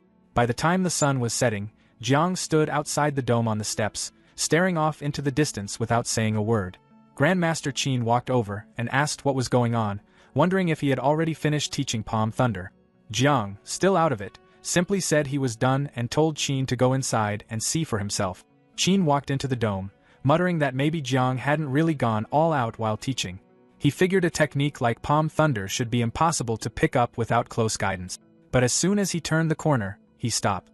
Su Hong was standing in the center of the room, his entire body and both hands surrounded by a swirling mass of yellow lightning. Su Hong looked over with a bright expression and called out that he had finally learned Palm Thunder. Qin just stood there, trying to take it in. He had expected fast progress, but not this fast. He remembered it had taken him 3 full months to master the same move back when people called him a genius. At that moment, he understood that Su Hong's future had no clear limit, and reaching Tier 9 didn't seem out of reach at all. Jiang eventually walked in and placed a hand on Qin's shoulder, telling him to stop standing there and suggesting they go grab something to eat since it had been a while. Qin agreed and told Su Hong that they were heading out for a drink. Later that night, the Yang City training camp dorms sat quietly under the moonlight. Inside his room, Su Hong sat on his bed, going over his progress. After defeating Wang Tiantua and his 2 companions the day before, and Lin Chunfeng earlier that day, he had gained a total of 230 martial value. He opened his system interface and checked his stats. Vitality, 138.6, Spiritual Power, 100.2, Physique. Overlord Body is Spirit rank 12%, Martial Value, 230. Looking at it, he felt all 3 areas, Vitality, Spiritual Power, and Physique, were still too low. The 230 martial value didn't feel like nearly enough. After thinking it over, he decided his foundation mattered most, so he focused on increasing his vitality. As he did, the system recorded small boosts, adding plus 0.1 each time. He let out a quiet sigh, realizing he needed a better way to earn more martial value. Since no one in the camp wanted to spar with him anymore, his choices were limited. He decided that from now on, he'd head to the ferocious beast room and hunt instead. At the same time, in a nearby restaurant, Grandmaster Jiang was clearly drunk, his face red as he slammed the table and complained to Qin. He accused him of being shameless and tricking him out of 2 A-rank martial arts.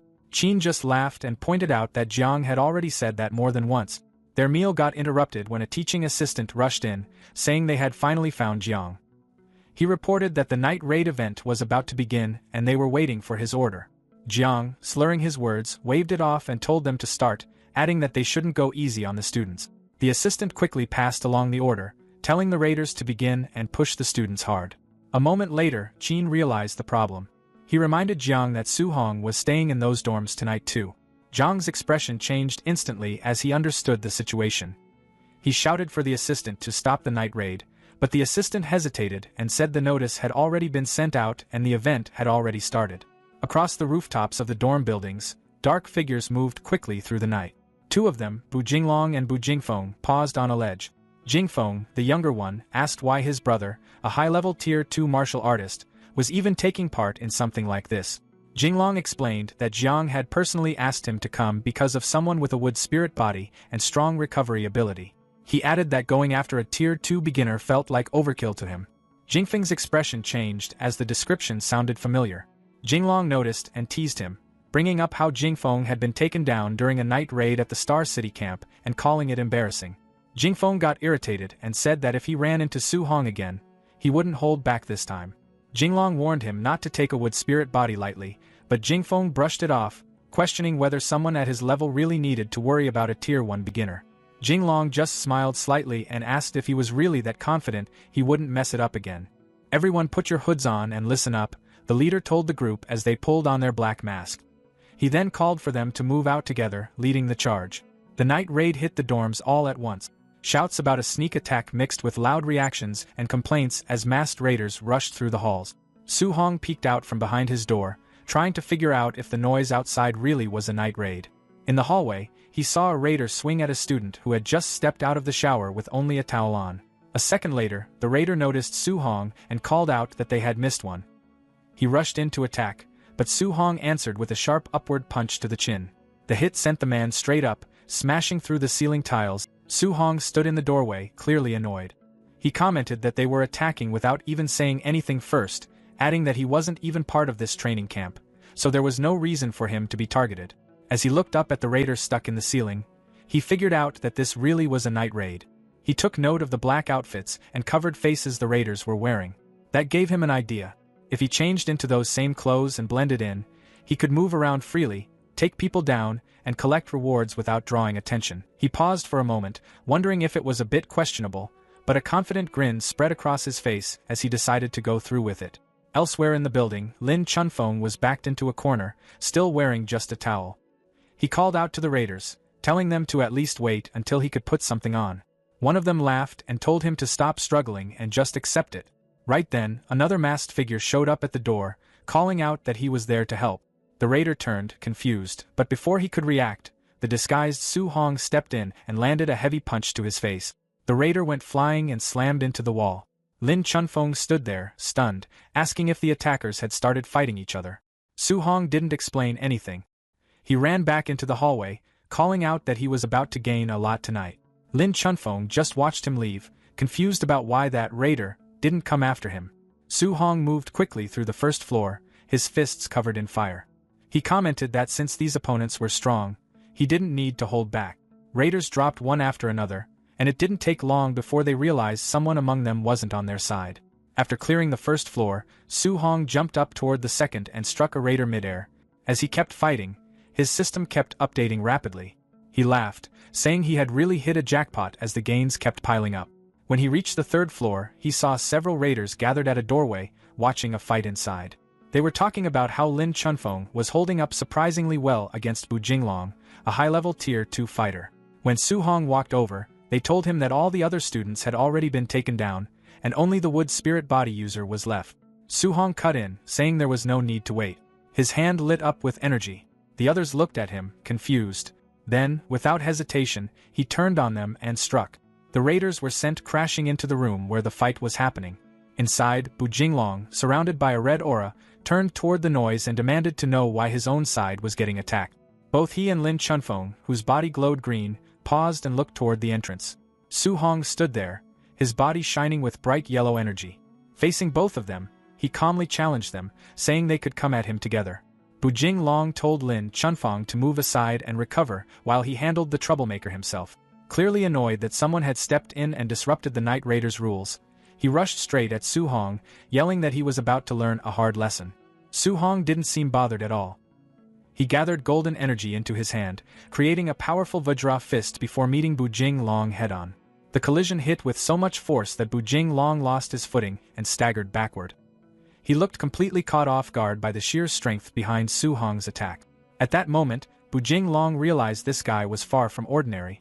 Without wasting time, he called for Lin Chunfeng to join him. Lin Chunfeng instantly activated his wood prison technique, sending massive vines bursting out from the ground to trap Su Hong. But Su Hong reacted quickly, flipping away before the vines could touch him. Using the opening, Bu Jinglong suddenly appeared behind Su Hong and launched a heavy punch. Instead of landing cleanly, his fist slammed into a glowing purple armor made from earth energy that had formed around Su Hong's body. Bu Jinglong could hardly believe it. He started wondering where this monster of a fighter had even come from and how someone could casually block a high-level Tier 2 attack like that. Before he could fully react, Su Hong disappeared from sight. A second later, he reappeared and smashed Bu Jinglong straight into a wall. The impact shattered the instructor's armor and left him coughing blood. Su Hong didn't stop there. He immediately rushed past the shocked Lin Chunfeng and drove a flaming punch into the back of his head, sending him crashing face-first into the ground. Lin Chunfeng was knocked out instantly. Not long after the fight ended, the system rewarded Su Hong with martial value points for defeating both opponents. When he checked his status screen, he saw that his balance had jumped past 2,400 points, leaving him pretty excited over the massive increase. The next morning, Lin Chunfeng and Bu Jinglong stood alongside the other injured raiders. Everyone looked beaten up and exhausted while trying to recover from the previous night. Grandmaster Jiang Lin was furious. Pointing at the wounded group, he loudly blamed the chaos on Chen Tianli's outrageous student. Chen Tianli acted completely innocent and casually denied having anything to do with it, which only made Jiang Lin even more annoyed. He sarcastically asked who else could possibly be responsible for wrecking the camp like that. Finally losing patience, Jiang Lin shouted at them to leave and personally kicked his rival out of the camp. Chen Tianli just laughed it off while flying away with Su Hong. As they traveled through the air, Chen Tianli suddenly asked Su Hong whether he was still missing martial arts techniques for the metal, wood, and water elements. Su Hong admitted that he was and asked why. With a playful smile, Chen Tianli hinted that it might be time to visit a few more of his old friends. Over the next 10 days, Su Hong and Chen Tianli traveled from one training camp to another, visiting 3 camps in total. Every time, they pulled off the same routine. Su Hong would step into battle and easily defeat the camp's top fighters, while Chen Tianli happily collected the rewards afterward. Whenever the rival grandmasters accused them of cheating, he simply laughed it off and acted like he had no idea what they were talking about. After returning to his dorm, Su Hong focused on absorbing everything he had learned. While meditating, the system confirmed that he had successfully mastered the beginner stages of 3 A-rank martial arts: Metal Ripple, Woodvine Entanglement, and Water Dragon. When he opened his eyes, he couldn't help feeling impressed with himself. Not long ago, owning even one A-rank martial art would have sounded impossible, but now he had several of them. Checking his system again, Su Hong noticed his martial value points were getting close to 3,000. Since he had been saving them for a while, he finally decided it was time to boost his vitality. The moment he started pouring all those points into his body, things became intense fast. Heat surged through him while raw energy spread everywhere at once. His muscles expanded painfully, and sweat quickly covered his body. Even Su Hong started wondering if he had pushed things too far in one go as his vitality climbed all the way to 450. After a while, the violent energy finally calmed down. Breathing heavily, Su Hong stayed on one knee while recovering from the strain. Even with the pain, he felt excited after realizing he was now only 50 points away from reaching Tier 2 martial artist status. When he checked his remaining points, he saw exactly 100 left. For a moment, he debated whether to spend them on spiritual power or improve his rare overlord body physique instead. Curious about how strong the physique could become, Su Hong picked the overlord body upgrade option. The system instantly consumed all 100 points, only to increase the spirit rank by a tiny 0.1%. Su-hong looked completely annoyed by the result. In his mind, upgrading this special physique felt ridiculously expensive compared to everything else.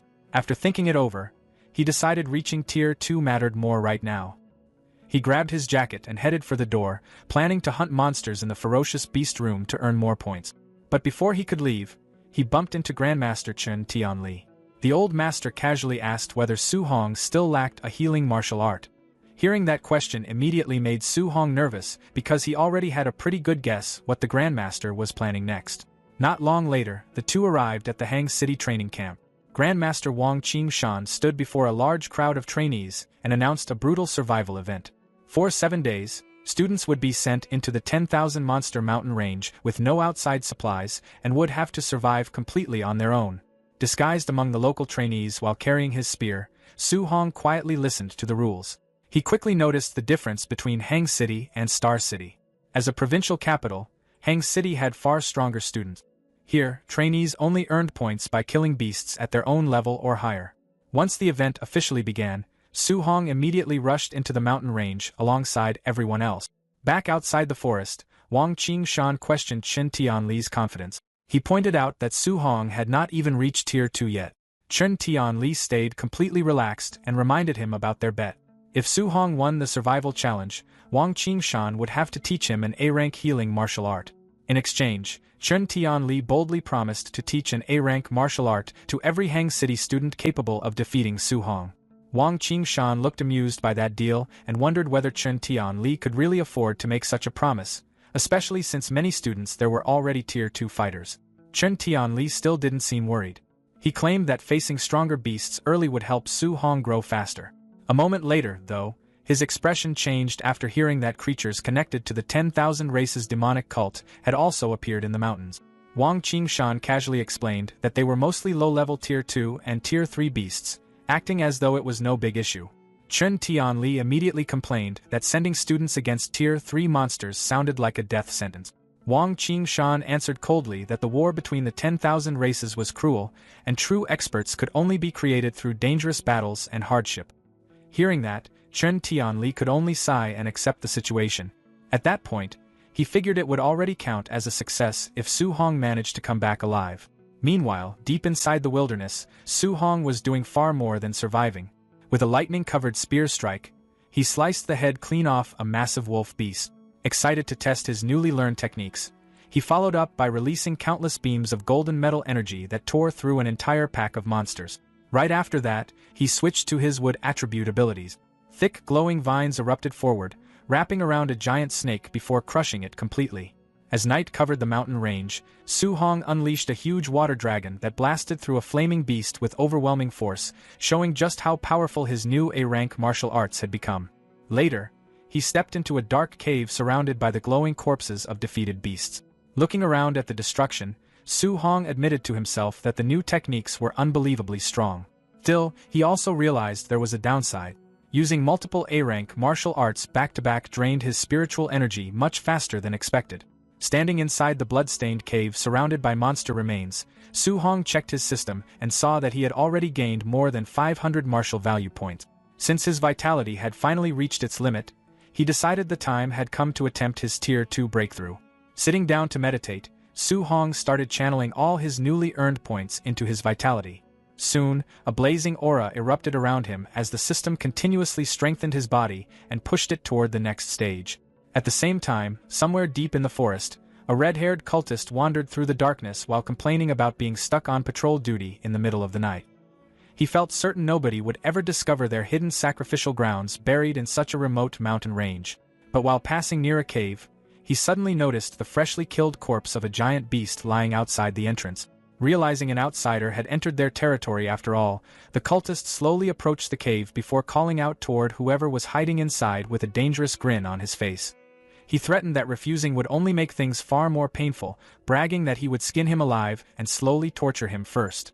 Looking at the corpse of the blazing black tiger nearby, the man guessed the intruder was probably only around Tier 2 or maybe low Tier 3 strength at best.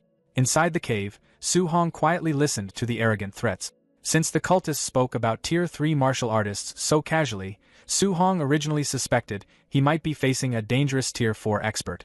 Considering he had only just entered Tier 2 himself, he admitted he did not feel confident fighting someone that strong. Rather than risking it immediately, Su Hong decided escaping first would be smarter. He instantly launched a water dragon attack from inside the cave to create an opening for his retreat. The cultist grinned the moment he saw the incoming attack. Pulling out his sword, he sliced the giant water dragon apart with one swing and mocked the technique for only having the strength of an early Tier 2 attack. The moment he spotted Su Hong running, the cultist immediately chased after him. While pursuing him through the forest, the man casually praised Su Hong's talent, saying it was impressive for someone so young to defeat powerful beasts at such a low level. But right after complimenting him, he cruelly admitted that he especially enjoyed killing geniuses before they could grow stronger. A short while later, the cultist suddenly looked confused when Su Hong stopped running altogether. Turning around calmly, Su Hong explained that after sensing the energy from that last attack, he realized the cultist was only an early-stage Tier 3 martial artist, nowhere near as terrifying as he originally feared. At the same time, Su Hong noticed a strange tattoo on the man's neck and immediately recognized it as the symbol of the 10,000 Races demonic cult. He remembered hearing about them before. The group consisted of human traders who traded with alien races, carried out terrorist attacks, and even sacrificed their own people in exchange for power. Looking at the cultist with clear disgust, Su Hong released a blazing golden aura and declared that trash like him deserved to die. The cultist only smirked after hearing that. Wanting to prove his superiority, he unleashed an A-rank sword technique called Fire Slash. A huge flaming blade shot forward toward Su Hong. Since this was his first real fight against a Tier 3 martial artist, Su Hong decided not to hold back at all. He immediately countered with C-inverting, releasing a massive storm of golden lightning and water energy that completely crushed the incoming fire attack. Even Su Hong looked slightly surprised after seeing how easily his technique overwhelmed the enemy's A-rank martial art. Meanwhile, the cultist was starting to panic. He could not understand how someone an entire major realm below him was overpowering him so badly. What confused him even more was seeing Su Hong use both water and lightning attributes together. Frustrated, the cultist launched a wild series of sword strikes, but Su Hong dodged every attack with ease. Using his movement technique, Su Hong suddenly vanished from sight before reappearing directly behind the cultist. Without hesitation, he fired another devastating burst of golden lightning. The cultist instantly realized this attack was far stronger than his own Fire Slash and quickly tried to escape. But before he could get away, thick green vines suddenly burst from the ground and wrapped tightly around his leg. The cultist stared in shock after realizing Su Hong could also use wood attribute technique. Completely trapped by the vines, he had no chance to avoid the incoming lightning blast. The explosion swallowed him entirely.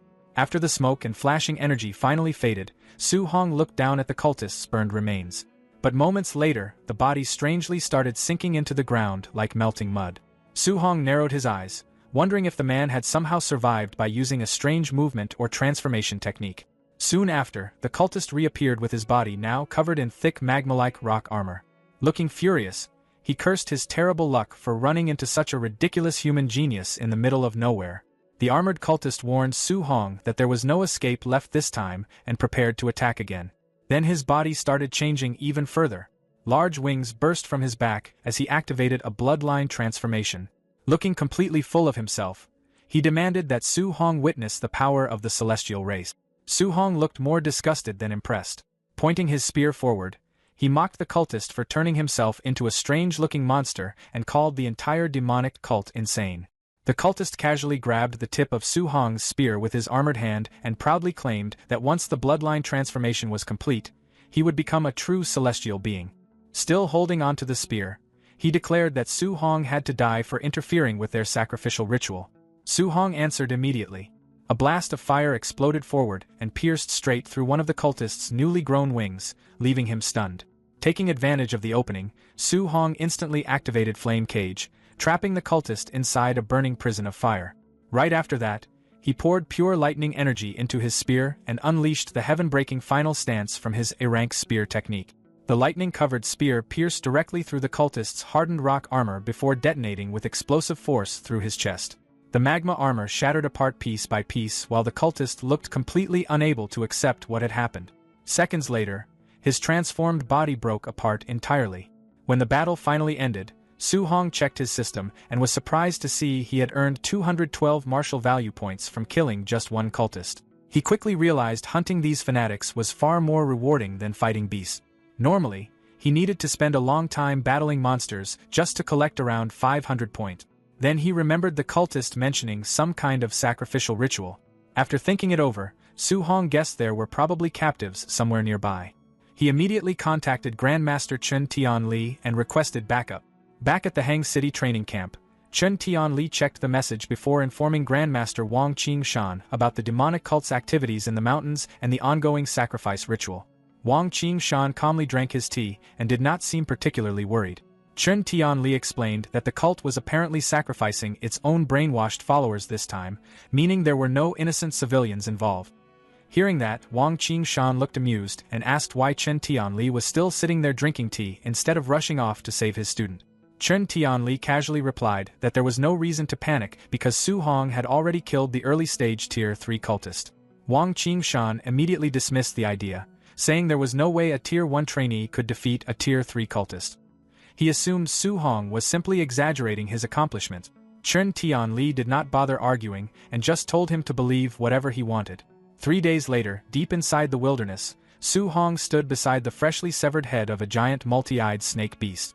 Leaning against the corpse while checking his system stats, he looked slightly disappointed. Even after spending 3 full days hunting Tier 3 beasts non-stop, he had only managed to gather 832 martial value points. Comparing the results, he complained that killing just a few cultists had been far more profitable than all this exhausting monster hunting. Right then, his sharpened senses suddenly detected someone hiding nearby. On a tree branch above him stood a blue-haired woman with black wing-shaped tattoos covering her back. She smiled playfully and complimented Su Hong for noticing her presence so quickly. Cold ice energy slowly gathered in her hand while she kept smiling at him. Even while sounding flirtatious, she casually announced that since he had wandered into their territory, she would have to kill him. Without warning, she launched a rapid storm of deadly ice spikes toward him. Instead of feeling nervous, Su Hong actually smiled after seeing who his new opponent was. In response, Su Hong immediately summoned a gigantic water dragon to meet it head-on. The two attacks collided with explosive force, shaking the battlefield as water and energy crashed together violently. A huge wave of smoke and steam spread across the area, covering everything in a thick haze. The smoke had barely cleared when the female cultist attacked again.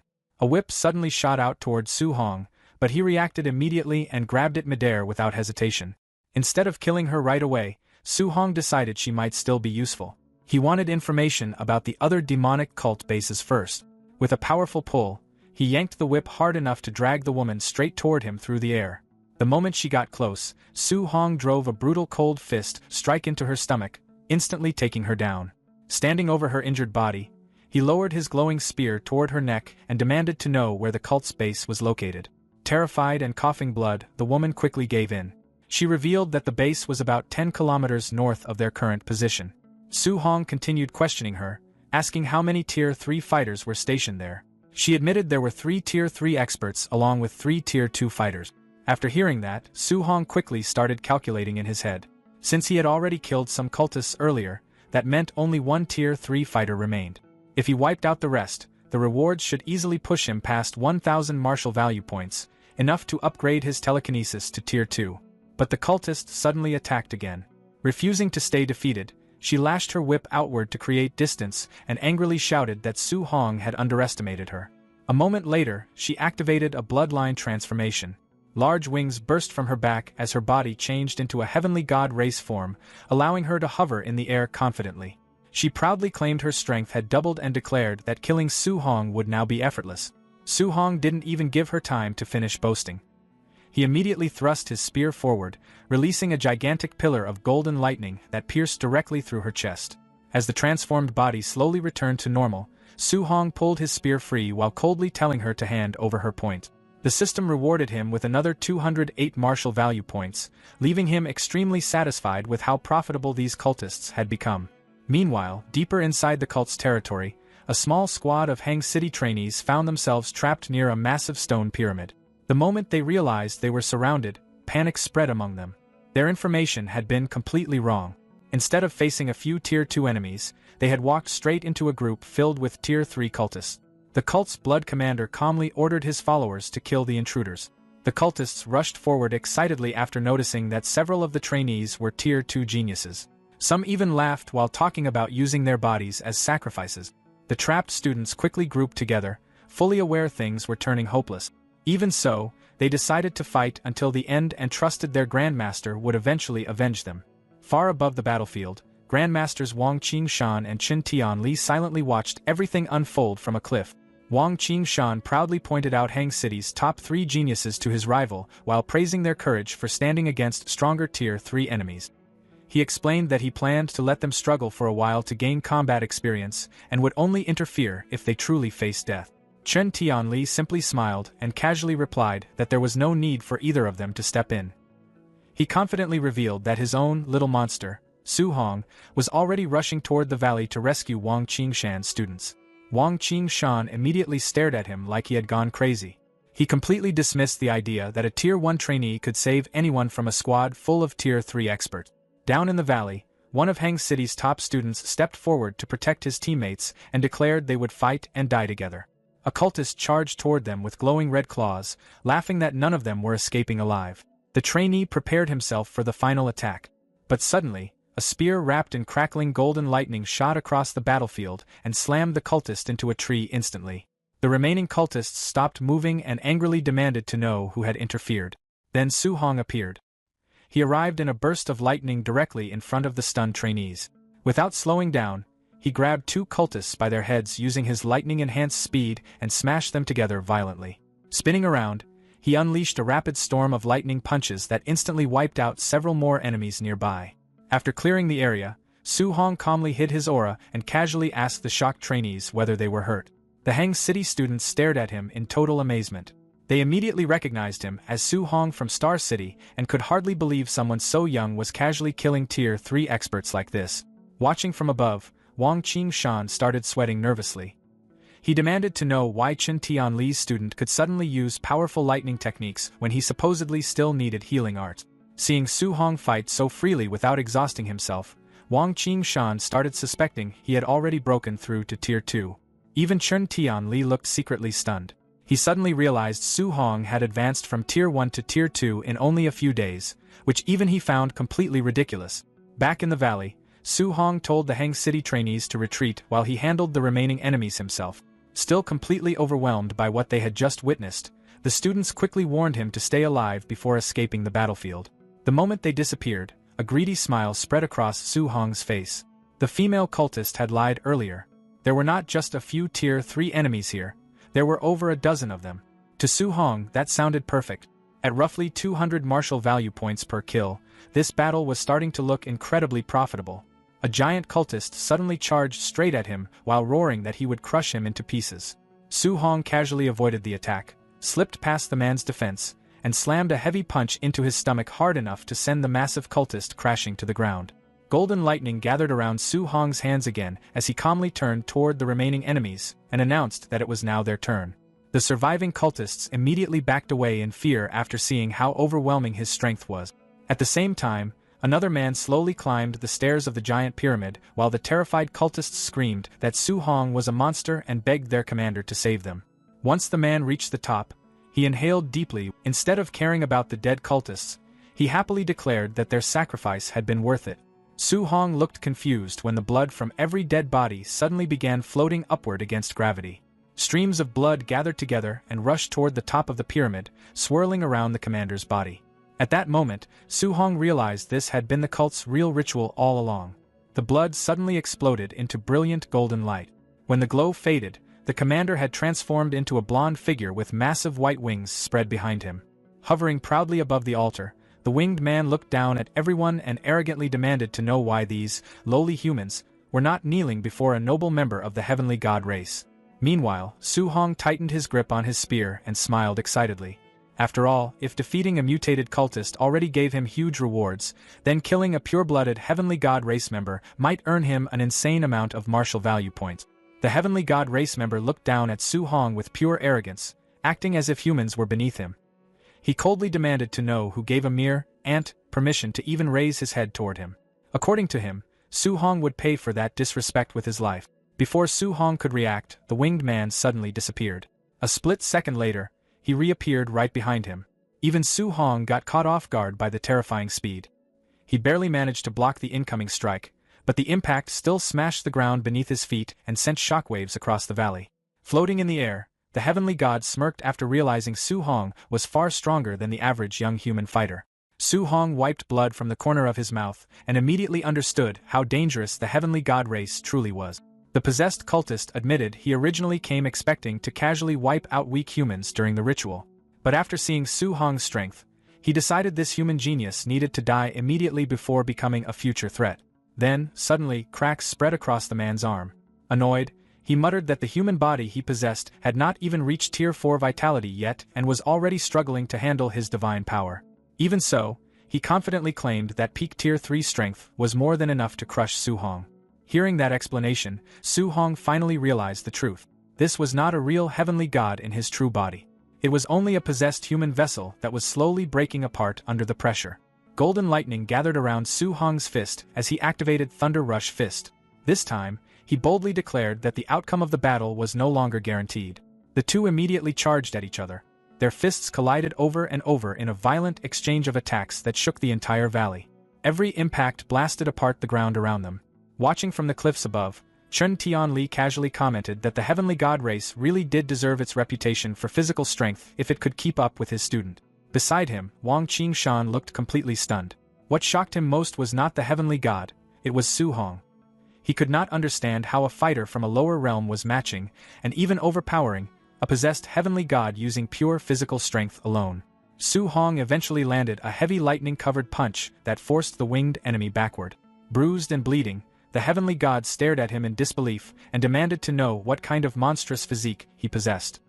He admitted that even while fighting the greatest geniuses across countless battlefields, he had never lost a direct clash of raw strength before. Yet now, a human was actually pushing him back.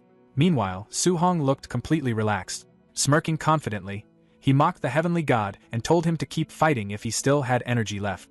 A fiery aura exploded around Su Hong as excitement filled his expression. Ever since awakening the Overlord body, he had constantly worried about accidentally killing ordinary opponents too easily. Now, for the first time in a long while, he finally had someone strong enough to let him fight seriously without holding back. Su Hong even admitted that he wished the heavenly god's real body were present because this weakened host was stopping the battle from becoming truly satisfying. The heavenly god instantly became furious after hearing that. Feeling humiliated by being looked down on by a human, he roared in anger and activated his ultimate technique. A giant golden portal opened in the sky. From within the portal, countless glowing spears slowly emerged and floated above the battlefield. Hovering proudly in the air, the heavenly god announced that Su Hong was the very first person who had forced him to use divine arsenal. The moment Su Hong sensed the power radiating from those golden spears, his expression became serious. Every single weapon carried enough destructive force to kill a Tier 3 martial artist instantly. Then the system suddenly notified him that divine arsenal could not be copied or learned.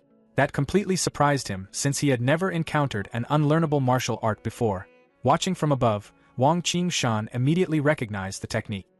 He explained that divine arsenal was an innate martial art exclusive to heavenly gods with extremely pure bloodlines. Hearing that, Chen Tianli realized the being possessing the cultist might actually be a high-ranking noble from the alien race. Wang Qingshan quickly urged him to interfere before Su Hong got killed. But Chen Tianli calmly stopped him and said there was still no need to panic because Su Hong had not even used his strongest move yet.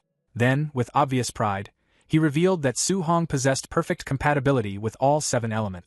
Wang Qingshan looked completely stunned after hearing that. He could hardly process the idea that Su Hong had already mastered combining thunder and fire elements while still only being a Tier 1 martial artist. Meanwhile, the heavenly god also acknowledged Su Hong's terrifying potential. He openly admitted that if this human were allowed to keep growing, he would become a huge threat to the heavenly god race. Because of that, he decided Su Hong absolutely had to die here. With a wave of his hand, the heavenly god unleashed divine arsenal. Thousands of glowing golden spears rained down toward Su Hong like a storm. But Su Hong simply smiled. He calmly replied that the heavenly god was also the first opponent who had forced him to fight seriously. Lightning exploded around his spear as he activated the ultimate third stance of the 9 heaven-breaking spears technique. With a powerful upward thrust, Su Hong released a gigantic blast of pure lightning energy. The attack tore straight through the descending golden spears and shattered them effortlessly. The heavenly god stared in horror, shouting that such power was impossible. But before he could react further, the overwhelming lightning blast crashed directly into him. A massive explosion covered the battlefield. The possessed body was instantly burned to ashes and shattered apart completely. Even after destroying the heavenly god, the attack still kept going, splitting the enormous stone pyramid in half. Standing before the ruined battlefield, Su Hong breathed heavily while trying to recover from the exhausting fight. Then his system notified him of the reward. 843 martial value points. Seeing the number instantly made the brutal battle feel worth it. A moment later, Wang Qingshan landed beside him and excitedly praised Su Hong as a priceless genius. He even grabbed Su Hong's face while admitting that if he had not witnessed the battle personally, he never would have believed a Tier 2 martial artist could defeat a heavenly god. Despite all the praise, Su Hong stayed surprisingly calm. In his mind, if even an ordinary member of one of the top 10 races had forced him to use his strongest move, then the true elite geniuses from those races must be unbelievably dangerous. Wang Qingshan eventually concluded that defeating one low-ranking heavenly god was not enough reason to become overly proud. 4 days later, the wilderness survival training officially ended at the Hang City camp. When the final rankings appeared, Su Hong completely dominated the leaderboard with an unbelievable 17,210 points. Second place only had 4,700. A lot of trainees instantly accused him of cheating because they refused to believe someone from a lower realm could earn such a ridiculous score. However, the Hang City students Su Hong had rescued quickly defended him. They explained that Su Hong was terrifyingly strong and had casually one-shot Tier 3 demonic cultists. Later, students tried searching for Su Hong to ask for guidance, only to discover that Grandmaster Wang Qingshan was personally teaching him an A-rank martial art. After leaving the training hall, Wang Qingshan complained to Chen Tianli in complete disbelief that Su Hong had mastered the healing art in only half a day. Chen Tianli simply laughed and told him to start getting used to it. Meanwhile, Su Hong sat alone inside a training room while meditating and circulating the energy of his newly learned healing technique. He was amazed by how effective the A-rank healing art was, especially after noticing it had completely erased old hidden injuries and scars throughout his body. When he checked his system afterward, Su Hong felt even more satisfied. His martial value total had climbed past 41,800 points thanks to the wilderness battles. After calculating carefully, he realized the huge amount was enough to raise his spiritual power to 500 points, officially making him a Tier 2 spirit master while still leaving plenty behind to strengthen his vitality further. Far away from human territory, on the Heavenly God race's home planet, a meeting was taking place inside the Grand Heavenly God Palace. A massive statue-like entity questioned its subordinates with visible anger, demanding to know how one of their clansmen could lose to a human who was an entire realm lower, especially after using divine arsenal. One subordinate respectfully confirmed the humiliating defeat and admitted that the human they faced was an unprecedented monster among geniuses. Soon, another clansman named Tian Shang stepped forward after being summoned. Recognizing Su Hong as a massive future threat, the statue immediately issued an official Heavenly God race kill order and demanded the boy's elimination as quickly as possible. Tian Shang accepted the assassination mission with a confident and sinister smile. Afterward, the statue asked for updates regarding the divine object fragments hidden within human territory. The subordinate explained that they still had not secured any fragments yet, but they recently intercepted promising information. The statue ordered them to continue searching in secret no matter the cost, while making sure humanity remained completely unaware of their movements. Meanwhile, at the Star City training camp, trainees gathered around a live feed showing Wang Tianhuo decapitating a Tier 2 bear beast with his bone netherfire fist. The crowd commented that ever since Su Hong defeated Wang Tianhuo, Xian, and Lin Xingyi, the 3 elite trainees had completely changed. After losing, they started training like mad every single day, spending all their contribution points on strength pills and non-stop combat room sessions. Their hard work paid off fast. Within just 1 month, all 3 successfully broke through to Tier 2. Even Lin Xingyi dropped his usual flashy attitude and trained hard enough to build a heavily muscular body. The 3 elites waited confidently for Su Hong's return, eager for another fight. Later, outside the camp, instructor Lin Si welcomed Grandmaster Qin Tianli back. Noticing Su Hong wasn't with him, Lin Si asked where the boy had gone. Qin Tianli explained that Su Hong wanted to stay in the wilderness for a few extra days of solo training. When Lin Si worried the kid might miss the end of camp, the Grandmaster casually replied that Su Hong wasn't dumb enough to show up late. 2 days later, deep inside the wilderness, Su Hong sat meditating on top of a tall stone pillar while a giant snake beast coiled below. Golden energy surged around him as he absorbed the gains from his recent battles. Soon, his system confirmed that his spiritual power had finally crossed the 500-point threshold. Below him, the giant snake sensed prey and lunged upward with a roar. Su Hong casually raised a glowing hand and stopped the beast mid-attack using telekinesis. Then he activated weapon condensation art, forming a construct of golden energy around the immobilized snake. The energy shaped itself into a giant golden sword, and with a single command, Su Hong brought the blade crashing down and split the beast clean in half. As the remains dropped away and the weapon dispersed, Su Hong admired the destructive power he now possessed as a Tier 2 Spirit Master. Wanting to test his limits further, he attempted a 3-attribute fusion by gathering thunder, fire, and metal energy together in his hands. The second the 3 elements combined, the energy became unstable. Su Hong realized too late that he'd lost control. The resulting explosion shattered the entire stone pillar beneath him. Coughing while buried in rubble, he noted the backlash from the failed fusion, but also realized that if the attack actually succeeded, it could probably injure a Tier 4 expert. On the final day of camp, a ragged-looking Su Hong finally walked back through the front gate. The moment other trainees spotted him, they rushed off to inform Wang Tianyuo, excited to see the long-awaited rematch happen. Grandmaster Qin Tianli asked Wang Tianyuo, Xiaonan, and Lin Xingyi whether they really believed they could defeat Su Hong this time. All 3 confidently declared victory was guaranteed. Completely unfazed by the crowd or their confidence, Su Hong simply asked whether they were really sure about challenging him again. The 3 released their new Tier 2 auras. Wang Tianyuo warned Su Hong not to underestimate them anymore, while Xian confidently claimed she could beat him by herself. Su Hong gave an awkward little apology before suddenly erupting with fiery energy and revealing that he had also reached Tier 2 as a martial artist. Shocked but unwilling to back down, Xian activated her own power and declared that being a Tier 1 Spirit Master meant she wasn't afraid of him. She immediately used weapon condensation art, summoning a giant golden sword from the sky. Su Hong answered with the exact same technique. Another massive golden sword appeared above him. The moment the 2 weapons collided, Su Hong's sword completely crushed Xian's spiritual weapon before it could even descend. The backlash made her cough up blood instantly. Pointing his summoned sword toward the trio, Su Hong apologized again before revealing he was also a Spirit Master. The 3 elites stepped back in complete shock. They finally realized Su Hong was a dual Tier 2 martial artist and Spirit Master with a top-tier physique.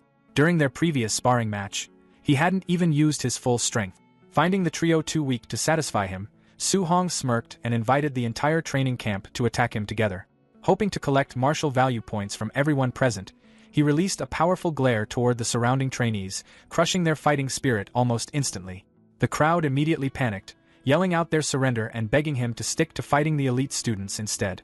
Watching from the side, instructors Baimu and Lin Si complained to Grandmaster Qin Tianli, feeling betrayed that he never mentioned Su Hong was also a Spirit Master. Meanwhile, a sweating and speechless Qin Tianli stood there in total surprise himself, clearly unaware his student had already reached Tier 2 as a Spirit Master too. Once the instructors realized even the Grandmaster didn't know, they watched Qin Tianli suddenly throw his head back and burst into loud laughter. He proudly declared Su Hong to be a once-in-a-thousand-years monster destined to save humanity. As Su Hong casually beat down waves of trainees, Baimu asked whether they should stop the fight. Lin Si laughed and brushed it off, calling the whole thing normal youthful energy. Then everything changed. Grandmaster Qin Tianli's expression suddenly hardened after sensing an overwhelming presence approaching. A fiery giant rock descended from the sky, ordering the humans to leave its territory now that their 30 days were over. Standing victoriously on top of a pile of unconscious trainees, Su Hong looked up and immediately recognized the massive beast. Annoyed by the rock's attitude, Qin Tianli exploded with his own overwhelming aura. He declared that he'd already tolerated the bird long enough and mocked its attempt to intimidate him. Before the giant rock could even react, Qin Tianli launched a barrage of punches straight into it. Watching from below, Su Hong stared in amazement at the blazing flames of a Tier 7 Grandmaster, comparing the battle to immortals clashing in the sky. Standing on top of the badly beaten rock's head, Qin Tianli completely ignored its desperate cries for mercy. When the beast warned that it had powerful backing, the Grandmaster casually told it to call its boss over too so he could beat that one up as well. That confidence disappeared the moment a booming voice echoed across the sky and ordered him to stop. Dark clouds spread overhead as a gigantic shadowy figure with glowing red eyes appeared behind them, staring down at the entire region. Lin Si and Baimu looked horrified as they realized the giant rock was connected to the legendary lord of 10,000 monsters. Nearby, Su Hong's hands tightened as cold sweat formed across his body. He immediately recognized the entity as one of the supreme rulers of the mountain range, a being guaranteed to be at least Tier 9, or possibly even a king-level existence. The massive shadowy figure known as the Lord of 10,000 Monsters, he could feel the terrifying pressure coming from its gaze alone. That brief encounter made one thing painfully clear to him: Compared to true top-tier experts, his current strength meant almost nothing. Even though he had already reached Tier 2, it suddenly felt insignificant in front of a Tier 9 existence. For the first time in a while, genuine fear settled into his mind. He started thinking about his aunt and uncle back in Star City. If a monster on that level ever attacked the city, there would be nothing he could do to protect them. Looking up at the sky, Su-hong quietly made a decision. He would keep getting stronger no matter what it took. He swore to continue breaking through every limit until he eventually reached the legendary King Realm. Meanwhile, Chen Tianli finally released the heavily injured Great Rock Beast. Since the creature now had the backing of the Lord of 10,000 Monsters, even he chose not to push things further. The furious beast swore revenge before flying away into the distance. After it left, Chen Tianli felt relieved knowing the Lord of 10,000 Monsters was restricted by an ancient agreement with humanity and could not casually attack human territory. Thankfully, despite the frightening interruption, the training camp ended without any further incidents. As the students gathered near the buses preparing to return home, Su-hong slung his backpack over his shoulder, already looking forward to finally seeing his aunt and uncle after an entire month away. Right then, Lu and Chen Shan ran over to greet him. Lu happily told Su-hong that he was definitely going to become famous throughout Star City after this. Chen Shan looked much more awkward. Bringing up their earlier conflicts, he quietly asked Su-hong not to hold any grudges against him. Su-hong simply sighed and replied that he was not petty enough to care about something like that anymore. Once the group returned to Star City, an official welcomed the trainees back and congratulated everyone for surviving the brutal training. The official then announced a huge celebration banquet at the City Lord's estate, promising rewards and gifts for all participants. While most of the trainees cheered excitedly, Su-hong honestly just wanted to skip the whole thing and go home to rest. Later that evening, guests slowly filled the enormous City Lord estate. Inside the luxurious banquet hall, an attendant politely guided two nervous-looking guests to their seats. Su-hong's aunt and uncle sat awkwardly at one of the tables, clearly uncomfortable in such a wealthy environment. Some of the rich guests nearby noticed their simple clothing and quietly wondered why ordinary migrant workers had been invited to such an important gathering. Su-hong's aunt worried that their appearance might embarrass him in front of everyone. His uncle sighed and admitted they had already worn their best clothes but still felt like they did not belong there. Before they could worry any further, Principal Lee from No. 1 High School approached them warmly and greeted them as Su-hong's relatives. The couple looked completely caught off guard that someone so important was speaking to them personally. Principal Lee kindly told them to relax and enjoy themselves. Moments later, Wu Ling, the president of the Star City Martial Artist Association, hurried over enthusiastically and shook Su-hong's uncle's hand. She openly praised Su-hong as the greatest genius she had ever seen, leaving the poor man even more overwhelmed. Nearby wealthy guests watched the scene in total shock. None of them could understand why so many important figures were treating this ordinary-looking couple with such respect. Meanwhile, at the main table, several of Star City's most powerful leaders had gathered together. Lin Xinghui's father confidently praised the city lord while assuming his own son, Wang Tianyuo, had obviously taken first place in the competition. The city lord modestly brushed aside the compliment while praising the other family's children instead. Then Shurao Yan's father joined in, arguing that his daughter's spirit master abilities were clearly superior and insisting she should have ranked first.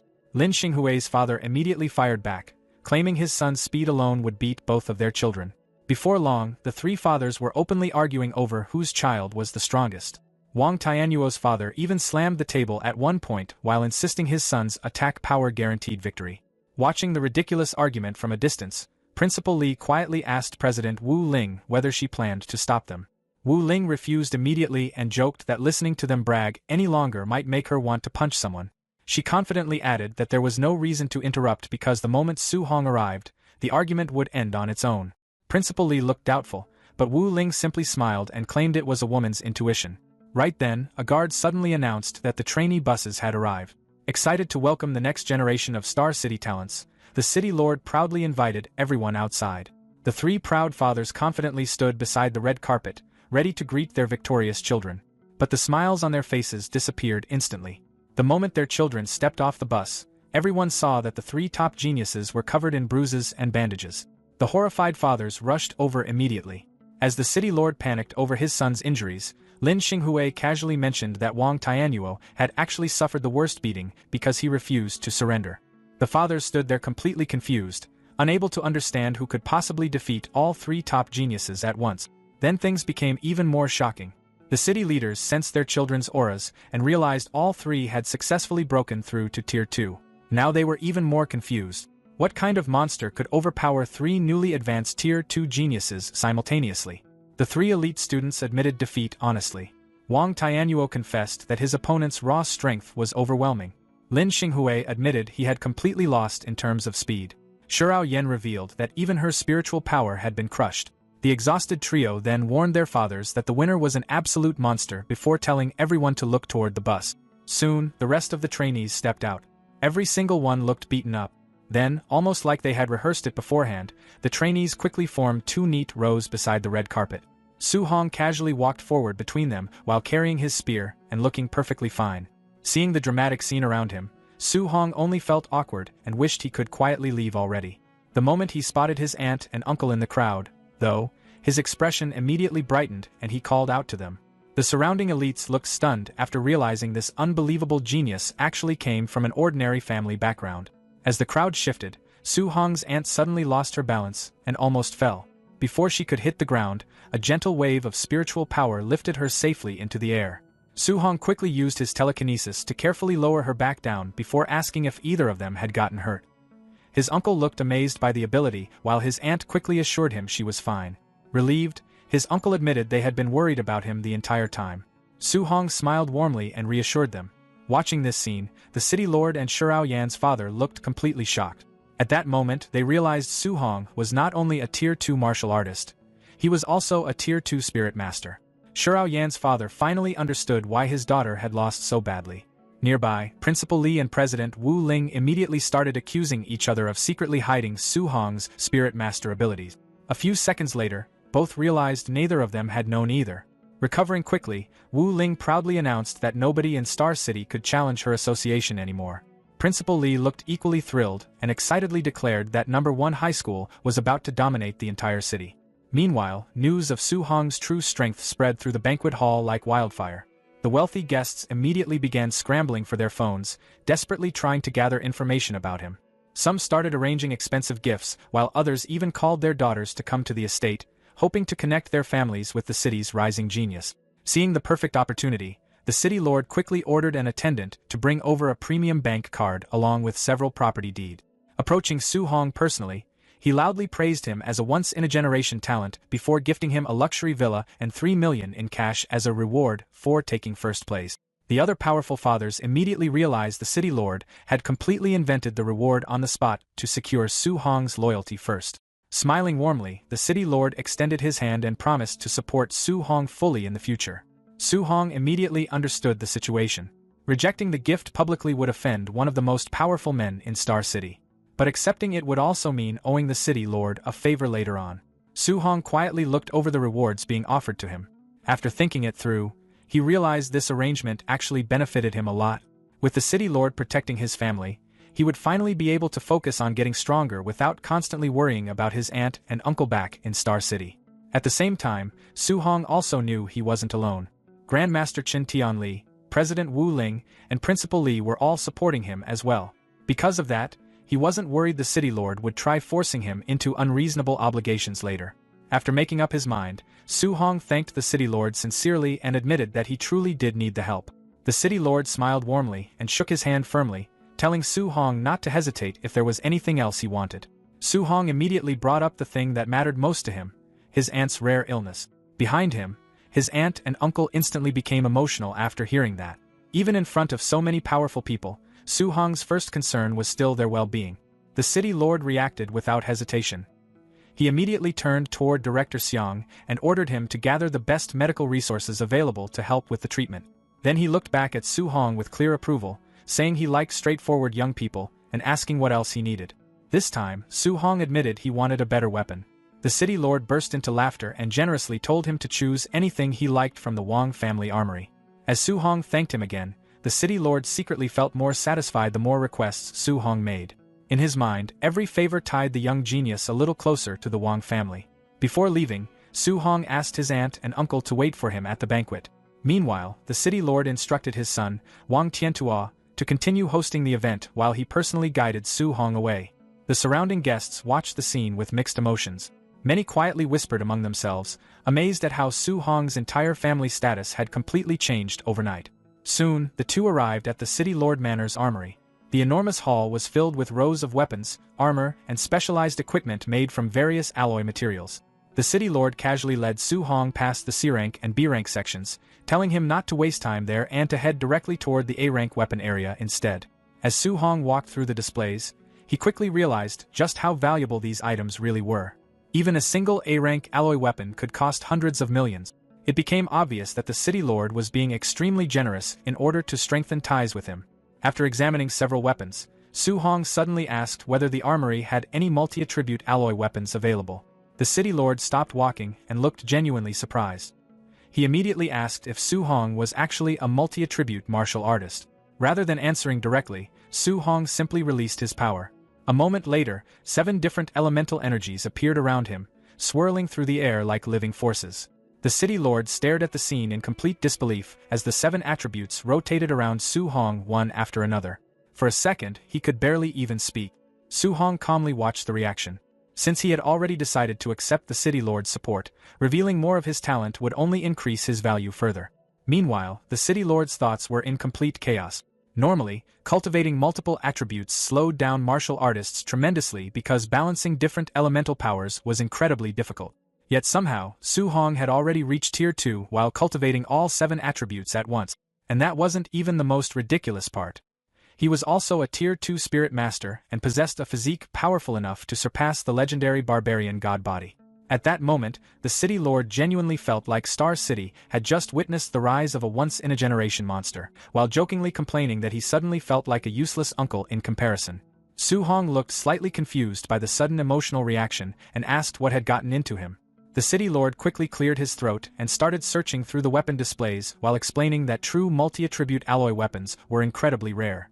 Although the armory did not contain any 7-attribute weapons, he eventually found a dark gold-black iron spearhead made from 3 different attributes.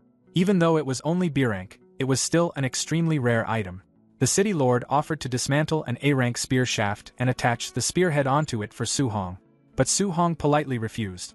Instead, he explained that he could simply combine it with the shaft from his existing Thunderfire spear. Holding the glowing spearhead in his hand, Su Hong looked genuinely satisfied.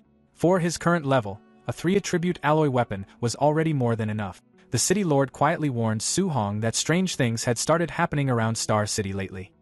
He explained that while Su Hong had been away at training camp, reports of dual-attribute and even multi-attribute ferocious beasts had started popping up all over the world. According to him, these mysterious anomalies weren't just creating stronger monsters, they were also bringing rare treasures with them. He brought up one recent case where a thunder beast supposedly touched some strange fragment and suddenly gained fire abilities too. The city lord mentioned that Stargazing Lake had become one of the hotspots for sightings of these mutated creatures, though he strongly advised Su Hong not to rush over there yet. In his view, the area was way too dangerous for someone still developing their strength. He suggested Su Hong wait until entering Martial Dao University, where he could get access to much better equipment and resources. Su Hong listened carefully and thanked him for the warning. A few hours later, a luxurious black car with the famous Jiangnan 00001 plate rolled into the old neighborhood outside Su Hong's apartment building. The moment the neighbors recognized the city lord's personal vehicle, people immediately gathered nearby to watch. Everyone started whispering among themselves, completely stunned. One woman in particular looked especially bitter. She secretly wished her own son, Lin Yan, could have achieved what Su Hong had. In frustration, she blamed the Su family for everything and even planned to raise their rent and kick them out later, still upset that Su Hong hadn't handed over his training camp spot to her son before. But the moment the car doors opened and Su Hong's family stepped out, her expression changed instantly. Su Hong's uncle proudly announced that Su Hong had taken first place at the training camp. He casually added that the city lord had rewarded them with a luxury villa and that they'd be moving out the next day. The landlady almost choked hearing that. When Su Hong's uncle politely asked for the extra rent money back, Su Hong's aunt quickly said there was no need for a refund, calling the money a gift for her sister Hong. Later that evening, while packing their belongings, Su Hong's aunt worried their old furniture might look embarrassing inside such a fancy villa. Su Hong simply smiled and told her none of that mattered to him. As long as the family was together and happy, he honestly didn't care what anyone thought. That night, Su Hong climbed onto the rooftop one last time to cultivate at the old house. Standing under the night sky, he felt a little nostalgic leaving behind the place where he had spent so much time growing stronger. He opened his system interface and checked his current stat. His spiritual power had already reached over 500 points. His overlord body had improved slightly, and several of his martial arts and movement techniques had advanced as well. Most importantly, he still had nearly 2,000 martial value points saved up. Without wasting time, Su Hong immediately started cultivating. As energy poured into his body, notification after notification appeared in his system while his vitality steadily climbed. His aura grew hotter and heavier until his vitality finally passed 700 points, pushing him into the Tier 2 middle stage. Red and purple energy surged around him while his muscles expanded from the sudden increase in strength. After a few moments, his body slowly settled back to normal. Wanting to learn more about the anomalies, Su Hong grabbed his phone and started searching online. The second he tightened his grip slightly, a cracking sound echoed out. The phone screen shattered in his hand. Su Hong looked down awkwardly, realizing his body still hadn't fully adapted to the massive strength increase from his breakthrough. As he continued browsing the news, he found reports about an S-rank spirit herb discovered overseas and another beast that had somehow gained thunder and earth abilities after coming into contact with one of the mysterious fragments. Even stranger, every witness connected to the fragment had apparently died under unexplained circumstances. Eventually, Su Hong found the report he cared about most. A Tier 2 multi-attribute beast had appeared near Stargazing Lake, attracting Tier 3 and Tier 4 martial artists from different regions. After thinking things through, Su Hong admitted that while defeating a Tier 4 expert might still be difficult for him right now, escaping from one probably wouldn't be impossible anymore. By the end of the night, he had already made up his mind. Once his family finished moving into the new villa tomorrow, he planned to head straight for Stargazing Lake and investigate the anomaly himself. The following day, Su Hong and his family officially moved into their enormous new villa in one of Star City's most prestigious neighborhood. The moment they arrived, they found the house already packed with expensive gifts sent by wealthy families eager to build connections with Star City's newest rising star. The luxurious surroundings left Su Hong's aunt and uncle feeling a little overwhelmed. Su Guoming and his wife promised they would do their best not to cause any trouble or bring embarrassment to their talented nephew. Meanwhile, word of Su Hong's return spread quickly. Before long, influential families and wealthy socialites began showing up one after another. Many invited him to visit their homes, while others offered valuable gifts and rare treasures, all hoping to earn some goodwill from the young genius. Faced with the endless stream of visitors, Su Hong could only force a polite smile and repeatedly thank people while trying to decline their invitations. By the time the crowd finally thinned out, he dropped onto the couch and let out a long sigh. In his opinion, dealing with people was far more tiring than fighting monsters. Still, he didn't have much time to rest. He planned to visit Stargazing Lake that afternoon and needed to prepare.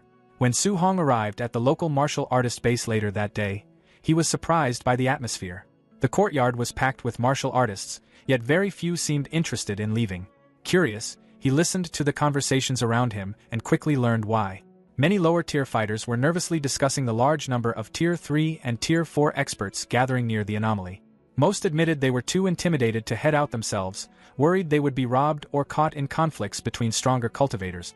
At the same time, on the second floor of the base, Yiku confronted a mysterious visitor. He demanded to know whether the rumors were true and whether Su Hong had really killed his cultist nephew. The guest calmly confirmed the news. Before Yiku could say anything else, the visitor stepped forward and released an overwhelming pressure throughout the room. The crushing force immediately drove Yiku to the floor.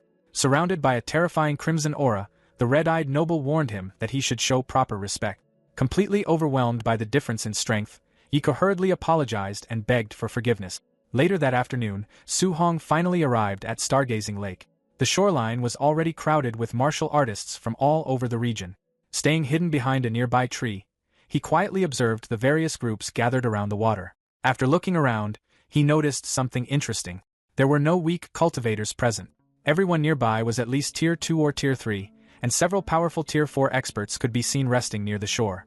Su Hong quickly realized how valuable these anomalies had become. If a single Tier 2 multi-attribute beast could attract so many experts, then the competition in larger regions must be even more intense. Suddenly, violent bubbles erupted across the lake. The entire shoreline immediately became alert. A moment later, a massive dragon-like creature burst from the depths with an enormous splash. Several hunters instantly recognized it as a Tier 3 star-spotted giant fish. The enormous beast let out a furious roar before gathering a huge sphere of dual-attribute energy inside its mouth. Panic spread through the crowd as many hunters rushed backward. One arrogant Tier 4 martial artist, however, refused to move. Looking down on the beast, he mocked everyone for running from what he called nothing more than a fish. Confident in his strength, he created a massive earth barrier in front of himself. The confidence didn't last long. The giant fish fired its attack, and the devastating beam blasted straight through the defense. The barrier shattered instantly, and the Tier 4 fighter was thrown through the air. Watching from a distance, Su Hong was genuinely surprised. The beast's dual attribute attack hadn't merely broken a Tier 4 defense, it had nearly taken the martial artist out of the fight in a single strike. Before anyone could recover from the shock, another powerful expert rushed forward. The man had apparently been waiting for an opportunity like this for weeks and looked thrilled to finally encounter a dual attribute beast. With one powerful punch, he drove the giant fish onto the shore. The moment the creature hit land, the gathered hunters charged in. The scene turned into complete chaos. Everyone wanted a share of the prize. Less than a minute later, the once powerful Tier 3 beast had been carved apart piece by piece. Unfortunately for the hunters, their excitement quickly turned into frustration. After searching the beast's remains, they found no valuable treasure hidden inside. After watching the entire spectacle, Su Hong decided it was best to leave. Competing directly with so many Tier 4 experts seemed like a good way to waste time and gain nothing. As he moved deeper into the nearby forest, his enhanced senses suddenly picked up a dangerous signal. An instant later, a masked assassin dropped from the trees and launched a surprise attack. Fortunately, Su Hong reacted immediately. Using his telekinesis, he locked the attacker in place for a brief moment while the assassin was still in midair. The assassin quickly broke free and slashed forward with his sword. Su Hong jumped back and narrowly avoided the strike. At that point, the assassin realized he was facing a spirit master. Meanwhile, Su Hong recognized something just as alarming. His opponent was a Tier 4 martial artist, and a highly skilled one at that. Understanding the danger, Su Hong immediately retreated at full speed. He knew very well that without his telekinesis slowing the assassin down for that split second, the surprise attack might have ended the fight before it even began. Just as Su Hong thought he had escaped danger, more enemies appeared from the surrounding forest.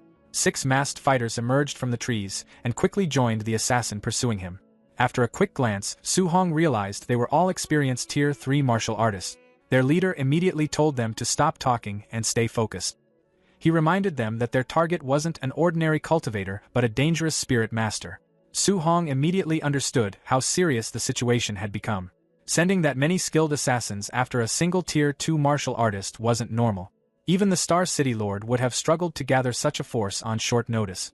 It made Su Hong wonder who exactly wanted him dead and when he had attracted the attention of such a powerful group. The assassins continued chasing him through the forest, but many of them were surprised by how fast he was moving. After observing him carefully, they eventually recognized the movement technique he was using and realized it was an A-rank skill. Their leader wasn't concerned. He ordered everyone to keep pursuing him, convinced that a Tier 2 martial artist would eventually run out of energy. Su Hong, however, had no intention of playing by their rules. While running, he quietly prepared his telekinetic abilities. Combining telekinesis with his movement technique, he suddenly launched himself high into the sky. The assassins could only watch as he soared above the forest and disappeared into the distance. Many of them stared upward in disbelief. None of them could understand how a Tier 2 martial artist was capable of actual flight. Dozens of kilometers away, Su Hong finally landed. His spiritual energy had been nearly exhausted by the escape. Knowing he couldn't keep relying on telekinesis, he switched to using the physical endurance of his overlord body and continued putting distance between himself and his pursuers. As he ran, he began piecing everything together. The most likely person behind the assassination attempt was Yi Ku, the relative of the cultist he had killed earlier. Although Yi Ku himself was only Tier 3, his family possessed enough wealth and influence to hire a large number of elite assassins. Su Hong carefully evaluated his options. He wasn't particularly worried about the Tier 3 fighters. Given the chance, he felt confident he could eliminate them. The real problem was their Tier 4 leader. If he focused on defeating the weaker assassins first, the leader could easily take advantage of the distraction and strike at him. On the other hand, if he targeted the leader first, the Tier 3 fighters could overwhelm him from every direction. After considering the situation, he reached a simple conclusion. The only realistic strategy was to eliminate the Tier 3 fighters as quickly as possible. Once they were out of the picture, he could focus entirely on the Tier 4 assassin. Meanwhile, the assassin leader was in a terrible mood. After losing Su Hong again, he vented his frustration by cutting a massive boulder in half. He cursed the intelligence reports that had failed to mention Su Hong's spirit master abilities. His subordinates warned him that if Su Hong managed to return to Star City, their mission would become much more difficult. Everyone understood that their employer wouldn't dare openly attack Su Hong inside the city. They were even more concerned about their mysterious backer. If they failed such an important mission, the consequences would be severe. The leader immediately shut down the complaint. He insisted that even if Su Hong returned to Star City, it would only delay the inevitable. Their discussion was interrupted when a group of robed elites arrived. The group's leader calmly explained that the intelligence failure wasn't entirely their fault. Su Hong had only revealed his spirit master status the previous day, so much of the information available was already outdated. He assured the assassins that his organization had agents monitoring every anomaly zone in the region. According to him, they would help seal off the surrounding area and make escape much more difficult. However, he also warned the assassin leader that another failure would not be tolerated. The assassin leader quickly expressed his gratitude and requested a complete lockdown of the area. Filled with anger, he promised that once he found Su Hong, he would personally finish the job. Checking a special divination device in his hand, he searched for clues about Su Hong's location. When it produced no results, he moved on to search the next section of the forest. The hunt continued into the following day. While resting briefly beside the corpse of a defeated beast, Su Hong was discovered once again by a group of assassins. They rushed toward him and demanded that he stop running. Days passed. By the fourth day, the pursuit had become a non-stop battle of endurance. Su Hong constantly moved from one location to another while attacks blasted apart the terrain around him.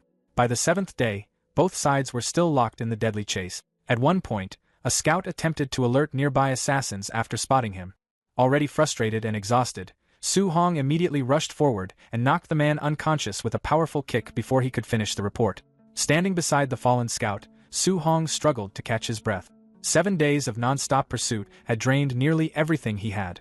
Realizing he couldn't continue much longer, he decided to head toward Star City's official supply stronghold.